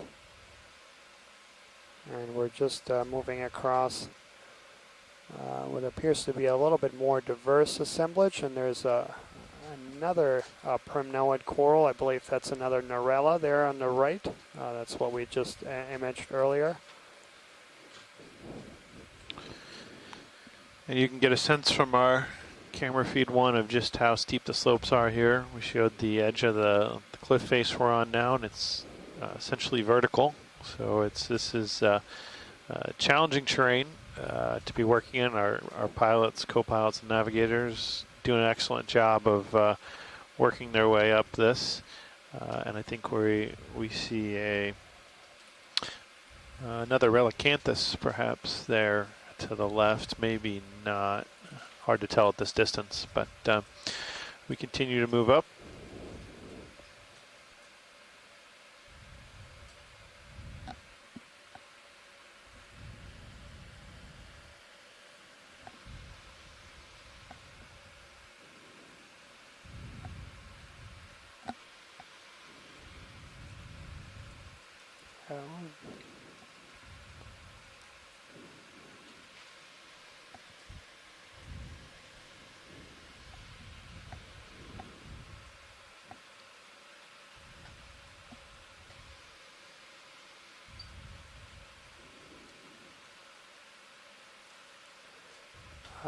One thing I think it's important to point out here. So patchiness, and I talked about patchiness in the distribution. So we saw that little aggregation of corals, and then they're gone again. So patchiness in distributions is something that's been studied in a lot of organisms, including in many terrestrial systems.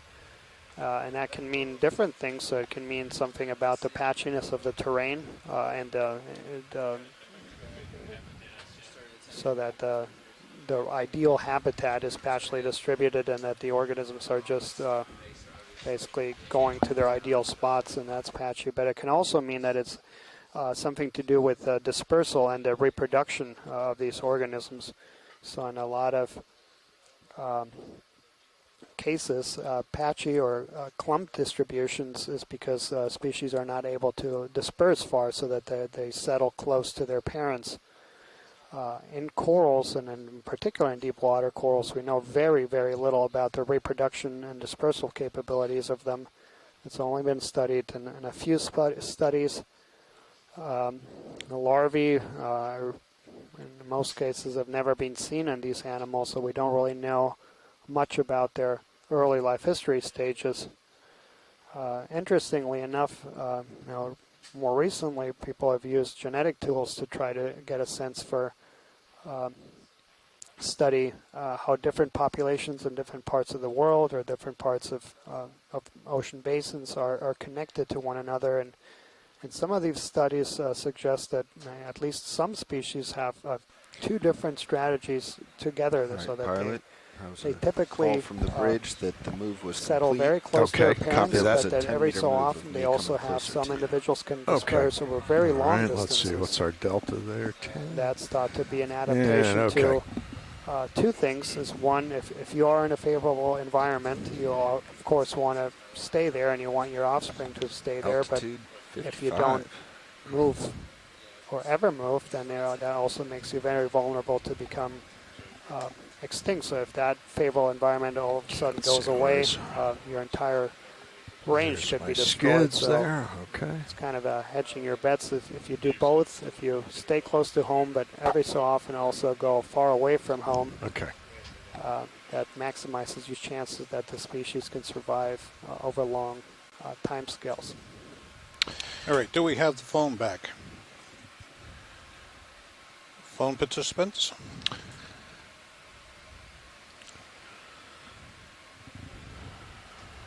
Start coming up, pilot? Yep, I am. Okay, watch lead. We are settled here for a minute.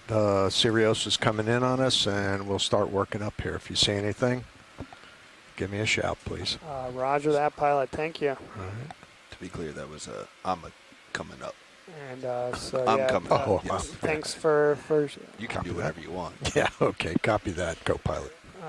Just want to check and confirm that our shore-based scientists can now hear us on the phone again. I can hear you. Can you hear me? Yes. Is that you, Mary?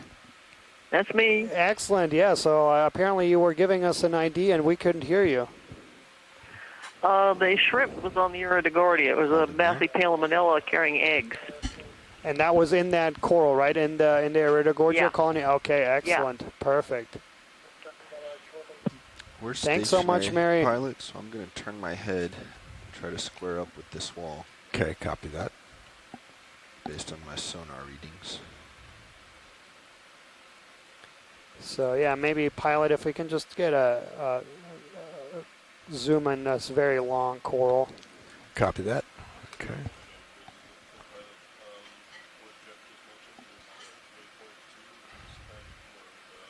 And so that yellow coral looks like a plexaurid, Paramaricia. Great. Yeah, that was the message. Yeah, video, can you zoom in on this whip coral here? I can definitely do that. That was the message Right, first let me watch try as well, that they just want us to go uphill. Okay, go ahead, go in a little more. This was the one, watch lead, the long, slender one, right? Yep, Not that's correct. Thanks. Okay. All right. Go ahead. Go in a little bit more. Nav. Is this your first time sitting final nav? Okay. Jeff probably told you, but one of your big responsibilities outside the normal checklist stuff is off bottom time. So just keep an eye on that spreadsheet over there and our current depth and make sure we get off when we need to.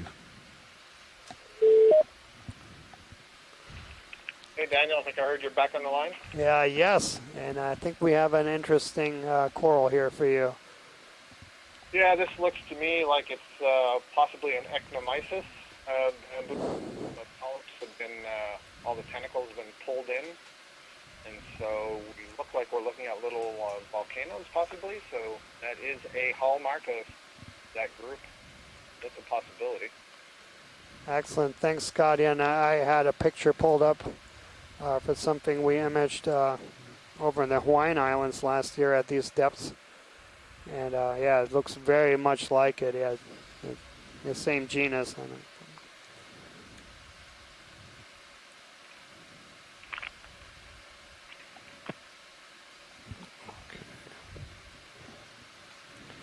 So volcano polyps equals ectomysis.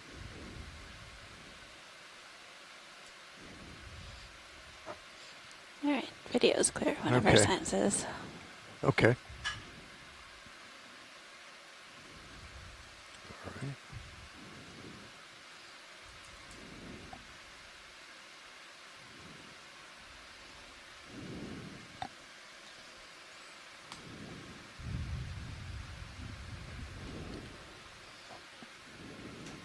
Pilot, I forgot to ask, do you like where your lights are and sonar or anything else? No, everything looks good. Okay. Yeah, your uppers I guess, yeah, I see that. Just partially out, yeah. Okay.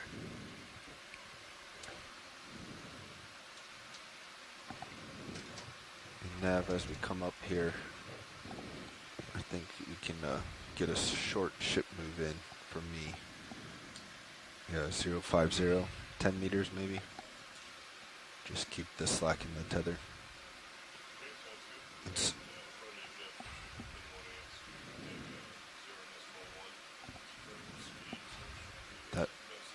That works for me. Sonar shown at 25 meters out, so 10 will be plenty. Great. Yeah, that's fine.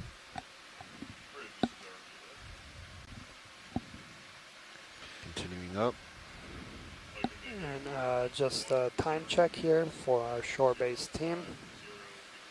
We just have about an hour left of bottom time. So we'll be coming off bottom a little after 3:30 Central Time. And then for those folks tomorrow interested in tomorrow's dive, we'll have a planning call about 15 minutes after that. And we've just moved through 1,900 meters here. As we see, that's a mushroom coral. Snap zoom on that video, please. Yep. Copy that, Bridge. Yeah, that looks like a mushroom coral there. That's the one without the skeleton, I believe. And I believe you guys imaged this before, so we have. Just keep on moving. Yep, we can keep moving. Yeah, okay, copy that. All right, video back out. All right. What's to its right, though? What's that bulbous thing? Is that an egg sac or is that a snail? Video, you want to zoom back in again? Let's see. This little white guy right next to it. Yeah. Sorry, I'm a bit bit delayed today. Yep. Looks like maybe a sponge. Yeah, stand by.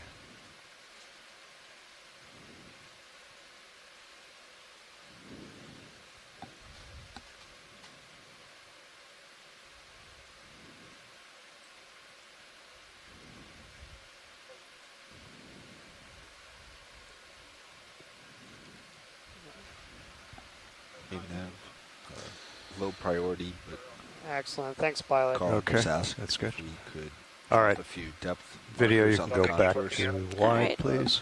So that we can see them in our window. Go wide. Okay, thank you. you. Yeah, not sure what that was. Looked a bit like a bivalve. Hard to tell. We're not sure here in the ship exactly what the idea is there. All right, so I think there's our first stocked crinoid right in front. If it's easier, you can sea lily. zoom out and turn off the 10-meter contours for a quick moment. And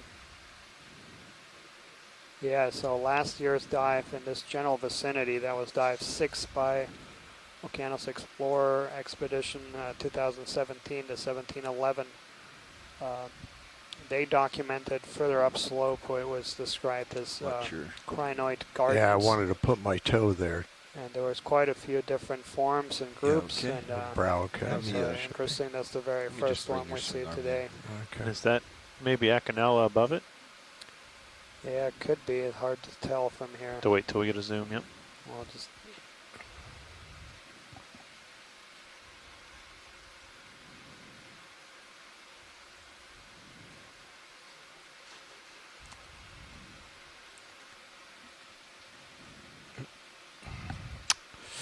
Wow, that's softer than I thought. Wow, I thought it was hard rock there.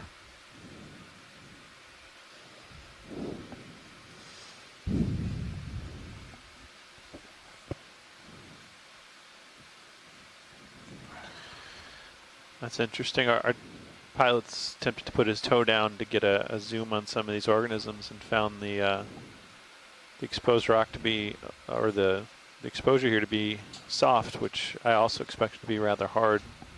Looked like good oxidized limestone. So a bit surprising to find it softer than we thought. But that's some good information about the geology we're seeing. Are we full wide video? Yes, we are. Okay. Let's see, let me try this again.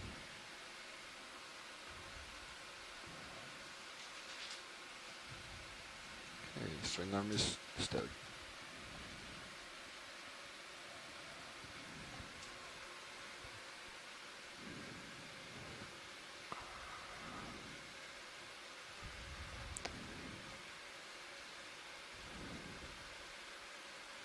Co-pilot, can you take my camera, please? Absolutely. Thank you. Have your camera. Okay. I'm going for this crinoid right here. Okay.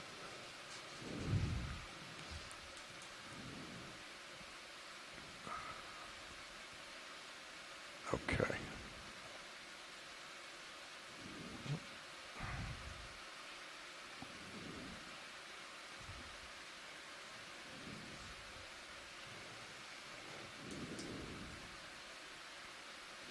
I want to tip up. Tipping up. Okay, video, you want to try that? And I'll see if I can swing us without losing it here. Off stick. Okay.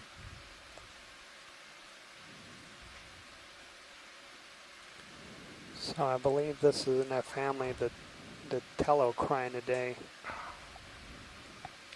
Tilting up. Yep. Excellent.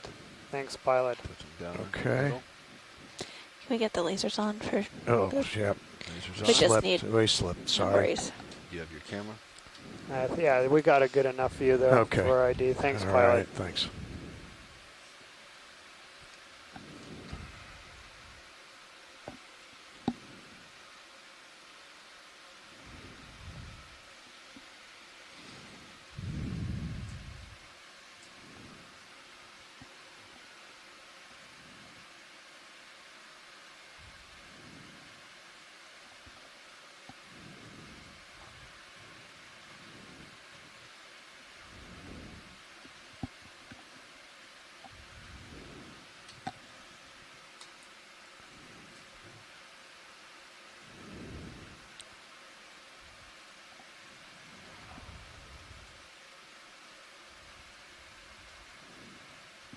Okay, video partial zoom. All right. Copy that, Bridge. Thank you. That was the other thing. Yep. They don't pick things that are easy to see, do they? No. Excellent. Yeah, it looks like this.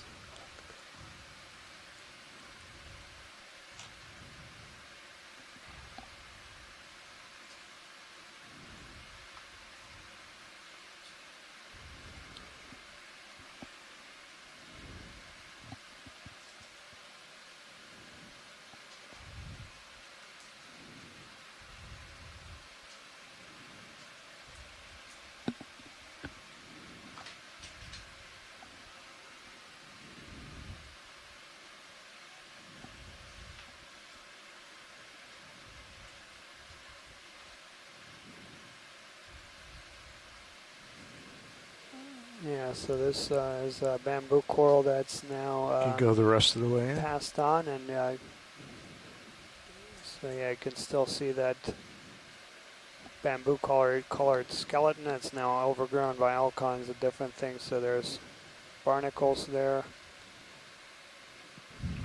One thing you can see nicely here with the tissue removed is that it's clearly an internodal brancher, so that supports the earlier observation that this is not Acanella.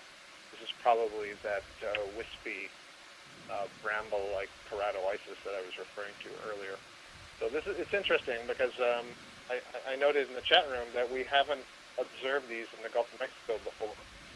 We have seen them in the North Atlantic, so this is a good observation for range extension. Excellent. Yeah, okay, that's great, Scott. Okay. Full wide. Okay.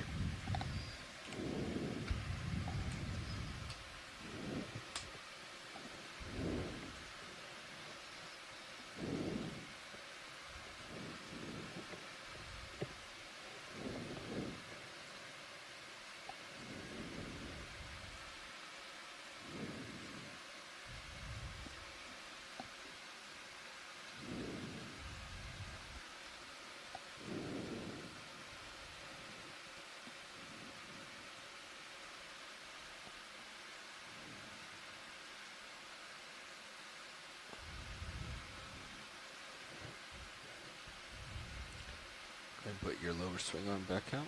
Okay, thank you.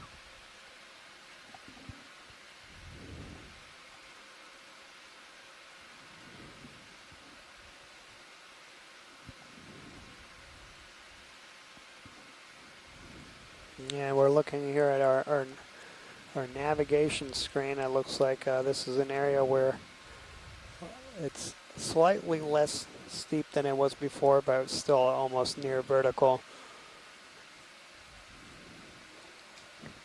And we're now at 1,890 meters.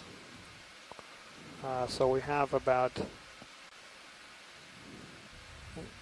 little over 45 minutes left of dive time. So we'll try to cover some ground and see how far up this wall we can make it.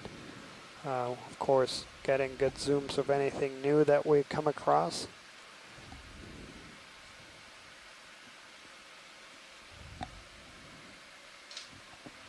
Yeah, but patchiness is definitely the name of the game here on today's dive, and this is something that is very common in the deep sea on every scale, on the very fine scale, and then on coarser scales too. These ecosystems and these organisms are not evenly distributed.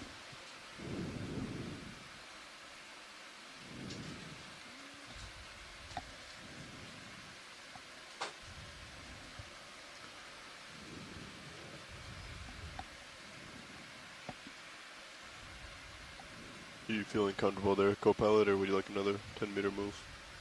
Feel fine at the moment.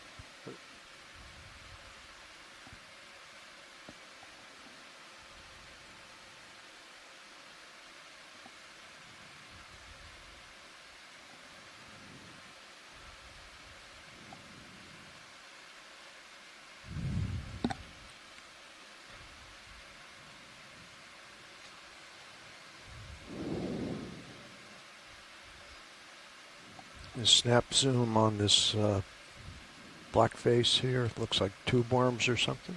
Yep. Okay. It's a partial. Okay, thank you.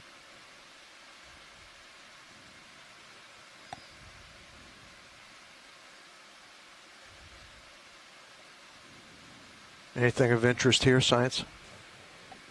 Yeah, I think we're okay. Okay, just keep on going. Yeah. All right, copy that.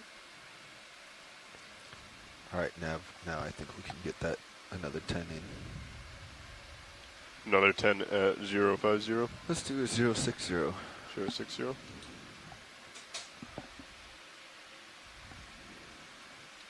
If you are all lined up, I will call it in now. Let's go ahead. Bridge, this is ROV now.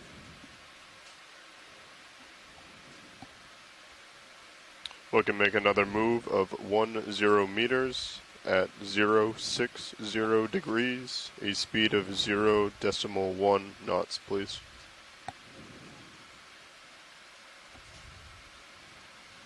Good copy, Bridge. Thank you.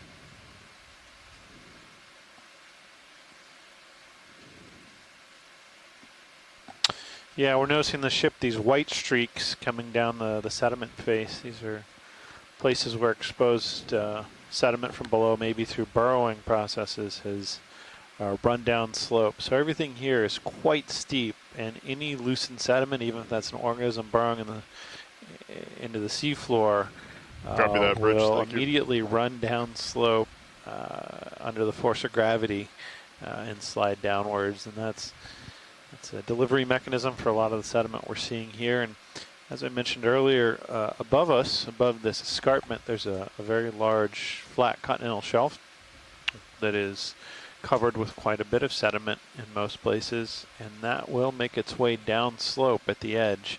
And depending on simple things like where there's indentions versus sort of buttresses along the escarpment, that will make the difference between something like the heavier sediment presence we've seen today compared to the reduced presence we saw on our dive yesterday.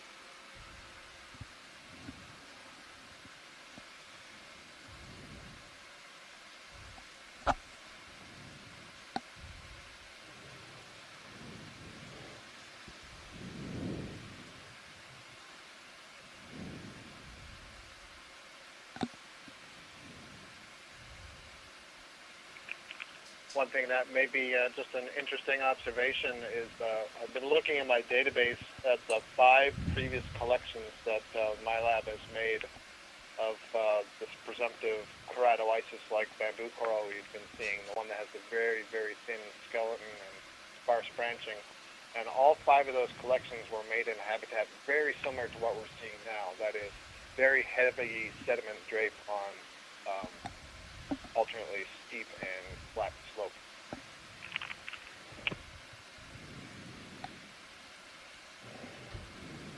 Yeah, excellent, Scott. That is an interesting observation, and yeah, presumably each one of these species has a very specialized niche or environmental conditions that it thrives in. Yeah, and it shows the value of having this video data because, you know, if we had just trawled those samples up, we wouldn't know their precise location or the conditions that they were living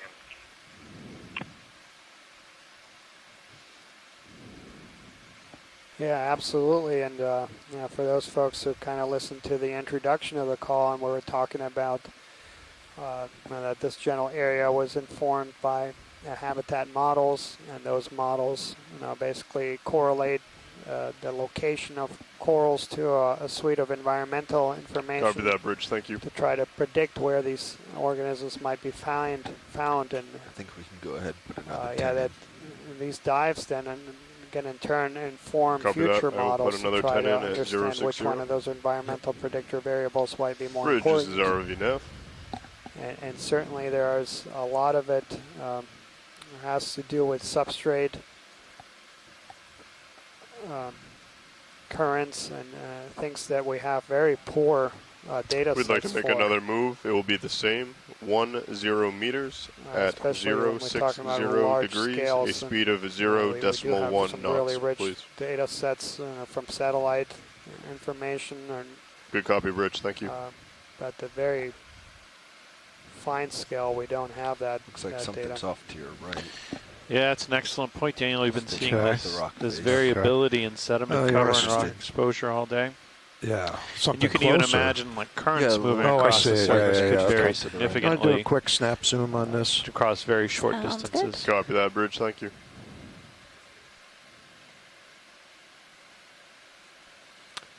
And that looks like another one of these, what are we calling it, bramble keratoisis? Yeah, I was using bramble to refer to the form that kind of looks like a messy, complex net. This one is a little bit more tidy and plainer, but it's a keratoisis, very thin skeleton. The reason we can't give you a better name is because it hasn't been given a name yet. It is an undescribed species. Excellent. The closest thing that I know of that it may be related to is something called keratoisis flexibilis, but I don't believe this is flexibilis. Yeah, that photos of what I've seen for the keratoisis flexibilis. There you go. Yeah, that's really thick and typically at 600-700 meters, so much shallower. And here we're coming across another iridogorgia. We imaged a couple of these earlier. One with shrimp that was actually bearing eggs. Side of the vehicle. Yeah.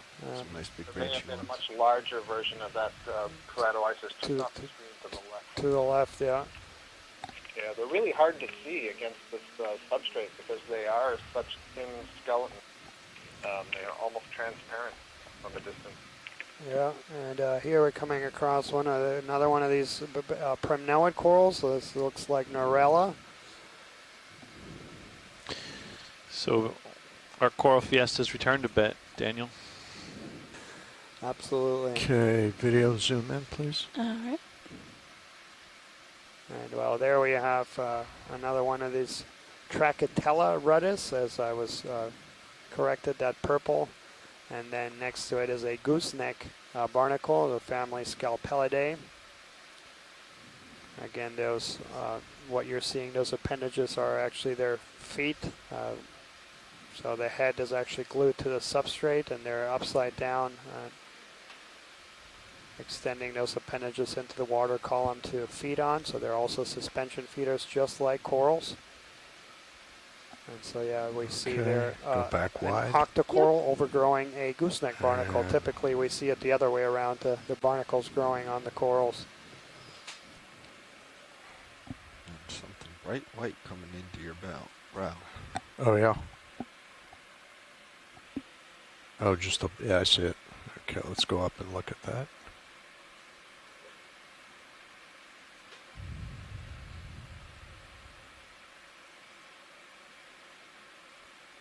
Okay.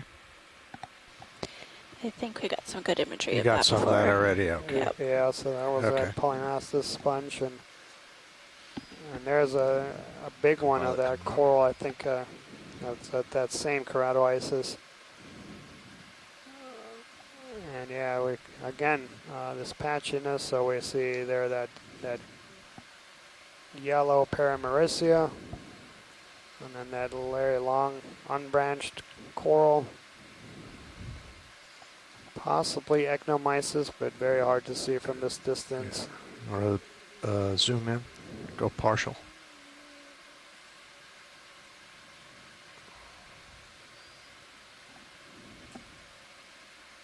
And then that polymastus sponge. So again, these very highly aggregated distributions. So yeah, that coral to the left looks interesting, just left of lasers. Copy that, Bridge. Thank you. Okay, stand by. The one just center but high now. Correct. Okay, stand by.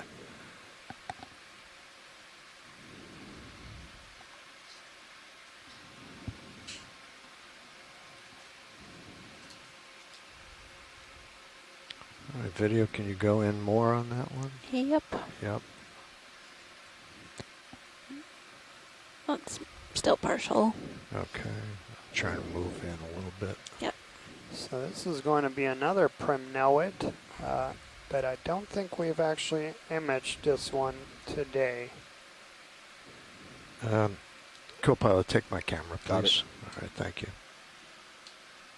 Go in. Tilting down. Yeah. Tilting down. Oh, yeah, I got to move in closer. Video, can you go back wide, please? No problem. Thank you. No, you take the camera. Just hold on to it. I'm going to move in.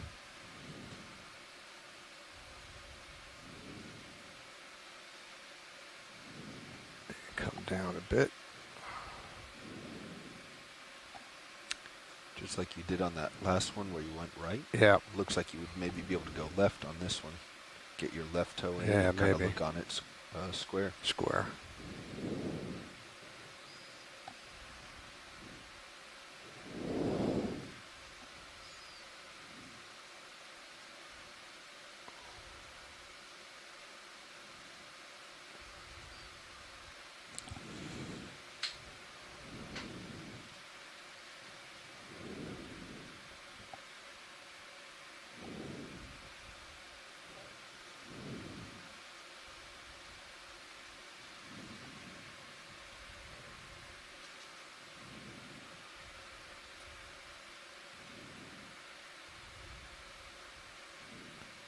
Tilting down.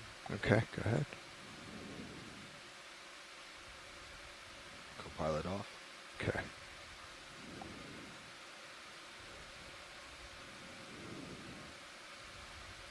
So to the pilots and the watch leaders, just wanted to let you know that we have about 30 minutes left of time on the bottom.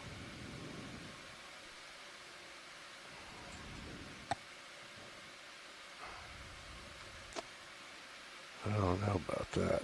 Let's see.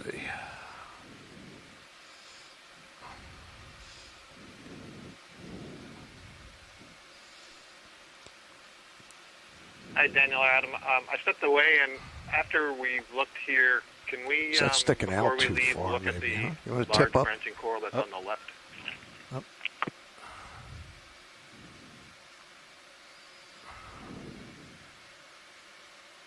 And up some more. It's definitely a Primnoid.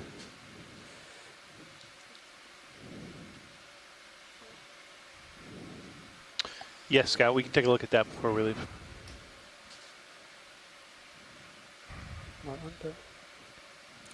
Yeah, so we'll try to get just a snap zoom here. Oh, okay. Yeah. All right, tip up a little more, and then video zoom in. All right. That's, no, I'm in the wrong place for it. Sorry, guys. Yeah. Looks like maybe okay. Candela imbricata. In the background, right the against. Okay. All right. And so yeah, Steve had provided a possible ID for that Primnoid. I still have your camera. So thank you, Okay, Steve, thanks, good. from Yeah, Temple you just hold on University, to it. Candela imbricata. And yeah, that does that whirl.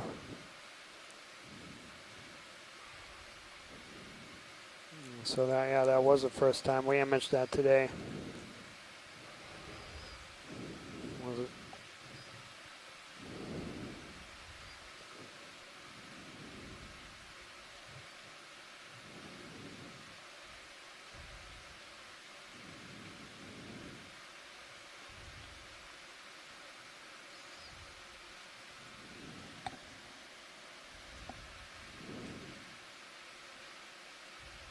Tilting down.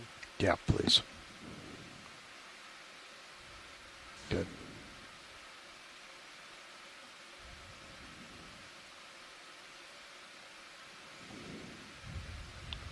And just to be clear, the pilot and co-pilot need about 5 minutes to rearrange yourself before we start the ascent. Yeah, that's correct. Copy that. I will let you know when we're 5 minutes to go.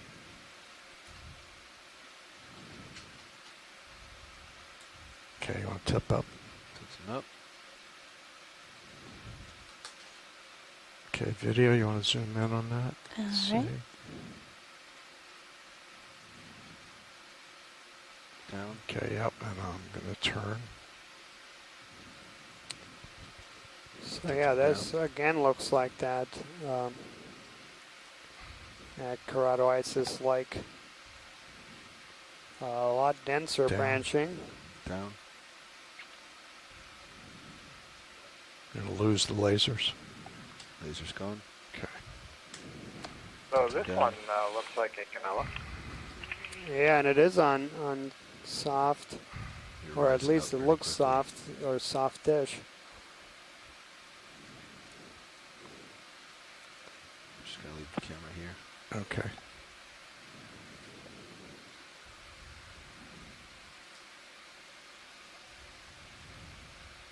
Tilting down. Okay.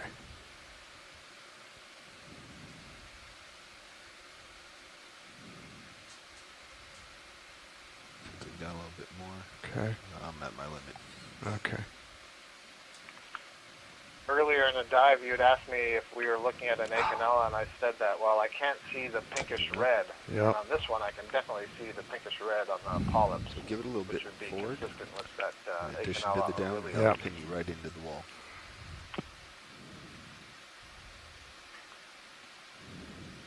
Excellent. Thanks, pilot. That was a great view. Yeah. You look stable now if you want to. Yeah, go ahead. All right. So, I was asking about a fairly large colony that might be an Isidella. Yeah, this is definitely Okeanos. It looks like it's got maybe an octopus egg case there in the center below the shrimp. Yeah. How far down, Scott? Was it just a pan down thing? I didn't see it. I think so. I couldn't tell from where we lifted off and moved. More. Yeah, so pilot, if we just come full wide whenever video's happy and that there's a request for just to pan down. Tilting up. It's another coral. Okay, below this one? Yeah. Okay. Okay, All right, video's good. video. Okay. And let's see. It's below this one, huh? Straight down behind us, I guess, or? Yeah, so someone in this vicinity. What did it look like? I unfortunately did not see it, Oh, okay. but one of our shore-based scientists did spot it. Okay, backing out. Do you want me to keep control? Yes, please. You got it.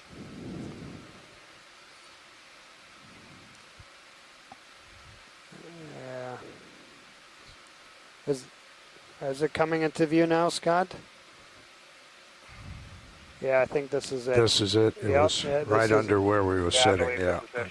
Yep. Yeah, well, I had seen it from a distance off on the left, and it looked kind of branching and wiry like this. So if this is the one, this angle is a little bit harder to tell, but I think this might be an Isidella. Tip up. Yep. We would just have to see if it's branching at the nodes if we have time. If you don't have time, that's fine. Yeah, we'll get a zoom here, Scott. Holding there. Okay. Okay, video, you want to zoom in on that? Yep. That's partial. Then, maybe at one of the branching points. Tilting down. And so, yeah, it looks right at the node, Scott. Yeah, so I think this is Isidella, perhaps in the I2 clade. You can see that the polyps are significantly larger on this one than the ones that we've been observing earlier, as well as the skeleton is more robust. So definitely different from that thin, wiry stuff. Thank you. Excellent. Thanks, Scott, and thanks, pilots. Yeah, we can come full wide, and we'll continue on here. We have under half an hour left in our dive. Okay. We're at 1,860 meters, and we'll try to cover a little ground here for the remaining 30 minutes.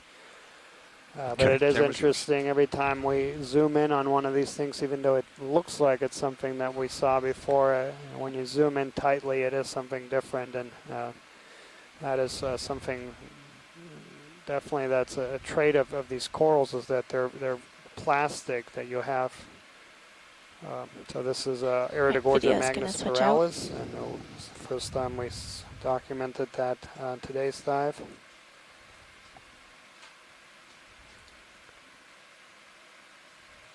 So yeah, the plasticity of corals it makes these groups very difficult to work on. So you can have the very different species looking very similar, and then conversely, you can have the same species looking very different when they're in different environments. And so yeah, there we have.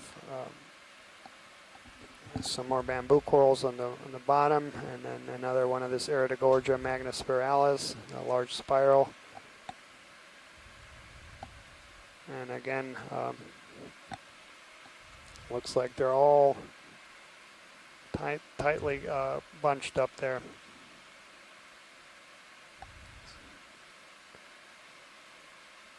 Yeah, some debris there, and maybe we can do a quick snap zoom on this bamboo coral there in front of us. Video? Snap zoom? So yeah, that one.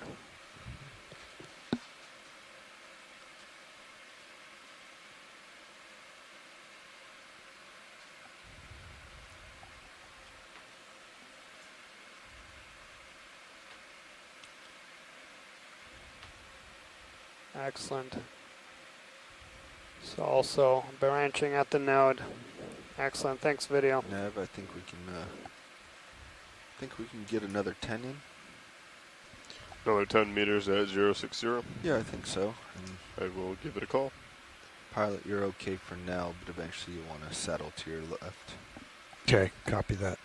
The bridge is the ridge you're going on seems to be real interesting. I see. So let's stay there. I'd like to make another move of 10 meters at 060 degrees, 0.1 knots. And there we have two different species of Iridogorgia to our left, magnispiralis and splendens, right next to each other. And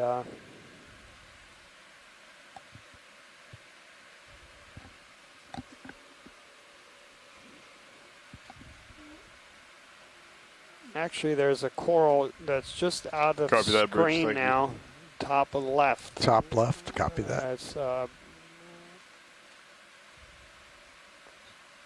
okay, yep, I see it. Stalked. Yeah. Okay. And so that is, I think, the first time we've documented that on on this expedition. So, and actually there's also a very interesting sponge to our right. That's also the first time we've documented that. So we've got a couple new things right here. So yeah, there's a sponge in the middle if we can do a snap zoom, and then that tall coral, stalked coral. Okay, go for the sponge. Oh, actually it's That's not a sponge. It's not a sponge. Oh, it is a sponge. Actually, it is. These are these carnivorous sponges. How about that? And so this was something that was of great interest.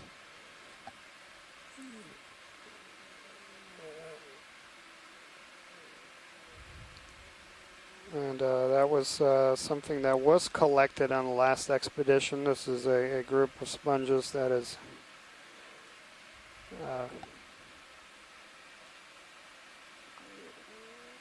of great interest to a few folks.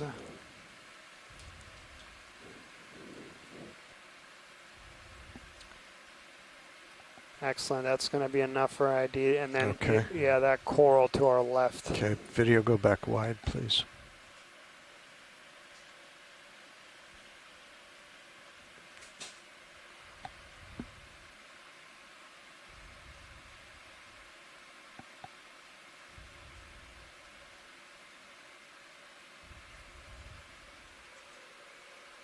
It's just to the left of center.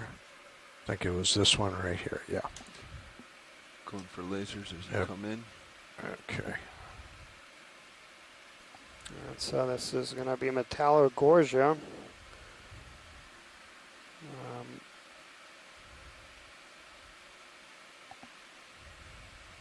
Laser's clear. Okay.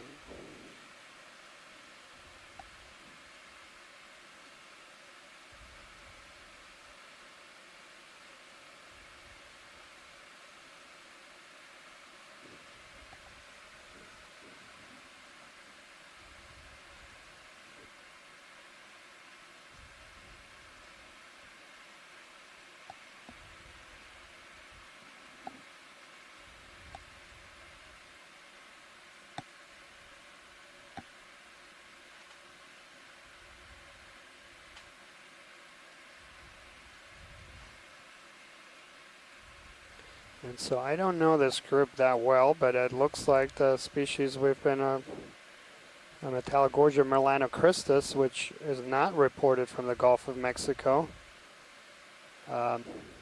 Scott, you might know more. Yeah, Metallogorgia melanotrichos. Yep. That's probably what this is. It's a pretty globally distributed species, and I do believe that we have seen it in the Gulf. I think we saw it in December. Boy, sometimes it's hard to separate from all the capstone stuff, isn't it, Daniel? Yeah. Yeah, I have the same issue, but yeah, I'm looking here at the last published review of corals from the Gulf of Mexico, and Metallogorgia is not in there. Yeah, you mean that Cairns and Bear thing? Yeah, well, it's Cairns and Etnoir, and yeah, that's not listed in there, and so might have I'm just slipped. not sure that takes advantage of like observations like we're making here, only collection. Yeah. So you're getting pretty far away from it. Yeah, we're drifting back. But excellent, Okay. yeah, that's a great image we got, so I think that'll be enough Okay. for an ID.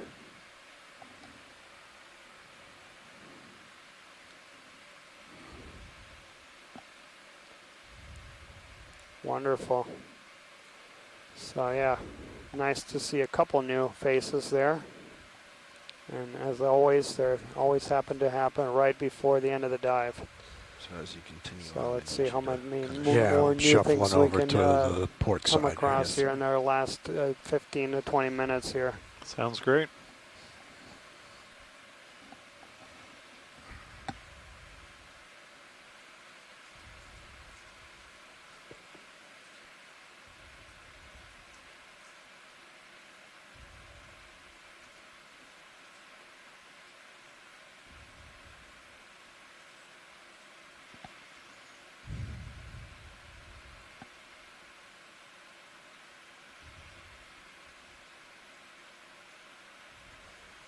So I think it's safe to say that while we didn't see the density that we saw yesterday, we did see a diversity in different groups, and quite a few different groups today.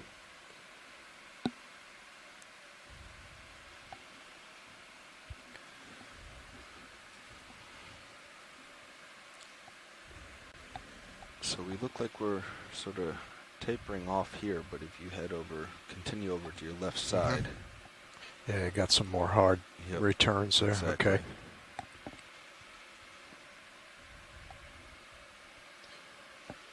And for your information, pilots, we have about another 10 minutes of exploration before we take the 5 minutes to prepare to ascend. Copy that, thank you. We are very well lined up today, so we might be able to push those 5 minutes down to 2. So just to let Swing folks arms are know. almost stowed. So yeah, we'll be coming Pilots off bottom here pointing in the correct direction. All I in need about to do 15 is come minutes. around port, half a turn. Copy that. Ships pointing downhill. And so we will have our pre-dive call at 3:45 local time. Copy that. And that we'll discuss tomorrow's dive, which will be in the Big Bend area, or what we've been referring to as the Big Bend areas of the area of the West Florida Escarpment, where the escarpment feature changes direction. Do we want one more move, or do you And think you'll tomorrow's dive is going to be one of the deeper dives of this expedition, so we'll start at the very base. Sure. Let's do probably around 2,800 meters, and then work our way up, hopefully to about depths of about 2,400 meters. Yeah, let's do 030. 030? 10 meters? So we'll see what kind of 025, 10 meters. fauna will come across there. Copy that. Bridge, this is ROV nav. We're looking for another move of 10 meters at 025 degrees, a speed of 0.1 knots, please.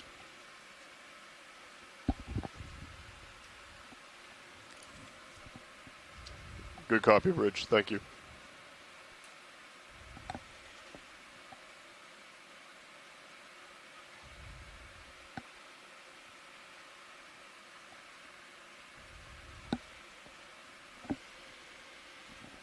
So I'm pointing 25.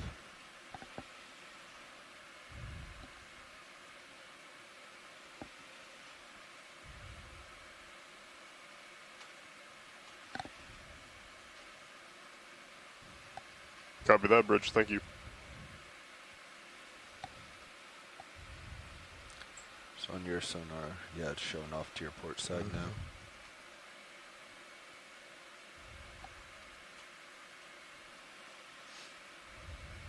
There you go.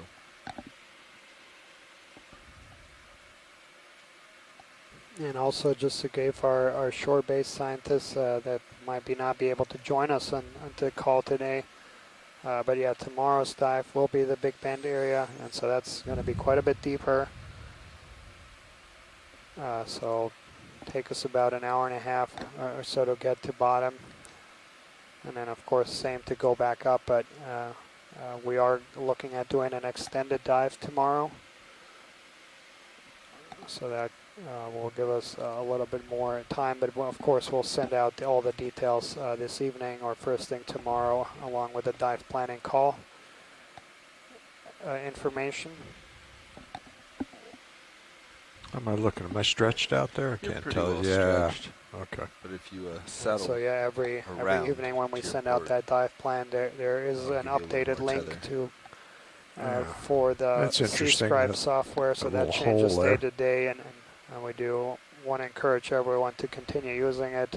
We really appreciate people using it already, and we see this great library of new observations coming together live, and Video, just you a want a big partial thank you zoom to on all this, of our please? shore-based This scientists burrow here. that are helping.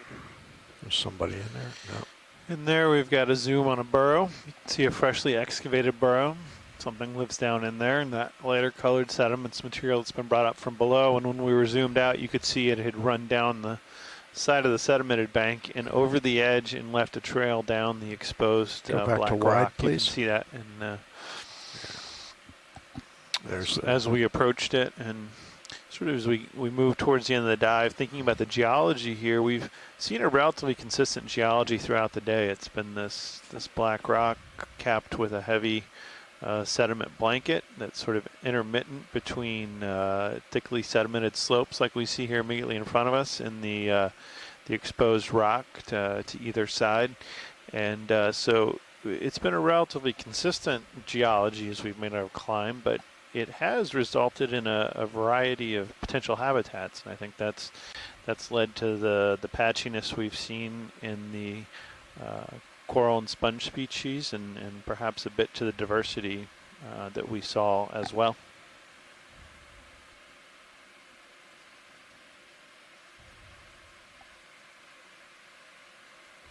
Lasers on? Lasers are not on. Lasers are now on. Okay. All right. Oh, I see them there. There's something just below the lasers there. Quick zoom video. Fish. Yeah.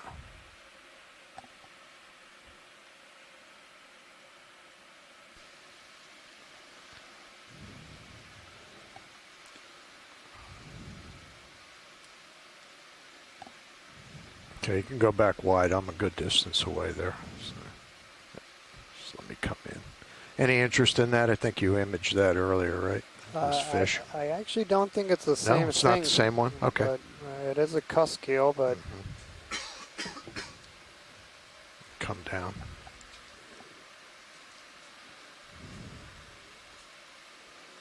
So yeah, we hadn't seen a fishes here in a while.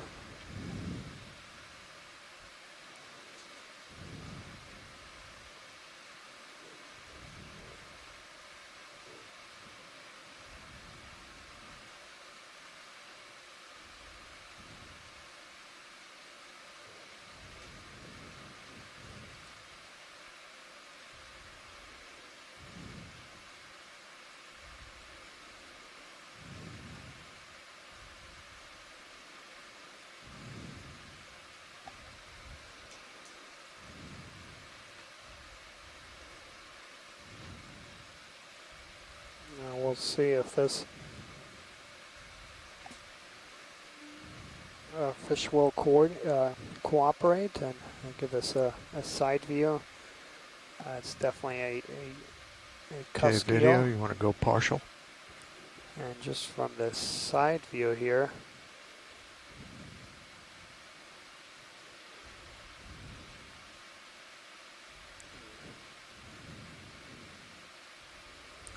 I think this is a genus Diplacantopoma.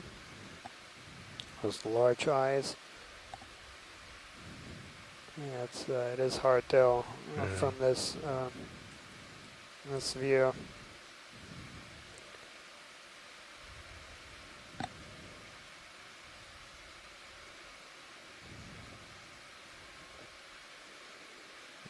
He's not going to move.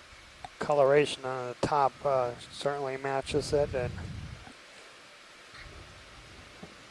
yeah, it might have to stay as a question he's mark. Down in a little bit of a hole for me. Yep.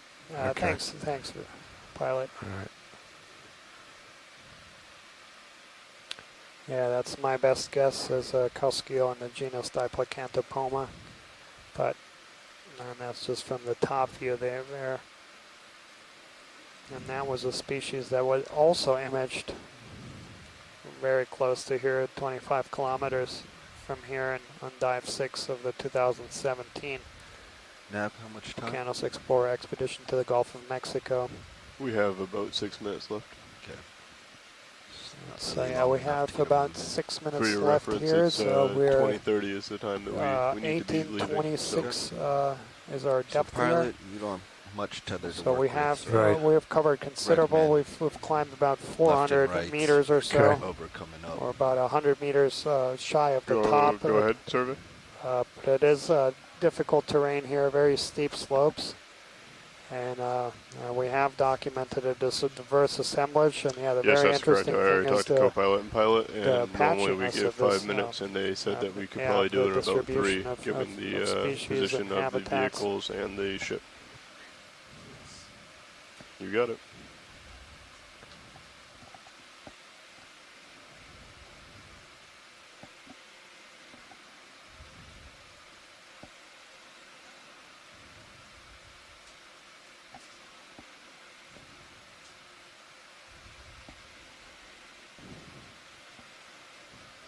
Watch later, this is Nav. Just so you know, we're going to take about 3 minutes or so to get the vehicles lined up to begin the ascent. We need to come off the bottom at 20:30, so we plan on having about 2 more minutes of expedition.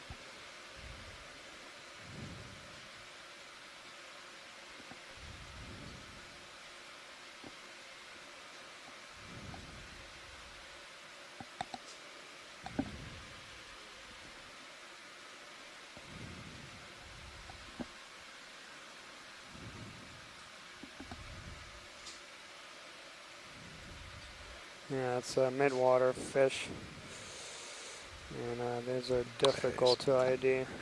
So you don't have any more? Yeah, I'm all out.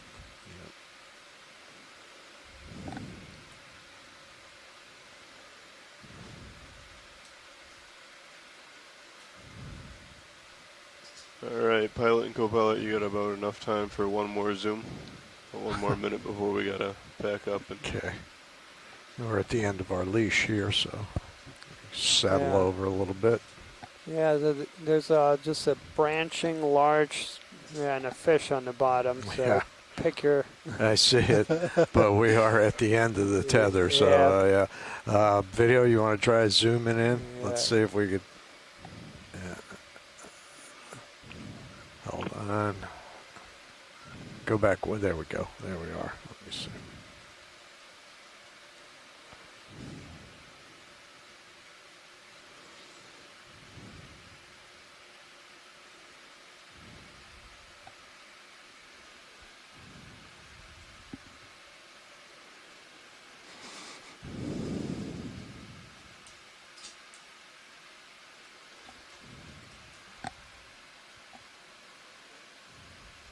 Yeah, it's going to be another cusp a little bit difficult from this view, and we are unfortunately out of bottom time here.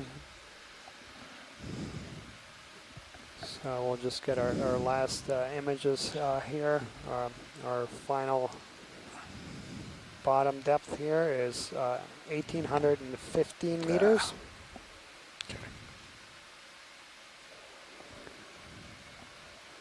All right, so pilot and co-pilot, whenever you guys are ready, we should. Yeah, that's it. Watch lead. Sorry about that. No worries. Okay. Thank you, pilot. All righty.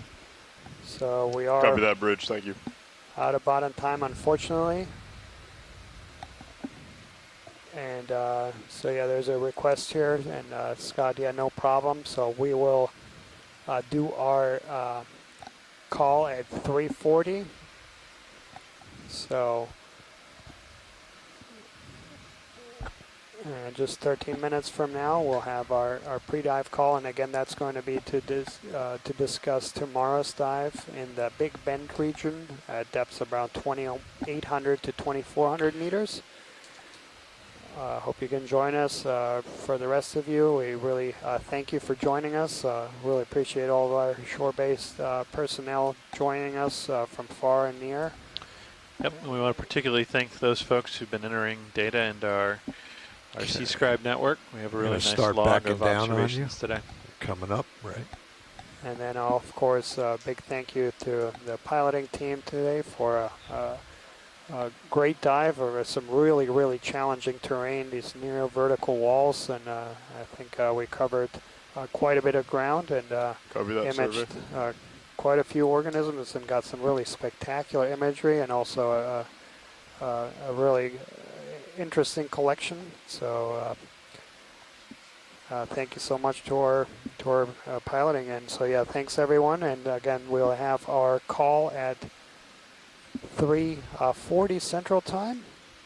Okay. And for those that won't be able to join us on tomorrow's dive, 2,800 meters. So we should be touching down at about 10 o'clock Central Time. So, but again, we'll send out the updated times. HD2 is high on either D2. Tonight or tomorrow morning. So thanks everyone. Copy that. And Thank have a great evening.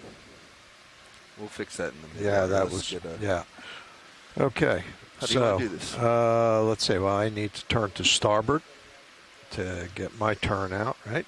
You shouldn't have to turn at all, actually, because one is plus and one is minus. Oh, right. Okay. Yeah. All right. So all you need to do is turn. So. Why don't we come up in this formation, if you don't mind saddling over? Sure. I can also turn to get you a little bit. Let's come up until we get a little bit off the bottom, off these rocks.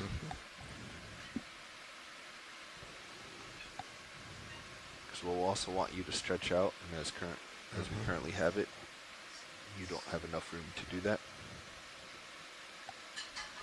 So I'm coming up. Okay. And I think it's safe to have the ship start coming ahead. I will have them come ahead at half a knot over ground. Co-pilot or pilot, are you okay with that? Yep. All right.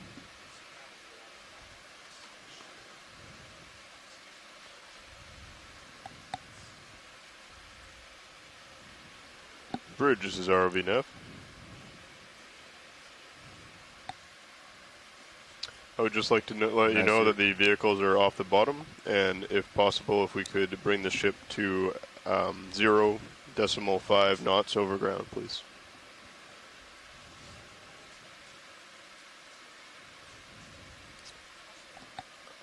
Yes, we can switch the center rotation to midship as well. And push your sonar out. Okay. Excellent. Thank you very much, Bridge. 30. Bumping mine to 80.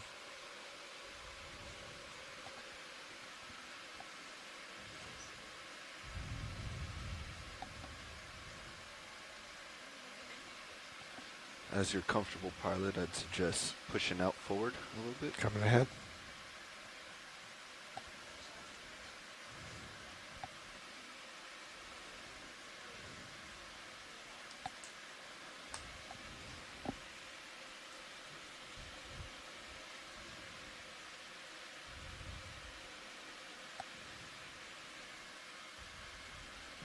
Also, this may be jumping a little far ahead, but at the surface, the current is coming from the east towards the west.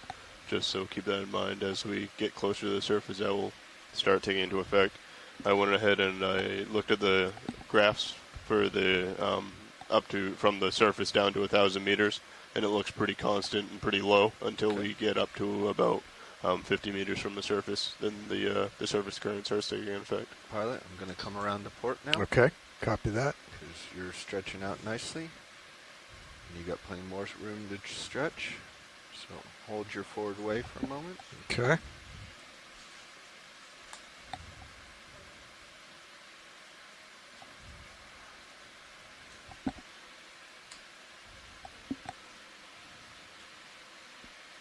All right. So Okay, I'm going to start spinning up then a little bit. Yeah, let's keep. Yep. Now you're free to push out. Okay. Take away that extra slack I just gave you. Okay. I'm gonna hold here.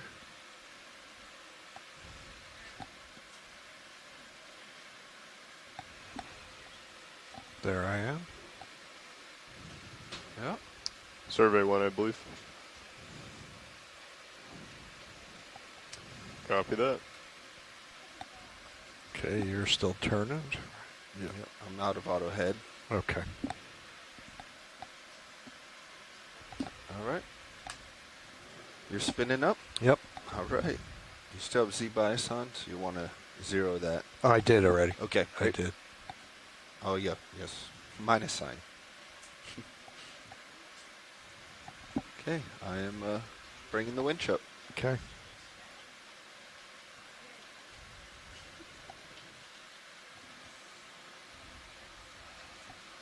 We are at 30. Copy that. Okay, I'm going to start around 88, 87, 88, and see how that works. Great. And we'll give you a little bit ahead. Yeah, just a little bit ahead. Our tether looks great, but I'd just like to see that last little bit, just to make sure. Okay.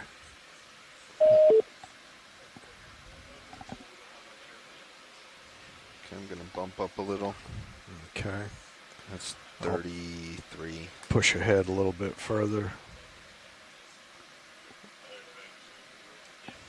All right. Okay. We look great.